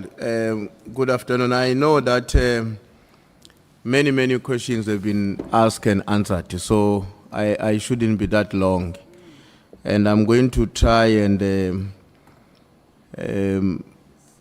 rephrase the question for you to address a specific issue. For instance, in your submitted sworn affidavit, General, you speak about General Mdluli, the decision about his suspension, but you also talk about on the same paragraph that you were directed by the then minister and deputy minister to fire General Shabalala. Now, what I want to understand here, what is it that is so special about Mdluli? Who is Mdluli? And where does the country come from with Mdluli? Because he emerges as somebody very central to whatever that happened in our security cluster over the past a decade or two. Who is the man? Well, I really don't have extra information than what. Mdluli became the head of the crime intelligence in June, when I became the head of South African police administratively in July. I am told that the way he was employed was a panel of ministers chaired by the Minister of Police. I think there was a Minister of Intelligence at the time who happened to, I guess, was Dr. Chwe.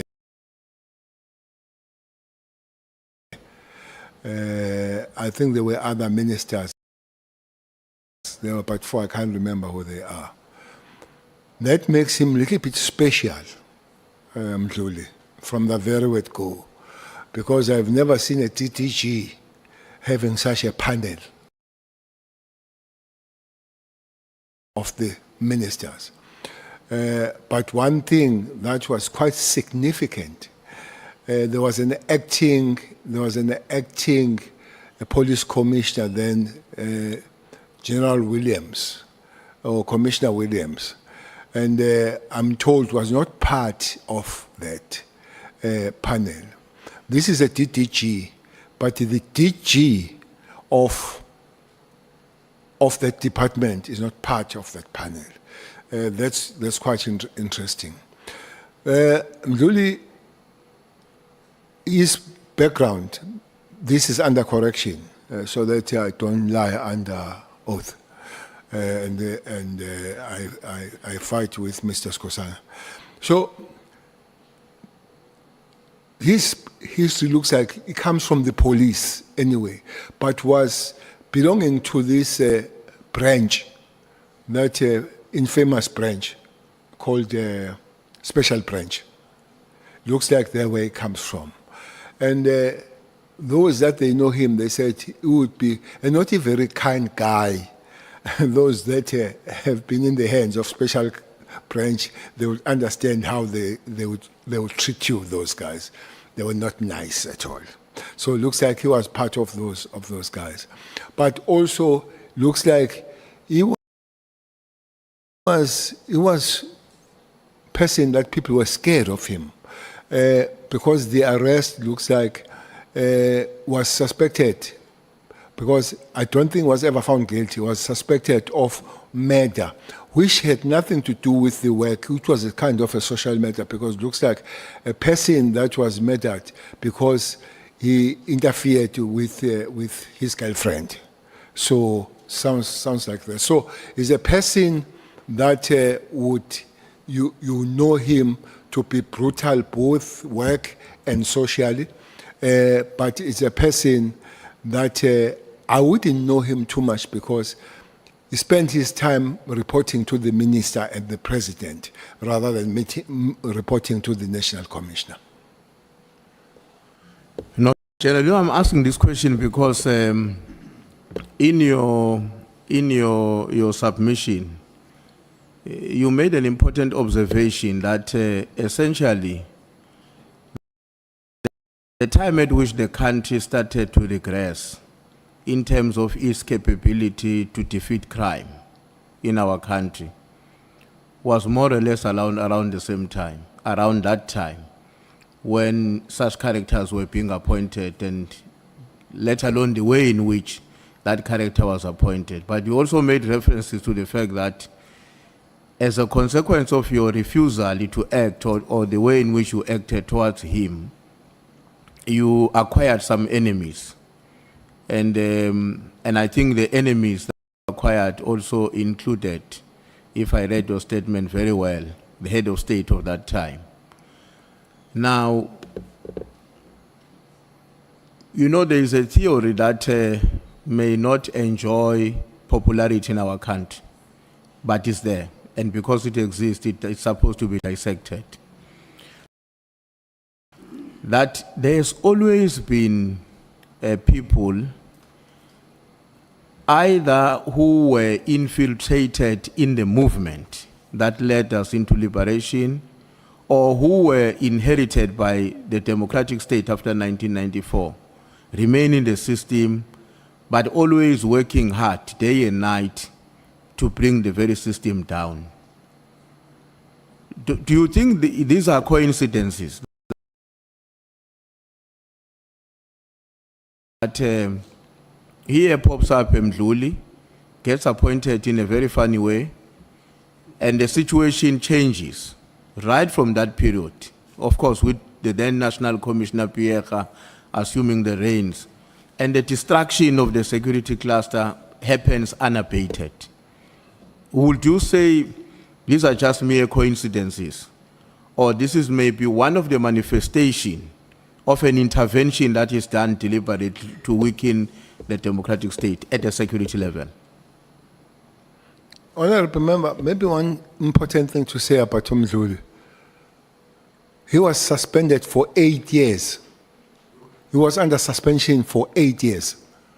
And remember that you hire nobody if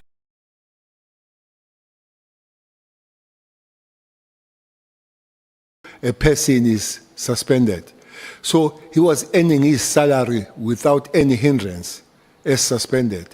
Yet there was no head of the crime intelligence. So there is that gap until he was fired by Mbalula, as Mbalula comes, and I came after Mbalula, but was suspended and earning the salary for eight years. So it could be both him getting involved, but also there was this lacuna that was there because there was no head. But broadly, from the world of security, honorable member, there are no structures that are not infiltrated by opposition. That's your take. That's bottom line. They even say when your operative intelligence, they give you a beautiful, good information, you must be worried because information is forever on the exchange. So you wonder, as they give him such a good information,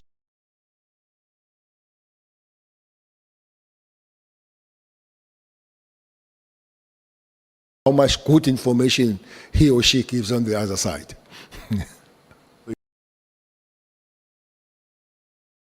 It's a game of trade-offs. Yeah. I give you this one, you give me the other one. Now, General, the issue, you know, when we listen to Minister Mkunu, part of his consideration, and not only him, I think General Sbia as well, there's this issue about the amount of money that was spent on the ATT.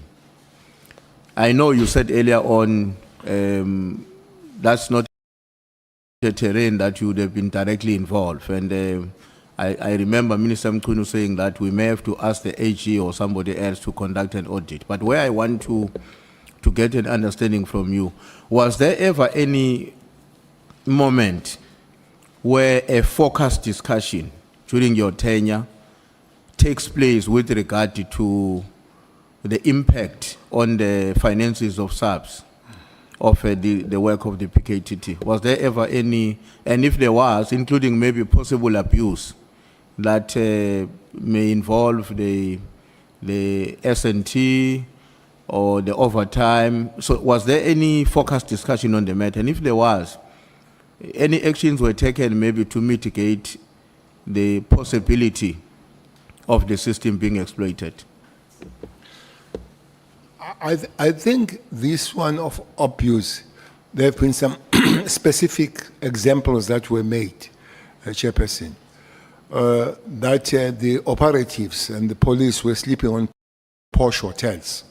They've mentioned one. I hear people saying that Beverly Hill is a top-notch. There is a top-notch hotel next to Beverly called Oyster. Oyster Box.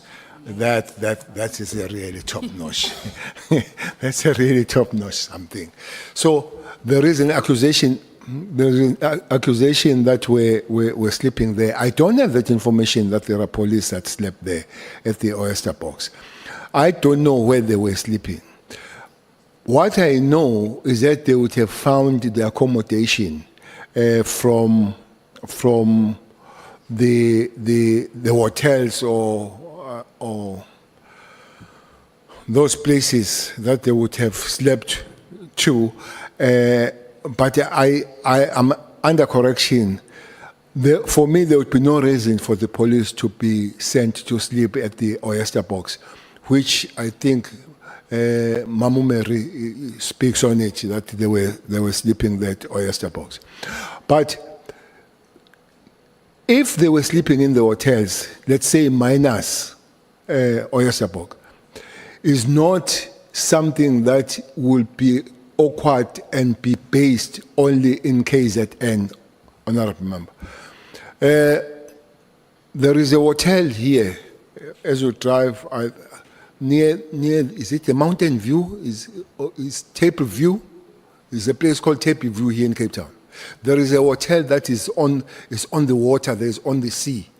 The South African Police of Operation Thunder were living there.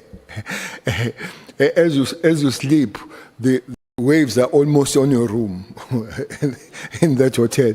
So then it could not be the problem then of PKTT. So it could be the generic problem that we'll have to work on. So for me, my argument would not then, if that is your consideration, you would have dealt with one unit and let others sleep on the sea. Now, General, I mean, you made some observations about. Sorry, Chair. Honorable Malem. I just want ask General to remind us, Richard Mdluli, when he was arrested, was he not with another police officer called Kimba or Killer? Yes. What was Killer's role in the police at that time? What was his? Yeah, what was his role? Was he also in the crime intelligence? He's a crime intelligence. He's still there. He's still in the police. Has he not gone to Ikuruleni to work in the Ikuruleni there from Zwandile? Why umbuza into yaziyo? So I think he did go to Ikuruleni, but I think it did come back to the CI. Yes, it did work for Ikuruleni. You may proceed, Chief. Yeah. No, thanks, Chair. No, I mean, General, I just want to ask if you have any suggestions that you would like to leave with us, because you raise a concern about, and you identified it as a major problem confronting the police, the issue of, for a lack of a better word, I think you refer to easy bail, people getting bail easily. Never mind that they've committed crime for which the police are convinced conviction can be secured. I don't remember whether you have made any proposals about what exactly should be done, if any, if you have thought about it. Actually, I would love to add on this thing of bail. There is another animal called parole. That's another big animal. Where people, I'm told, they are released on the good behavior in prison. And I don't know why you would have a good, how you have a good behavior in prison, because you're in prison.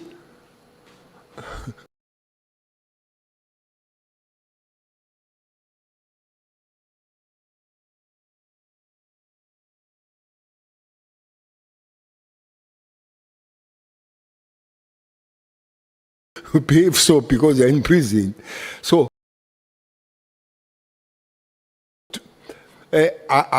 we can get the numbers, but the numbers are quite bad of the repeat offenders of the parolees. So both parolees and the bail, they need to be looked very, very close, Honorable Chair.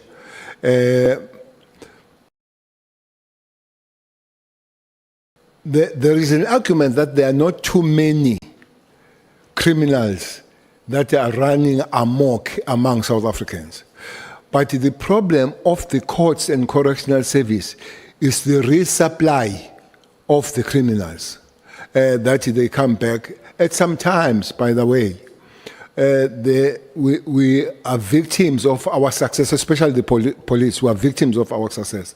When I was there, honorable member, there were 3 bouts of parole under Minister Lamula. At one time, there were 14,000. At other time, there were 9,000 parolees at a go. The last one included Umsholozi, the parole, quoting that parole of 9,000. So it's an issue that when you follow them, you find them, some of them going back, having done the worst things and the original things that they've done, but also most they are found for the revenge. That they go back to those people that were witnesses and set them in prison and come back to them. I'm not saying that people, they must die in prison, but if there is a way of checking and thoroughly checking on the parole, they should be so. But when it comes to bail, I think the laws are there. There is this Schedule 6. If I'm not mistaken, the lawyers will help you. I'm told that the Schedule 6, you don't get the bail, especially if you're second Schedule 6 and all that kind of thing. So there are the laws that are there. But one thing that keeps cropping up with the bail is corruption. I don't know if the members are aware of the fire that is burning around the Judge Letwaba with a bail of Mlefe, that the Judge Letwaba was given 2.5 million to grant that bail. So there is that the magistrates are not very sympathetic to the work of the police. So if we can enhance those laws, let's do. But the laws are there. I hope people that are there to implement those laws can do the best.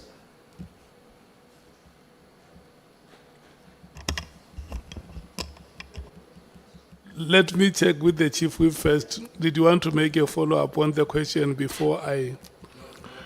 Honorable Sangoni, Honorable Nomval.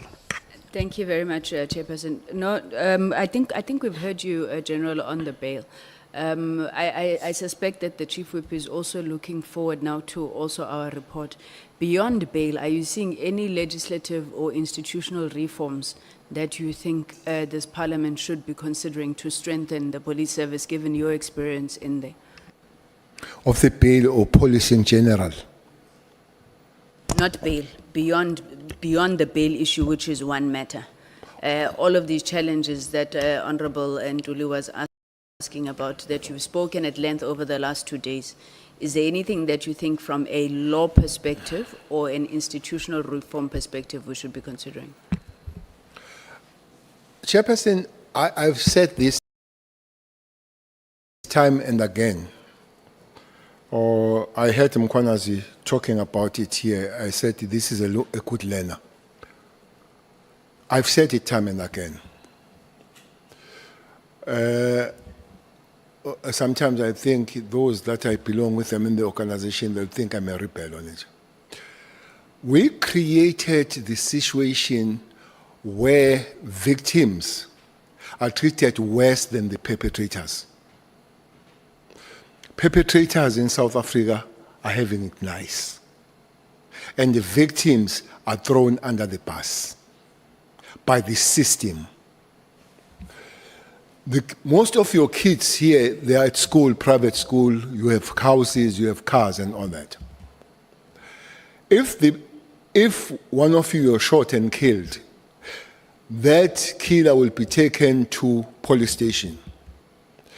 The first thing that will do will complain about cold water.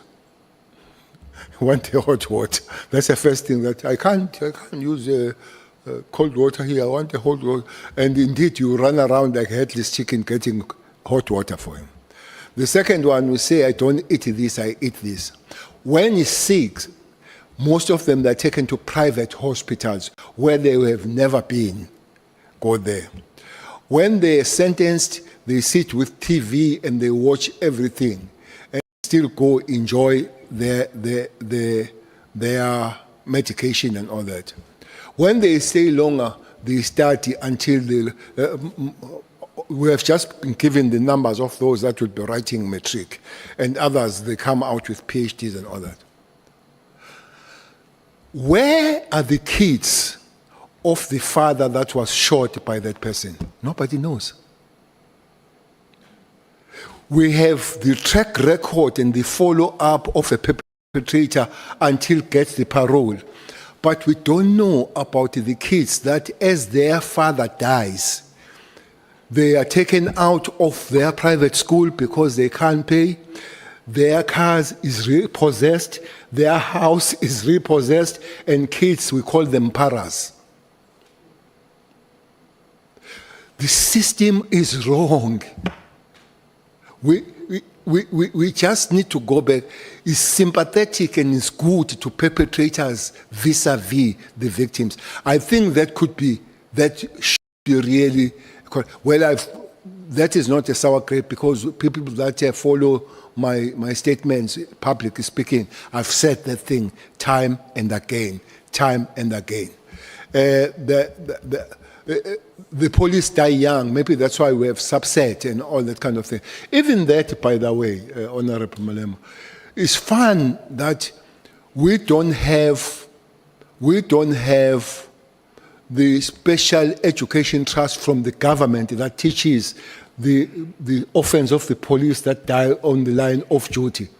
When we pay about 13,000 rand a month for a single prisoner, and those that are innocent, they get 350 rand. Then it's fun to go to prison. We pay 13,000 rand per prisoner a month. We pay 350 rand for a person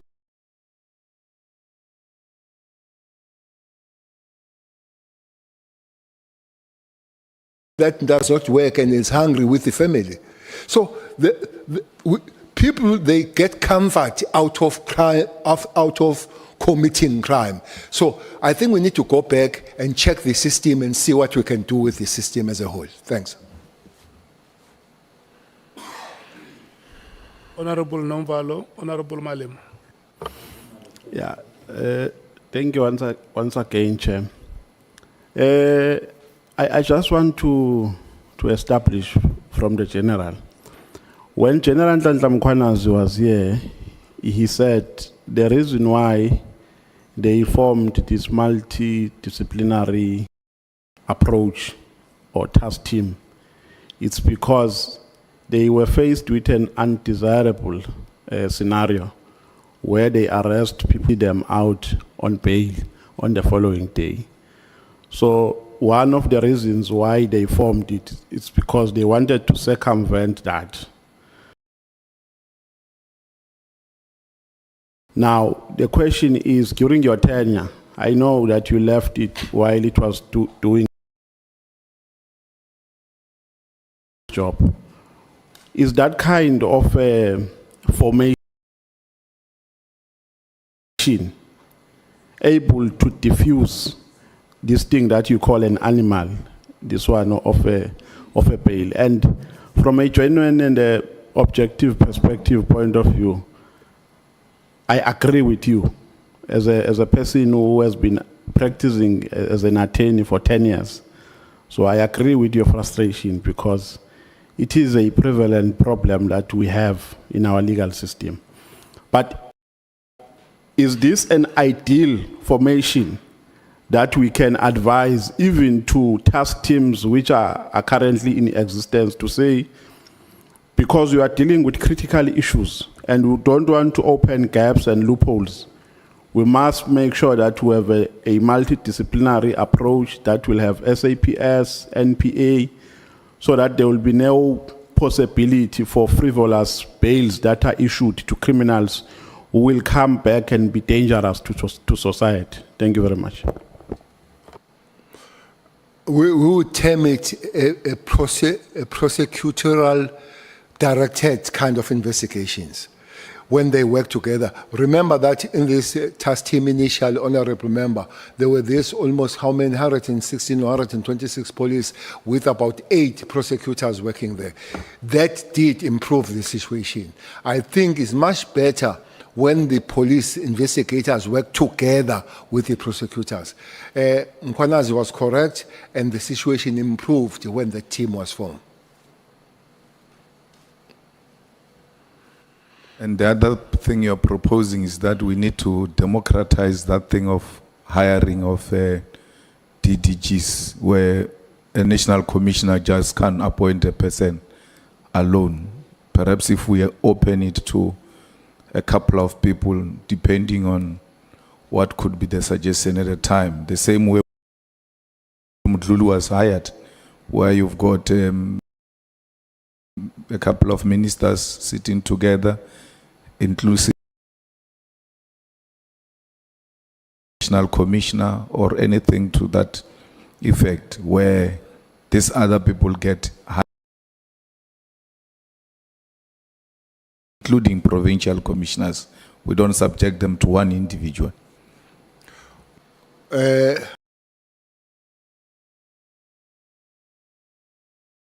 Provincial commissioners or honorable member, they are in the constitution, so they are fine. They are in the constitution.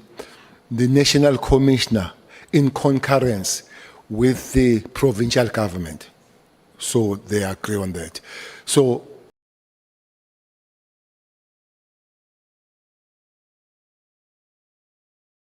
again, a minimal play of the minister. They say if they can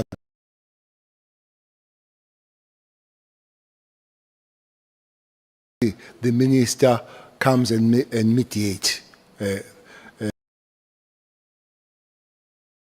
Immediately he mediates.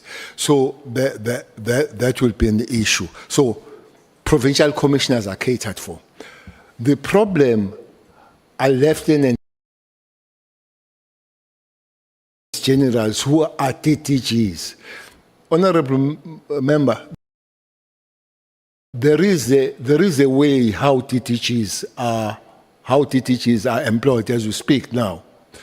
The TTGs, there will be a panel. I think the panel will be, I think DG will be 3 ministers and the DG from the other department. I think there will be 5 in panel, I forget the 5th one.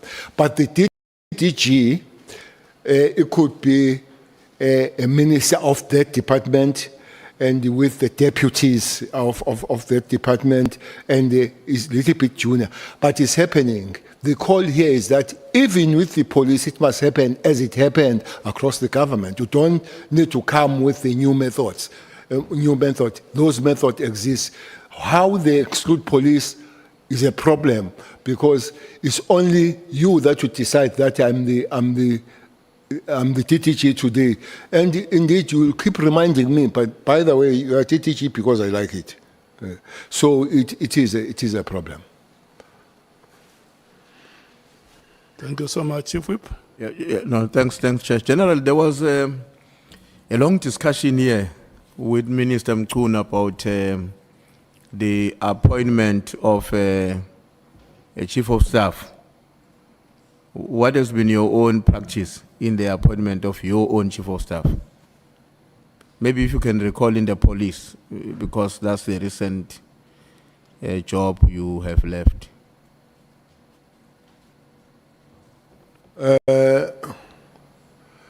Chief of staff, there is a panel that chief of staff goes through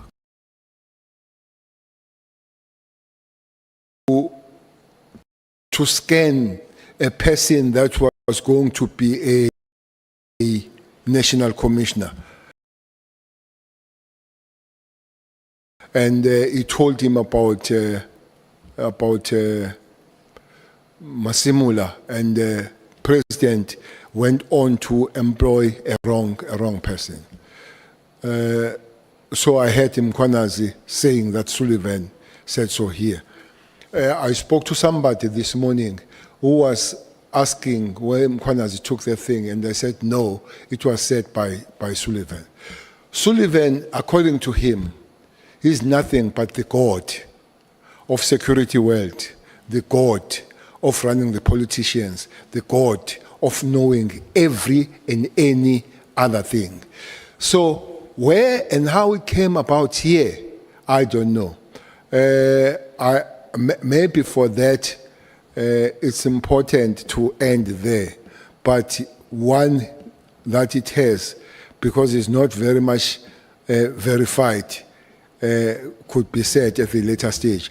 But the guy goes much deeper and much problematic about the matters. She has a version of Auntie Mary, but in a more serious and dangerous way. Auntie Mary does it academic. This one does in security way.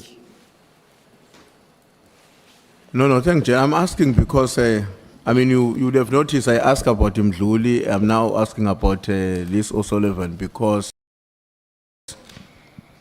these are people who, from what we hear, whose involvement in our security cluster and the impact of their actions have been very, very devastating. Just one other thing, he likes his beer, big time. He likes his beer. He loves his beer. Yeah. Yeah. Well, I hope sooner than later will understand what brings them together in that way. He loves his beer. He hates Kumalo. He hates Masimula. He hates Mkhwanazi. Now, on the issue, There's no problem with Mkhunu. He has a problem? Has no problem. Yeah. Okay. Now, on the issue general of Matlala, Mr. Matlala, when in your statement you indicated that when he sent a message to somebody, alerting them that we are going to come and make use of his facility or the place. Now, in that message, he says he referred to you as a business partner and a friend, something that you have firmly disputed in this meeting. Do you think that the possibility also exists that either everything or almost everything or some of what Matlala had told you about Minister Mkhunu were simply a constructed lie?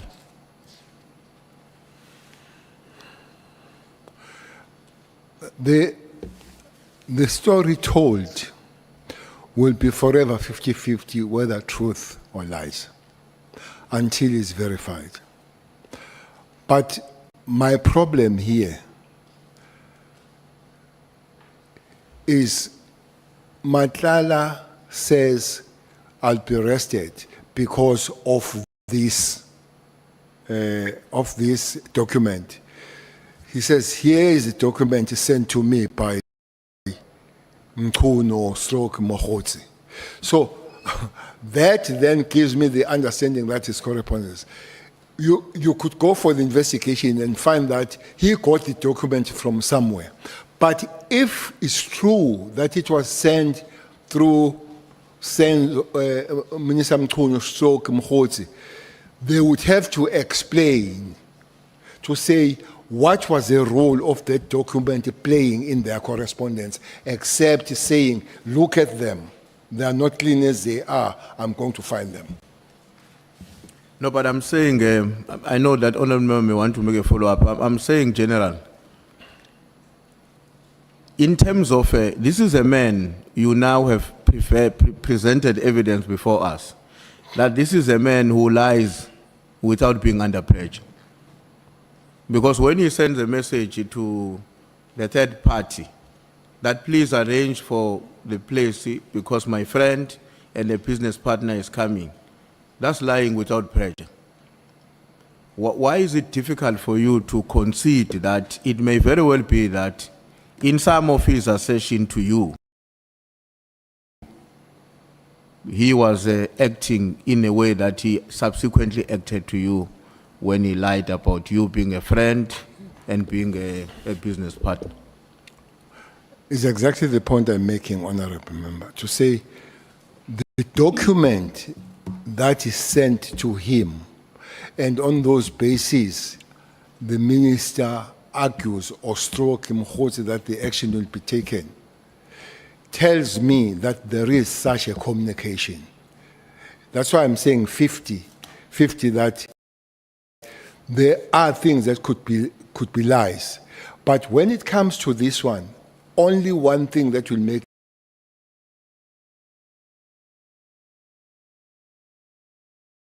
this one, if the document was not sent by them, but is a document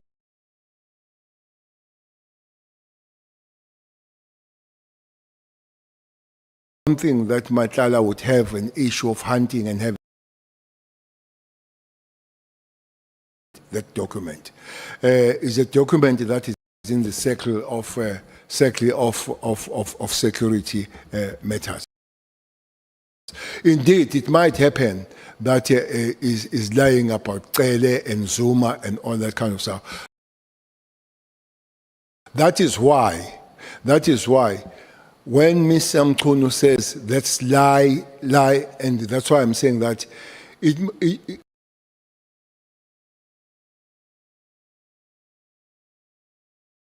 it didn't say who's lying, Ms. Mkhunu. It might have been Cele lying, might have been Matlala lying. It might have been him lying, Ms. Mkhunu, because he might have said those things. So there is somewhere the truth. But if you say to me, this is not the truth, I would not have an issue to say I agree with it. But when it comes to I'm sure you did see on that one, I'll have a little bit of a problem believing it with ease. Honorable Malim. General, what is interesting is that at the Madlanga Commission, Witness C says when they were raiding Matlala's house, he asked them that the wife must leave because they found him with the wife. The wife must leave, and then he remained with them. And he started throwing names that I know so and so, I'm working with so and so. And coincidentally, he told them that I've got a relationship with Mkhunu and I'm going to see Mkhunu. We have got an appointment and all of that, which is what you told us, that is what he told you, that he knows this person and they've got some working arrangement through Mkhotsi and all of that. Will that be a coincidence or a confirmation to an extent that there seems to be something happening between Mkhunu and Matlala? And what is more interesting is that he doesn't say anything about you to those police. He doesn't say, I've got this or that with Cele. He says, Mkhunu this, Mkhunu that. And then he puts Sibia as well in the whole thing, that they work with Sibia and exactly what we've been hearing here. What's your comment about that? Well, this is the 6th. The rate is on the 6th of December. Definitely, it would not come across with me. Much later in December, maybe there is one truthful thing that he would have said. But, Chairperson, I don't want to go beyond honorable member of things from other sources. So, as the honorable member has asked, why I would not concede that is lying when he says, I'll work with you, provided you don't work with Cele and Zuma on this project. It is online. It is online on politics. that thing of working with you in the project of becoming a president or a deputy president. But as I've said, that I would concede if I'm convinced that it was lies. But for the fact that there are other sources that come with that, so we'll have to look at it much closer. It did tell me about the payment. It did tell me and showed me the payment of the team that were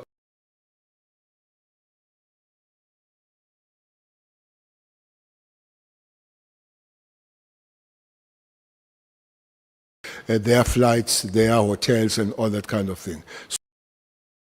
So I know. So maybe one person that we need to look at very closely here would be Mohotsi. Mohotsi, with those screenshots, was asking a lot of 12 rand, 7 rand, or I mean 12,000, 7,000 and all that. He was making a lot of collection on that. Did that arrive where it was meant for on behalf of the minister? Or, but as I agree with you, the name keeps cropping up, and that should be a worry.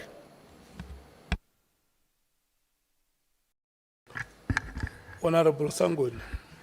Thank you, Chair. Not quickly, General, just on this thing that if we were to consider whether Mr. Matlala could have perhaps maybe lied, let's say, about him and the minister and Brown, did you not consider to ask him why he didn't go to Minister Mchunu, who he has such a very good relationship with, and he's funding his presidential ambitions? Why didn't he go and report to Minister Mchunu that Sibiya is making him do what Sibiya asked him to do, to lie? You didn't think to ask him that, maybe, General? Well, Sibiya was lying about Khumalo. Is that the understanding? That Sibiya did not lie about the minister.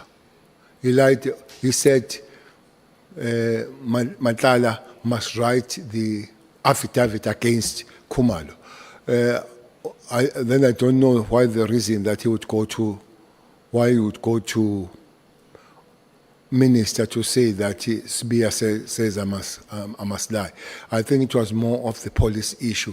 Maybe that question would be why it didn't go to the national commissioner or other people. I don't know why, and I don't see the reason why it would go to the minister. I've got only one question now, but you see why I could not finish early, as I had committed to Honorable Matthias and others, because my questions are provoking further interventions. One last question. I hope, yeah.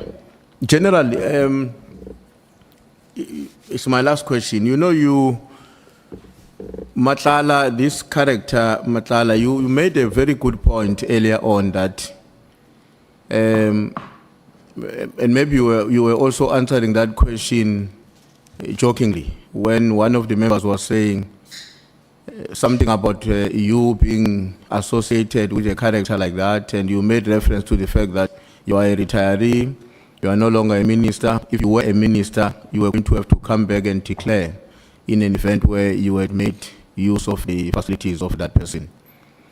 Now, and I think we all have understood that. But besides the fact that you are a retired Minister General, you are not a retired leader of our movement and our people. And me and you know that our movement has historically prided itself as a parliament of the people of South Africa because of not just itself, but also the conduct of its leaders. Don't you think that if you look at now, with the benefit of hindsight, that your association, in whatever kind it assumes, acquaintance, or there's a word that was used here, in whatever kind that it assumes, don't you think that it does have a negative impact on the standing of the African National Congress? And don't you think in a context like that, you are contributing indirectly in diminishing the standing of the African National Congress by being associated with such characters? Thanks, Chair. That was my last question. Chairperson, when Matala was not arrested, I did not even know that he's a wanted for the things that are there. By the way, many of the leaders of Matala, leaders of the movement, have been seen with Matala. I hope you have seen his photo with the president. I hope you have. Yeah, it's public. Is there, and I guess many people would not know. And as I would not have known then, but I repeat of what I said. Taking what I know now, I would not behave as I behaved before I know who he is and what kind of a character.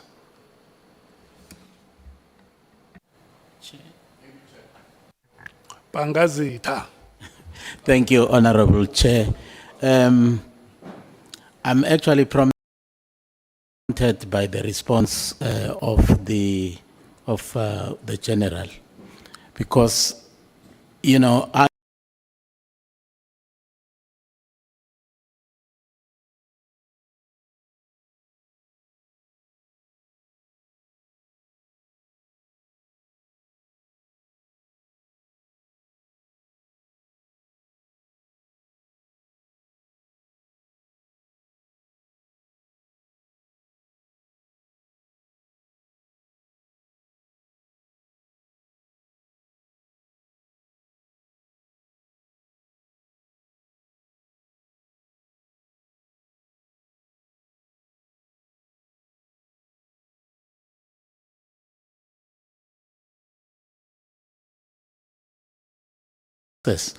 to intelligence.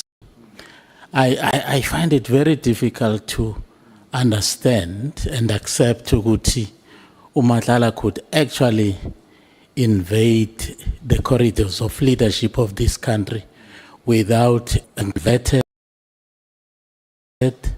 by some security agencies, be it criminal, South African security, whatever. I can't accept that. I find it very difficult whether or not we still have a intelligence capacity as a country. If not, then we are very vulnerable. Thank you. General, do you have any comment to make? Well, the comment is that what I said yesterday to say is not the terrain of the minister to know the intelligence world. It's not. Remember, President has access to all the structures. The state security, for instance, the national commissioner and the head of intelligence in the police can be called by the president without telling me. If they want, they can tell me. If they don't want, they cannot tell me. The state security could be, and I think even the DI president can have an access to DI. So, if you ask me that question, I will take it that that's such a character would have been known and in the radar of these structures. And at a certain given point, having said, Mr. President, there is such issue with this person. Has that happened? I don't know. Maybe it has happened. Maybe it has been after some time. But there is one problem about photos. It's a serious problem. I'm not sure whether, I know one person that they take a lot of photos with his Julius, Honorable, and then I don't have a photo with Matlala. Never. At least so, add on to the chief point, not only does it negatively tarnish the image of the political party to which you belong, it also sends a painful message. Although we are discussing things here at a very high level, it also sends a very painful message to the mother down there whose child has just stolen from her. When you sleep in the hotel of someone that is allegedly embroiled in drug cartels, it means that you almost become indirectly a beneficiary of what we go through in our communities. So when we look at you as a leader, and we expect your conduct to be of such. I accept what you said earlier on, that your relationship, in hindsight right now, when you look at it, it was a mistake, it should never have happened. But I just thought that I would emphasize how the public feels, how we as mothers and as people that's living with this feel when we see you benefiting from our pain and from the monies that our children steal from us. Thank you, Minister. Honorable Chair, is exactly the point that human beings will make mistakes. You come back and say it happened.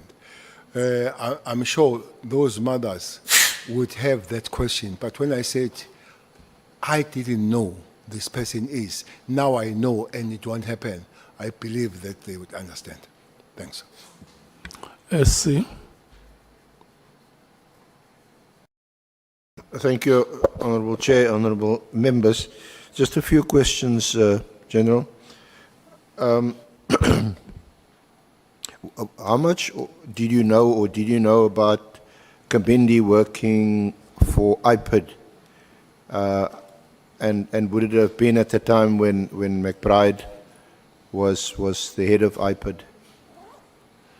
Around 2017? Around 2017, I know that I was working for IPID, but I was not in the security establishment in 2017. I was doing one of my top jobs, which was the Deputy Minister of Agriculture. And subsequently, when you became Minister in 2018? I think by then he was not there, either suspended or whatever the issue. But I think he was not working by then. You're talking about in Kabinde, not yes. McBride? Kabinde. Kabinde. And McBride? I'm asking about McBride. No, I'm asking about Kabinde. Kabinde, do you know that he was, and I speak subject to correction, but I heard that he was also involved or embroiled with some issue with O'Sullivan. Did you hear anything about that or know anything about that? Well, I know that there were issues between them. But mostly the issues I know is that Sullivan worked closely with McBride. Maybe more than Kabinde. I wouldn't know exactly the involvement of Kabinde, but I know that there was some common touch. So the common touch between O'Sullivan and McBride resulted in Kabinde either being suspended or dismissed or resigning? Well, I don't know the reason of suspension of Kabinde. Now, IPID investigates police misconduct. So that would commence with some complaint about the conduct of a police officer, either a member of the public or a colleague or a whistleblower. Would it be, in your experience, having been minister for so long and obviously interacting, I suppose, with IPID from time to time, that two officers of IPID would go and visit a complainant to discuss the case or maybe take a statement or ask for further information?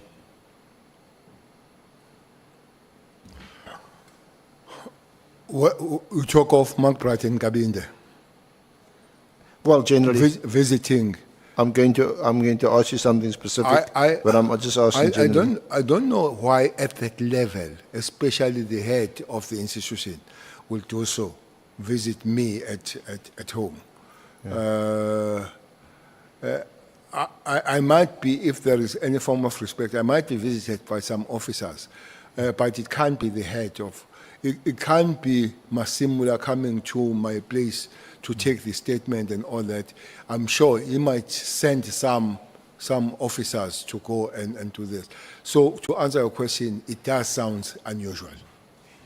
Or does it depend on the profile of the person or some influence that the person might have, either as a high-ranking officer or a high-ranking or well-known politician?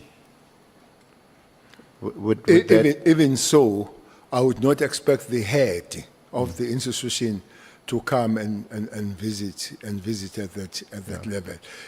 That might be the influence, but I think the influence can only say, as a head, I'm sending you, Junior, to go and see this so and so at his place. But the whole head going there and taking somebody going there, it does sound unusual.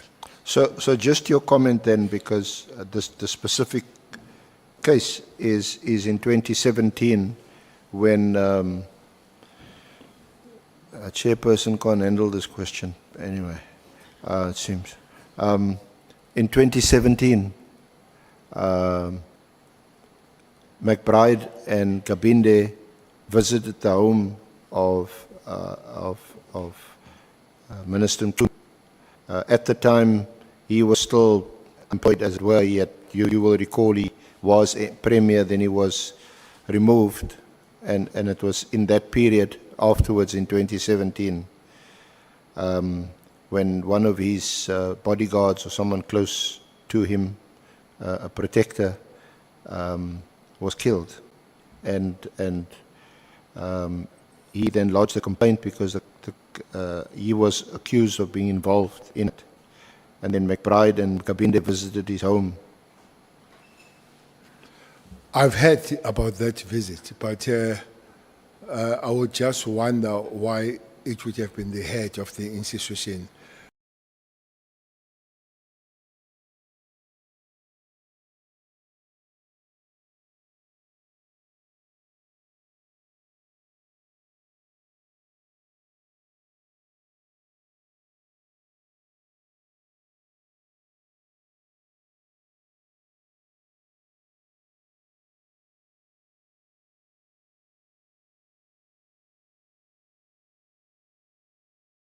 They would have gone there.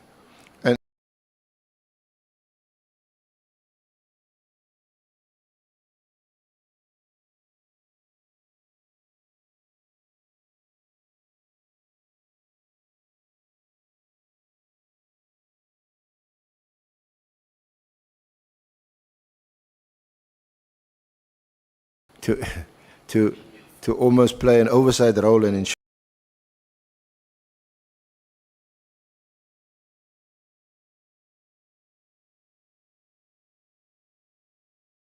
that the police officers involved do their work, and Kabinde is then sent to see the Hawks.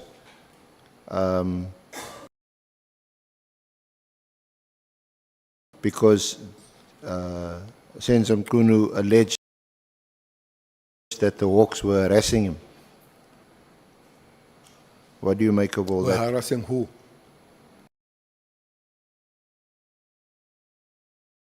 Were harassing who? They allegedly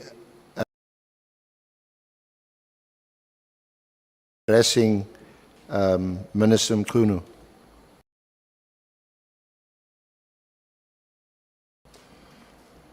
So he sends the PI, private investigator. No, he doesn't send the PI. And Kabinde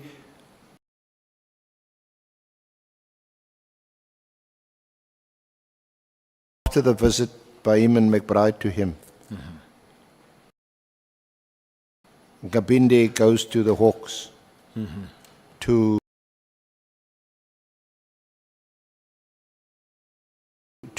speak to the Hawks, whatever we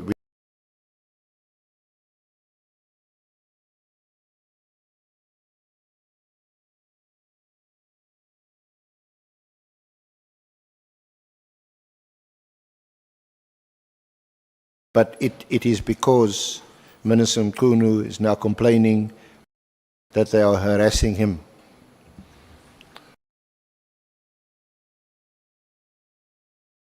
So what's your comment on this kind of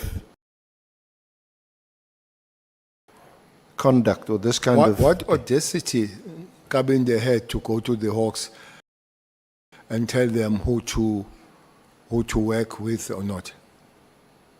Yes, no, I think I just want to understand and how that would work when it's the independent complaints arm of the police visiting a complainant, and then from the complainant going to another arm of the police, the Hawks, who are supposed to be independent, and going to speak to them about harassing a complainant to IPID. Kabinde was still in IPID then? Yes. Yeah. Well, I don't know what form that Minister Mkhunu then approached the matter. But remember, private citizens of South Africa, they have a right to approach IPID if they feel they are harassed by the police. That will include the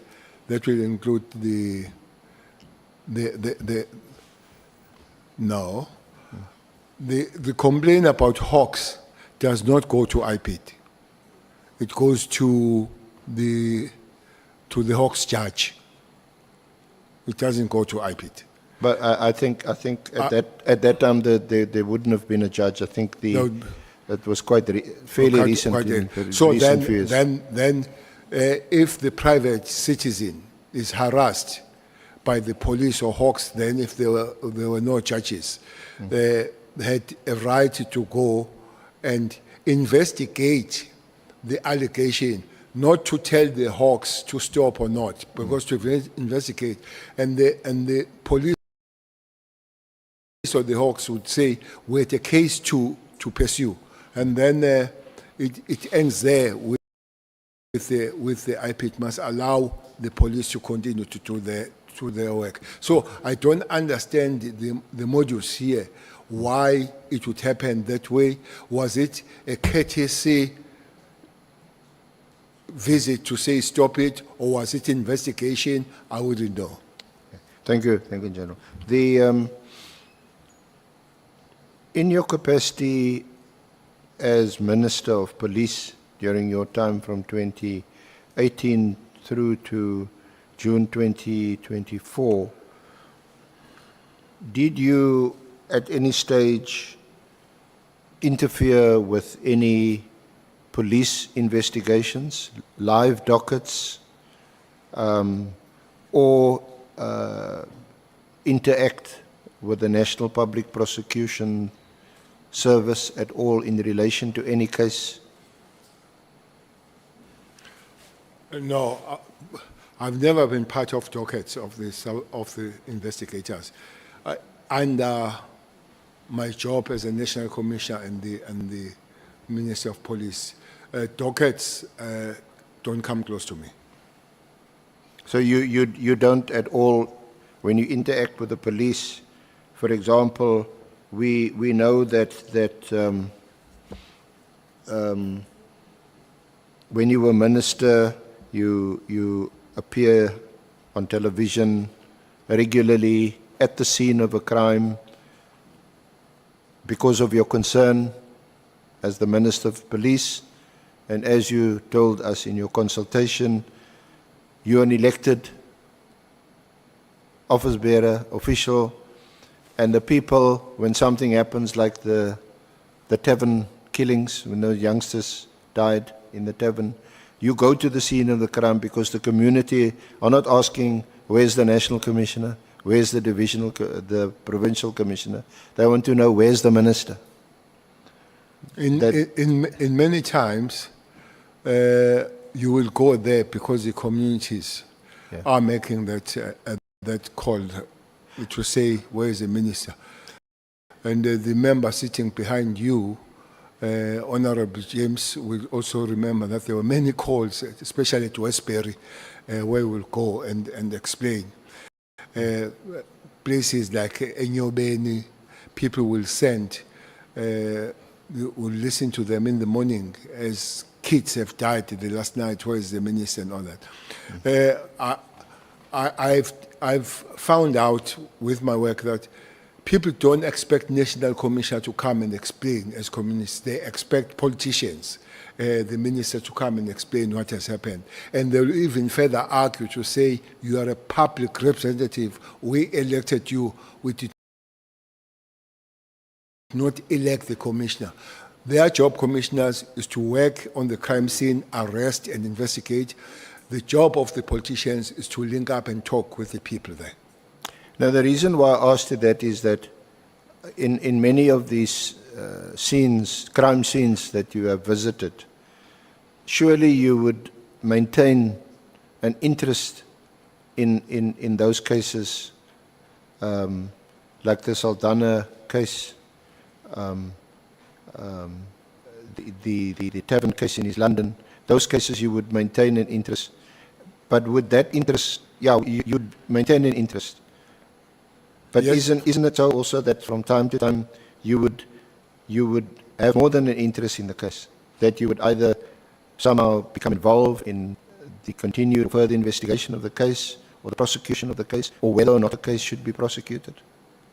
Well, some of those cases, the communities, the relatives, the parents do need the ongoing kind of briefing. So what you would do is that the investigators,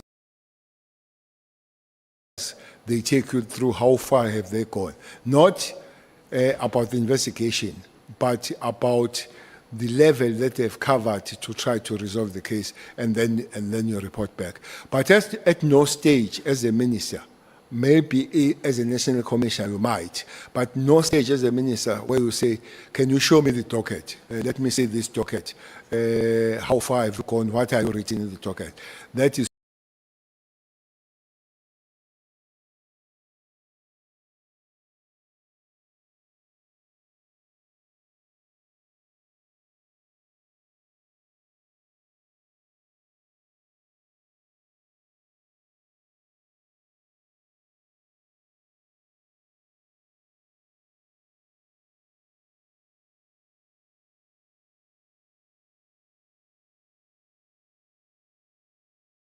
I ask this again in the context of the tragic, the first tragic death of Anele Tembi and the tragic of Anele, Okay. and then the murder of AKA.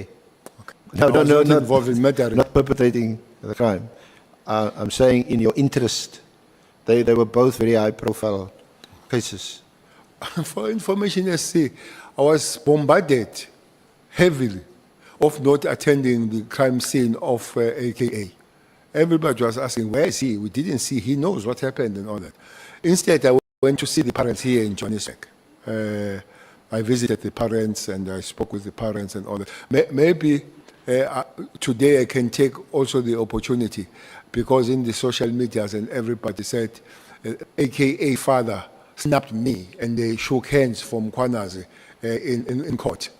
That day, I took the flight with AKA father from Cape Town. We spoke from there. We spoke at the airport, and we agreed that we'll meet at the courthouse. So I had no business then to come and shake me in the hand when we've met that early in the morning, when we moved together from all the way from Cape Town to here. So I wanted to make that. But I had a lot of a link. I had a lot of a link with the family, with AK.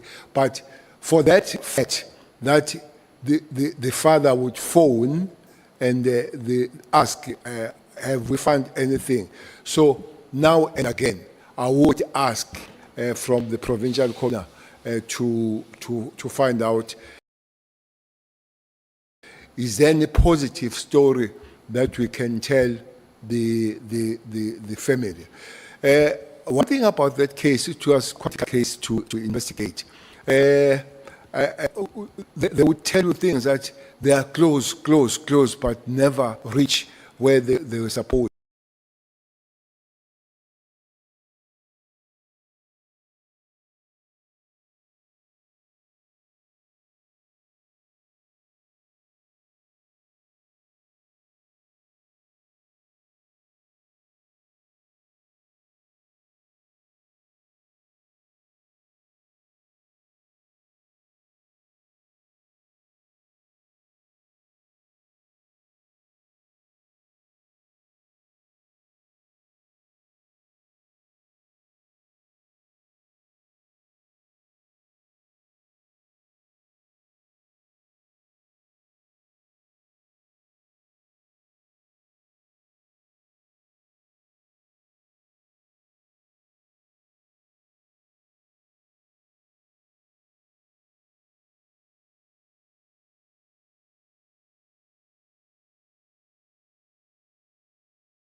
There was, I think, there is or was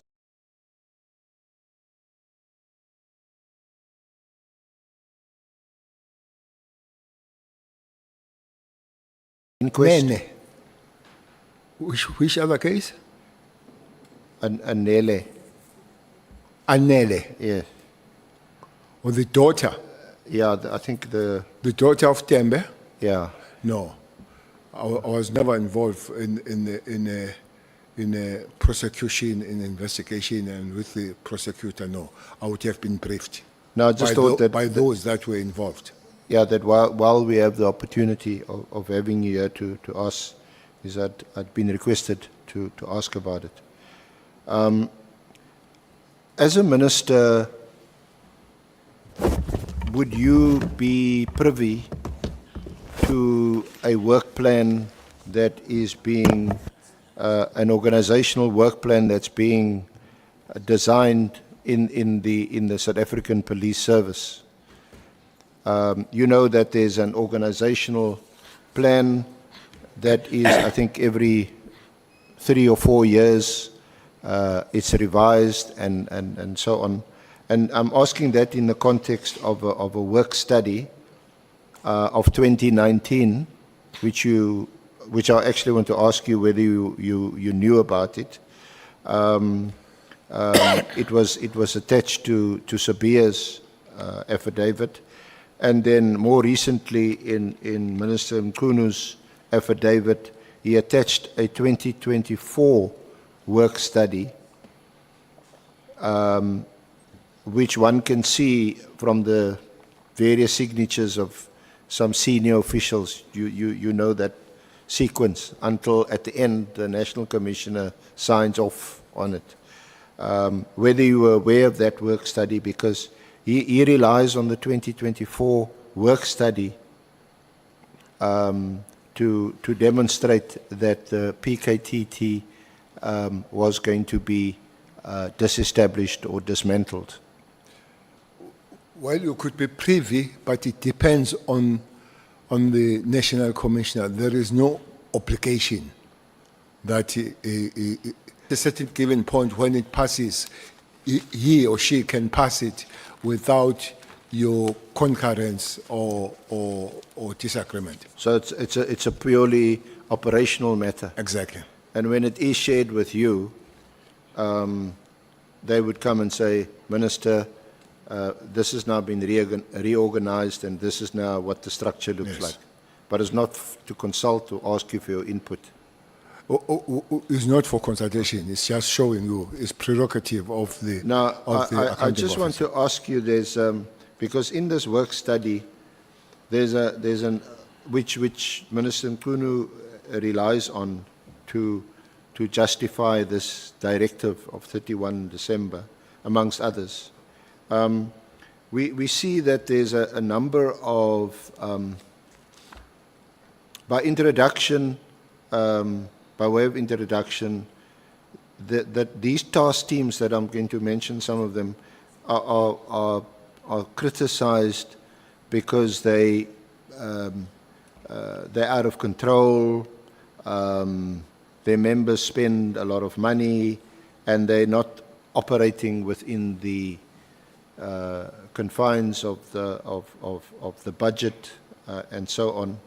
And the teams that are mentioned, the foreign vehicle team, the multiple trio task team, the narcotics team, the kidnap and ransom team, the extortion team, and then there's the PKTT is not specifically mentioned, but there's reference to a political murders team, and there's about 10 or 12 different task teams. Now, this is a document that was signed off actually eventually in 2025 by the National Commissioner. But by the time you vacated office as minister, these task teams, it appears, were still in operation. Yes, they were, but most interestingly, why then December 31st you cancel one when they're all in the same line of problem? So why do you cancel one? Well, that's why I mentioned it to you. On what basis, without any reasons, do you single out one of these task teams? So there are almost 10 there. Yeah, and I know we're under time pressure, but if you look at the organogram, that's one of the reasons that Minister Nkunu gives, because you won't see them listed in the organogram. But why do you cancel one when there are 10? Yeah. And to your knowledge, the other 9 or 10 or 12, are they still in operation? To your knowledge? Well, I don't know. If those task teams. But it would have been nice if the 31st letter would have said, deal with all this and count 10. Why one? Yeah. Because it seems to me, that these are dedicated multidisciplinary task teams, for the very reason that that particular area where crime is being committed has been identified for special attention. Would that be the case? Like extortion, murder, kidnapping? There will never be time, I see, where there is no task team established. For instance, in South Africa, kidnapping is a new thing. Extortion is a new thing. So you could not have had that thing in the organogram because extortion is very new. It started here in Cape Town a few years ago. Kidnapping, it came from Mozambique a few years ago and all that.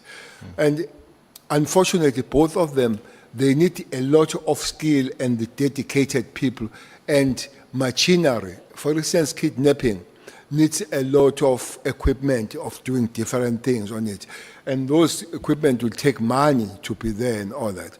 They are new things, they are specialized, so they'll have to put money on it. There will be other things, some other time that was not part of it that will have to be policed. That is not in the organogram, but we'll have to put them as a task team in response. And then some of them, those task team will have to end because maybe that problem has ended. So it's going to be a running target, this thing of task team, but permanently there as coming and going. But the question for me still stands that if there are these 10 task teams, whether exist or not, why on that particular day cancel one? It seems to me that the National Commissioner, presumably in consultation with his deputy commissioners for the very different sections like policing and so on, can establish a task team at any time for a specific purpose. For instance, extortion and I think those are the youngest. Extortion and the kidnapping team are the youngest to respond to the new crime in the market, because those are two new crimes in the market. Doesn't have to be on the organogram. No, Otherwise, if you wait for Okonogram, that takes about 3 to 5 years. The criminals will be laughing all the way to the bank, waiting for Okonogram. And ask people, why don't you arrest? No, Okonogram is coming. So although the PKTT was established to serve a particular purpose, it was a task team. This team continued to exist and to be funded from the police budget, and according to your evidence, it's still in existence. Well, I don't know if it was funded from the police alone. I don't know if prosecutors that are dedicated, they were paid by the police. I don't know. Maybe justice will help us one day, that those dedicated prosecutors, for instance, they will have to pay extra money for special courts. There will be an extra money for magistrates and prosecutors that go there a little bit out of their work. So I would have loved to know who pays for those. But this money we talk about is paying for one component, and that component is the police. And that is why you had the interministerial committee. That is why I'm there. Yeah. Yeah, with other ministers, so that they look after their specific activities in their departments. Now, I would have thought, or most people would have thought, that the establishment of the Independent Directorate Against Corruption was welcomed. But from the evidence of Lieutenant General Kwanazi, and it also appears to be the case from your evidence, that there seems to be, let me put it neutrally, some kind of issues against IDEC, especially in the wake of their arrest of Lieutenant General Khumalo. What exactly is your complaint about IDEC? No, I would not complain about the work of the IDEC, but I can't have a structure, such a powerful structure, that has no oversight. That would be my main complaint. That up to this point, I don't know any form of oversight, like the iPad with the police, like the judge with the Hawks.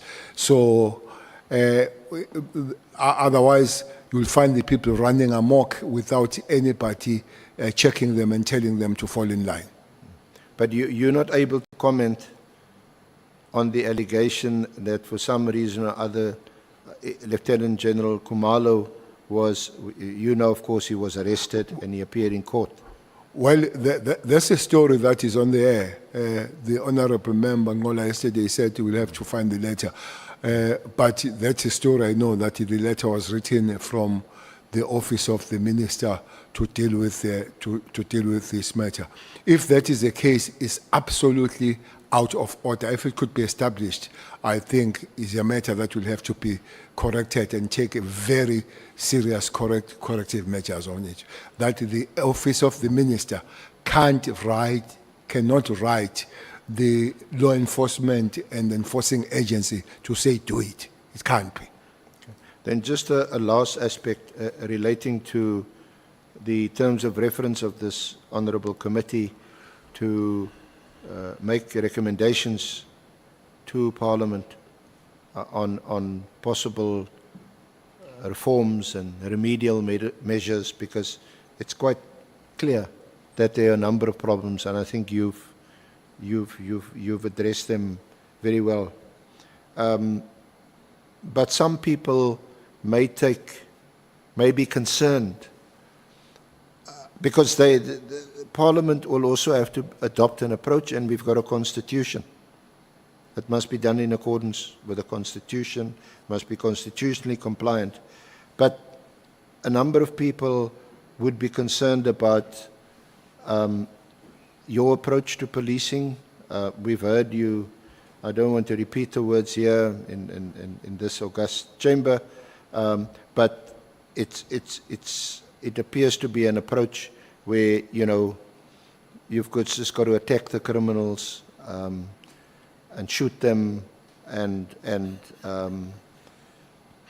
You yourself have mentioned you're concerned about the right to bail. General Nkonazi, who seems to share this approach, he complains about the trade unions getting people off their disciplinary hearings. He complains about the media using allegedly confidential or information and putting it in the papers. And you also seem to have a problem with our system of parole. There was a famous statement here that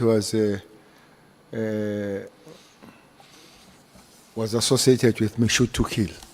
Yes. So even on the road, when the young people see me, they'll say, shoot to kill. I have made a challenge and I want to repeat here. Show me where Cele says so. Either in a print form or electronic. I've never uttered that statement, that shoot to kill. Well, thankfully, I didn't repeat it, yeah. Yeah. It has been interpreted from my stance to say police cannot die with the guns in their hands. And I stand by that. SC, there are two ways of policing in South Africa. You police the masses that have a right to complain, have a right to march and all that kind of stuff. And you cannot use force to those people. That's why you train POP, public order policing, to go and deal with those people that are legitimately complaining about those things. There are those that they plan to eliminate whoever on their way as they go to do their work. Those people like cash in transit. Therefore, that's why you develop your NIU, your TROT, your special task force. So the policing will be forever to approach what is a danger in front of you is an ordinary South Africans demanding the rights that they should have, and you police them as such. Or are the criminals that they want to take over the systems and make life difficult for everybody?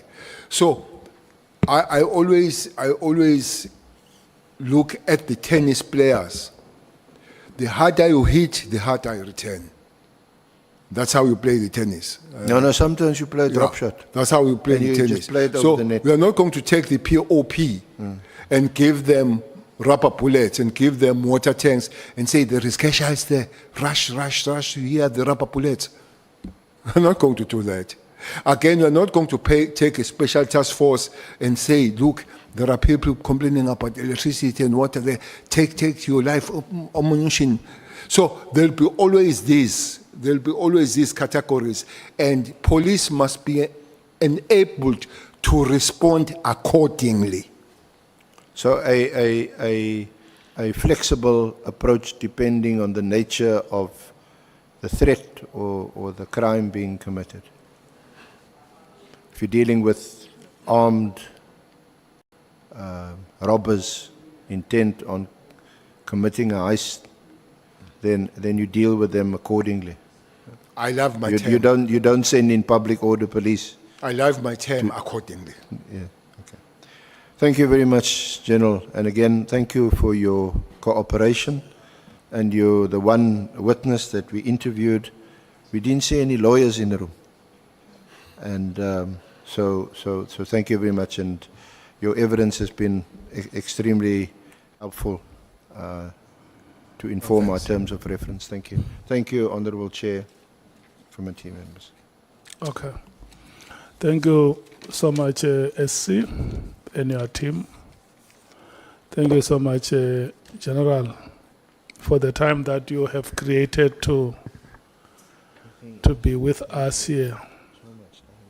And I want to take the opportunity and thank honorable members. Honorable Skosana, I see your hand is up. Thank you, Chair, and thank you to the witness, General Minister. He complained earlier, Chair, to say I'm the one who brought him here. It's not true. it's so I just want to say to you, nothing personal. I know he was angry a bit, you know, that perhaps, as he said yesterday, that I'm the one who called him here. It's our work, Minister. Thank you so much. Thank you so much. Thank you to you, Chair. Yeah. Yeah. Thanks myself. No, I did not call the lawyers because I thought things that I would do, there'll be truth and only truth. It would be worse to call Nomvaba to be my lawyer. It would be really worse then. Having said so, I did not get the opportunity, but I'm jealous. There was a big debate here about the devolution of powers. I want to repeat, I felt sorry that you put the operative to the political debate. Maybe it can be debated at the next time, but it was unfair, very unfair, to put the police officer to debate the law.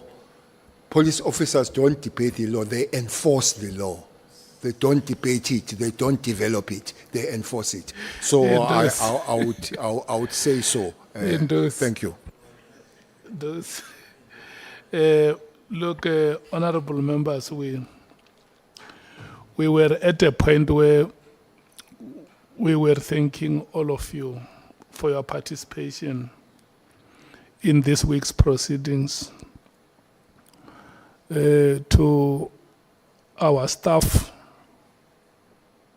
that coordinates our activities and keep the public informed about the work that we do here. We want to thank you so much. And I see honorable members also bring their staff from their respective parties. We also want to thank them for the support that they give you. We want to thank you so much for that. We are resuming next week, Tuesday. The starting time will be 11 o'clock. Yeah, it will be 11 o'clock on Tuesday. Yeah, you won't be here in those, so I always get disappointed when we come to the end of the meetings, and there is nothing I can do. Even if I want to continue with the meeting, there is nobody raising a hand. I don't have any choice but to call off the Point meeting. of order, Chair. The meeting. Our guest is asking a question, Chair. You must answer that question, The meeting Chair. stand adjourned. But Chair, there's a question from our guest, Chair. We will meet next week, Tuesday at 11 o'clock. Thank you so much. Chair, uthi ndo sinenkinga ekhaya yini? Makhanda.